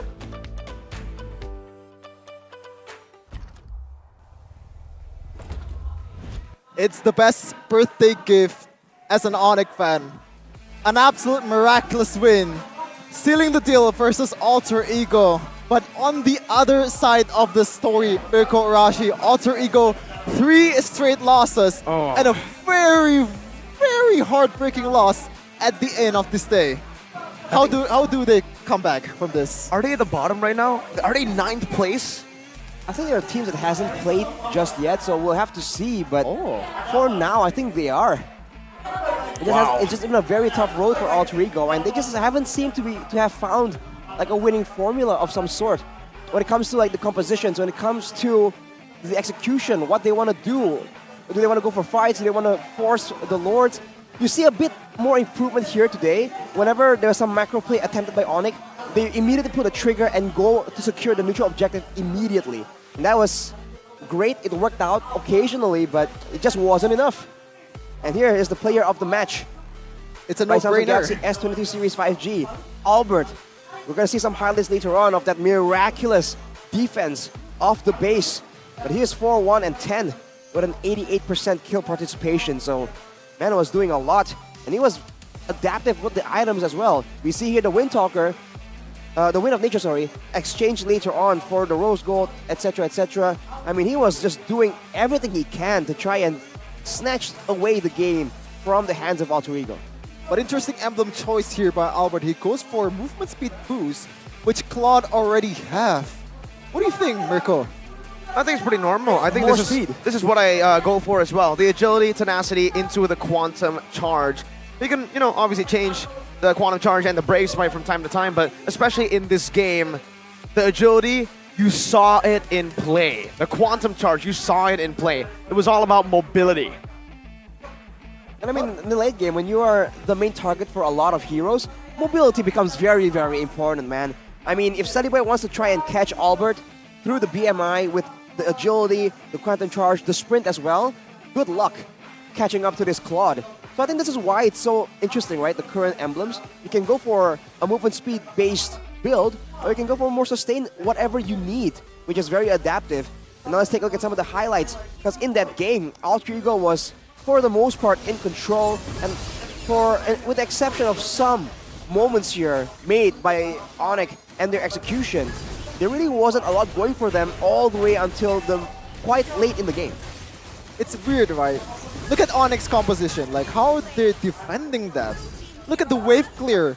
Look at how, man, like no AoE damage that can clear up the lanes really, really well, and you still win with miraculous plays, with micro plays from one of the best micro players in the world in Kyrie, Albert, Suns. Like all of them is just absolutely phenomenal in this game.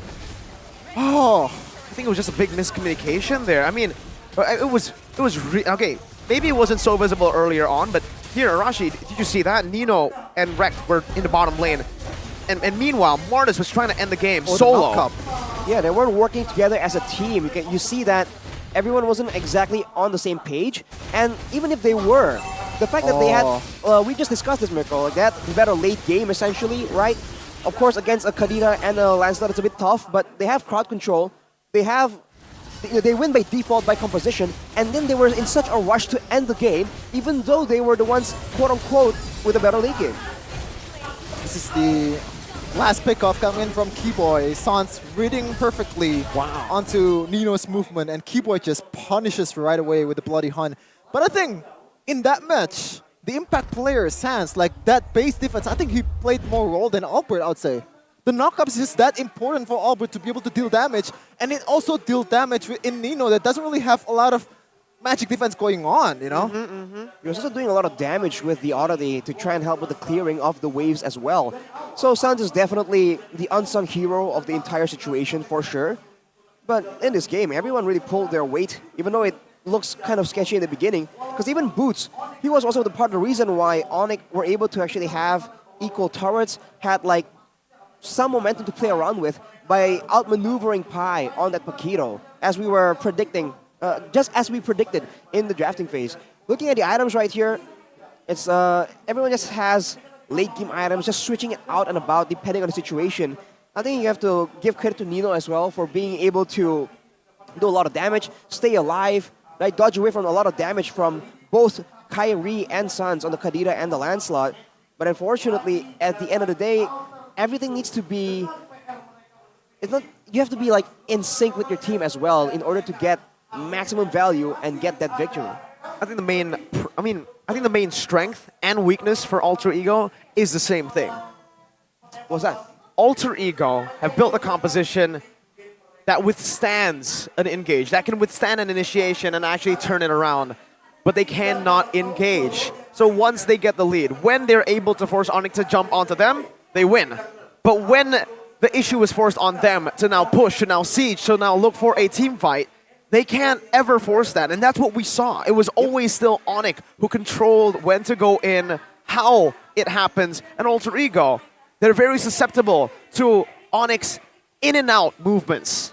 Which is why whenever Alter Ego was going for the Lords, they had no issue just going for it directly because they know, worst case scenario, Onyx tries to engage on us. We have all the right tools to deny that, and we're just going to go for the Lord regardless. So that is the strategy that gave them so much advantage in the mid game, essentially.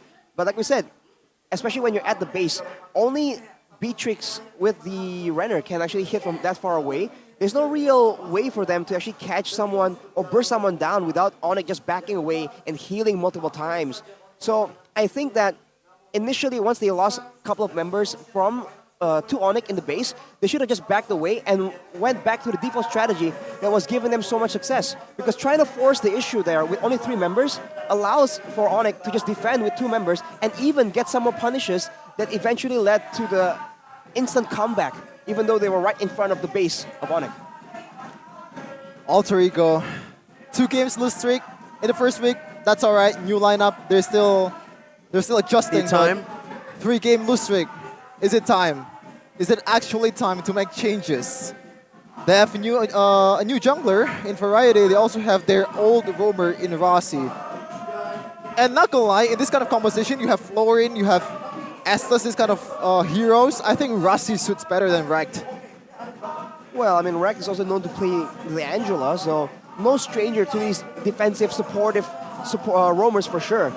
But looking at the stats right here, man, it's pretty brutal. It's quite even for both teams. It was a back and forth endeavor, but the rich guy and the carry is going to be Albert in his new role, and the sandbag is going to be Sir Pi. This is why he was on the leaderboards for most damage taken. He is still a relevant factor, but that one moment where he got picked off was absolutely critical, man. And I think as a team, right, against a team like Onyx, you want to make sure that when your ally is walking to a bush, you need to have everything ready. Your stuns, your heals, whatever it is, you need to have it ready on a split second, just in case Onyx or some of these other aggressive teams are just waiting in that bush, waiting for that pickoff. I think one of the ways to evade all the burst damage coming in from Sans is Udil just building Athena shield. Because when you see the opposing side lineup, like there's not much beefy members, right? The only tank there is just Franco, and you don't really deal damage towards that Franco. That's not your main target. So I think you have to respect the damage coming in from Sans and also the potential of him just flanking from the back line, flanking from everywhere, just not spotted at all. And that, I think, it becomes the key point for Udil to be able to sustain much more. And in one of the instances where he got bursted, like the healing coming from Florin was late, right? It's not late in terms of like the pressing skill from Rekt. It's just late in terms of, it's like Hayabusa with the shadow kill. There is still downtime before the output comes. Well, before we continue with this discussion, keys to success for Onyx, it's going to be Albert mentioned over here, but being disciplined in their high ground defense, clearing the minions, knowing exactly what they needed to do and how they need to do it, right? Clearing the minions but not getting taken out. It's easy to say it now, it makes sense, but in the heat of the moment, they're able to keep fighting, keep outputting damage, and then back away. Even Kyrie got taken out one time because he didn't expect the amount of damage coming in. Being able to just be that disciplined and exploit how aggressive and how desperate Alter Ego was to try and end the game right there and then, I think that was also a very good judgment call from Onyx, and that is what eventually led them to the victory, even though for the bulk of the game, Alter Ego was in control. What are your thoughts, Sheffin? I mean, you brought out a topic, a very interesting one earlier. Which one? Alter Ego. How are they going to improve? What do they need to adjust? Because I think in these 2 games, even though they lost, this was an Alter Ego that knew, that understood the weaknesses that made them lose in week number 1. Now with week number 2, with the adjustments, it's still kind of the same. They're going up against Geek Fam in their next match. And Geek Fam, even though they're right now in the bottom of the league, in the standings, they're still a very scary team that brought Onyx to 3 games. I think just give them one more chance. Okay, if it doesn't work out, then swap. In this case, like, they're up against Onyx. This is the outliers of outliers. This is the best team in the world currently. So, like, losing to them with a very good draft, very good game plan is kind of makes sense. Like even though like you were supposed to win the game based on the draft, like this is some of the best mechanical players in the world in every position. You know, like it's hard to actually win a game, not a match, a game against Onyx. So that's why RQ in first week, even though there's no Sans there, there's still definitely thumbs up for them. Here, I'll be a Rashi right now. A win is a win. Take it. Still counts. There you go. What can I say? Yeah, you're right. Was it 2-0? 2-1, Rashi. That's like, nice try. 2-0. But that was a very big win. I think RQ will have to, still though, they have to adjust. They're going to go up against, like the Big Trooper said, the runner-up of the Snapdragon Pro Series this week as well. So still a lot of big matches coming down this week. What are those? Like I actually didn't. Okay, I think the schedule is gonna come up here, or the standing first. Oh my God! Rashi. Look at my friends here. It's just standing around. It's just they're having the time of their life. We're gonna battle for #1 in a bit, it seems. Okay, I wish I could. You better be ready, dude. I could say like which team I support, but MPL told us to be quite neutral, So I don't want to say it outright. No, you can say it. Neutral? Geek Fam. You're fighting with Aura Fire. I support Geek Fam. I'm sorry. Yeah. There's a cough there. I didn't hear anything aside from the cough. Okay, yeah. Thank you. All right, well, we'll see, Mirko. May the best team win. Oh, okay. Is that a bad That aside, though, it's nice being on top, isn't it? Oh man, it is. You feel that breeze, dude? I do. Eterna and Sheffin definitely can't relate right now, but me, Rashi, and Gani, we're having a good time. Yeah, in Indonesian, we have this saying like, pucuk dingin. Yeah. Which means like in the top it's very, very cold. Like if you go to Everest, you're probably dead in like 5 minutes if you don't have any kind of equipment available. It's a way to bring up that's why Pikachu and RQ, they're about to be dead. Oh, that's a bold statement. We'll see. We'll see if Geek Fam can beat RQ and Bigatron. I'm part of the family, man. It's all about the family, as Dominic Toretto would say. Geek Fam already lost to Bigatron, so that one, it's now up to you, Arashi, to humble Sheffin. But for Geek Fam, they still have a chance to come back tomorrow up against EVOS Legends, who will be playing for the first time in MPL Indonesia Season 12. All right, Shevin, it's your guys. Okay. How do you feel about this? Yeah, I'm very optimistic. Like this is against the scriptwriters team. Are you sure? Has not won a game this season. Well, you're right, but Geek Fam also have not won a game this season. We're in the same situation, but look at match number 13 or match number 2 in the second day. Dewa United versus Onyx. It's the rookie versus the MVP. Oh, man. Sky King versus Dewa, which means God. What is a king to a god? We'll see what happens tomorrow. Oh, man. It's going to be a slugfest, honestly. With both teams just willing to get into skirmishes and team fights like that, I feel like there's going to be a lot of exciting situations. But speaking of exciting, Shevin, we got Women Star League Season 7. Support the women, man. Respect women, okay? Respect women. And, oh man, gee, I wonder who's gonna win, Mirko. Gee. Oh man, what a mystery. Wow. I don't know who's gonna win, but WSL Season 7 playoffs, that's exactly the question that everybody's been asking here. League of Game Esports Arena. Go ahead and check it out. 28th to the 30th of July, 2023. Go catch all the 6 best teams in women's esports in Indonesia. Battle it out. My prediction, Bigatron, but that's a bold statement. Oh man, bold statement indeed. Like I think it's just it's 50-50 for everyone. That doesn't make sense. Okay. Really? As Kyrie would put it in Snapdragon, there's a 1% chance that they would win Snapdragon. I think you can put that for Bigatron era as well. That's a massive 1%, dude. Like a 1% majority. 1% with 2 zeros behind it. Oh god. And also there's also another tournament coming up. This time around it's officially from PBASE/Garudaku for Mobile Legends players who usually play alone and want to participate in national level tournaments. There is a way for you. I'm a solo player as well. I'm a solo addict. I think playing solo is much more fun than playing 5. Like if you're playing 5, like you just want to win.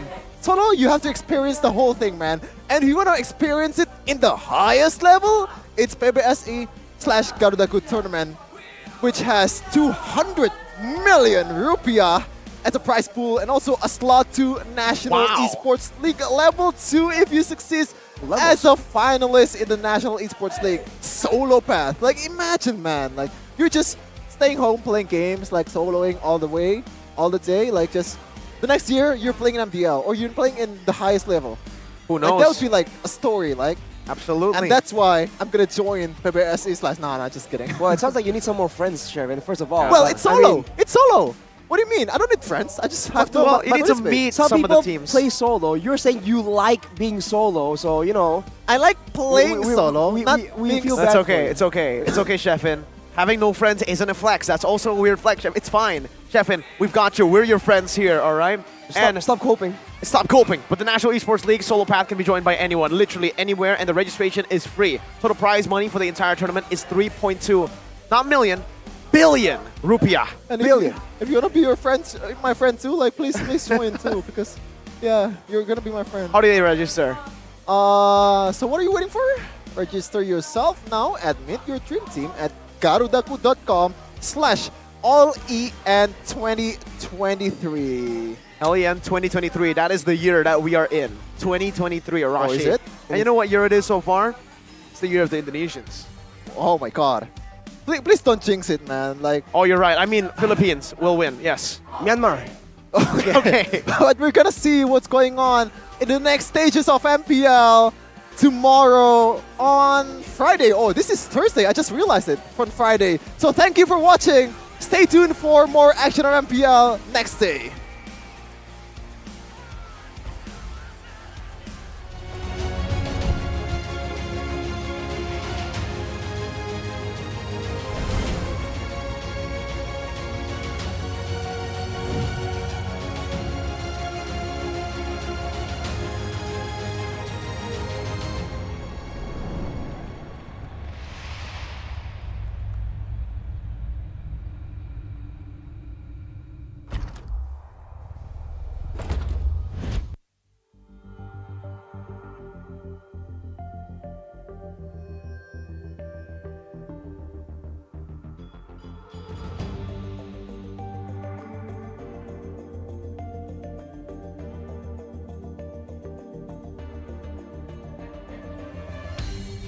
Aku kan berdiri dan terus berlari, terus ke arah puncak tertinggi. Ku takkan berhenti hanya sampai di sini. Kemenangan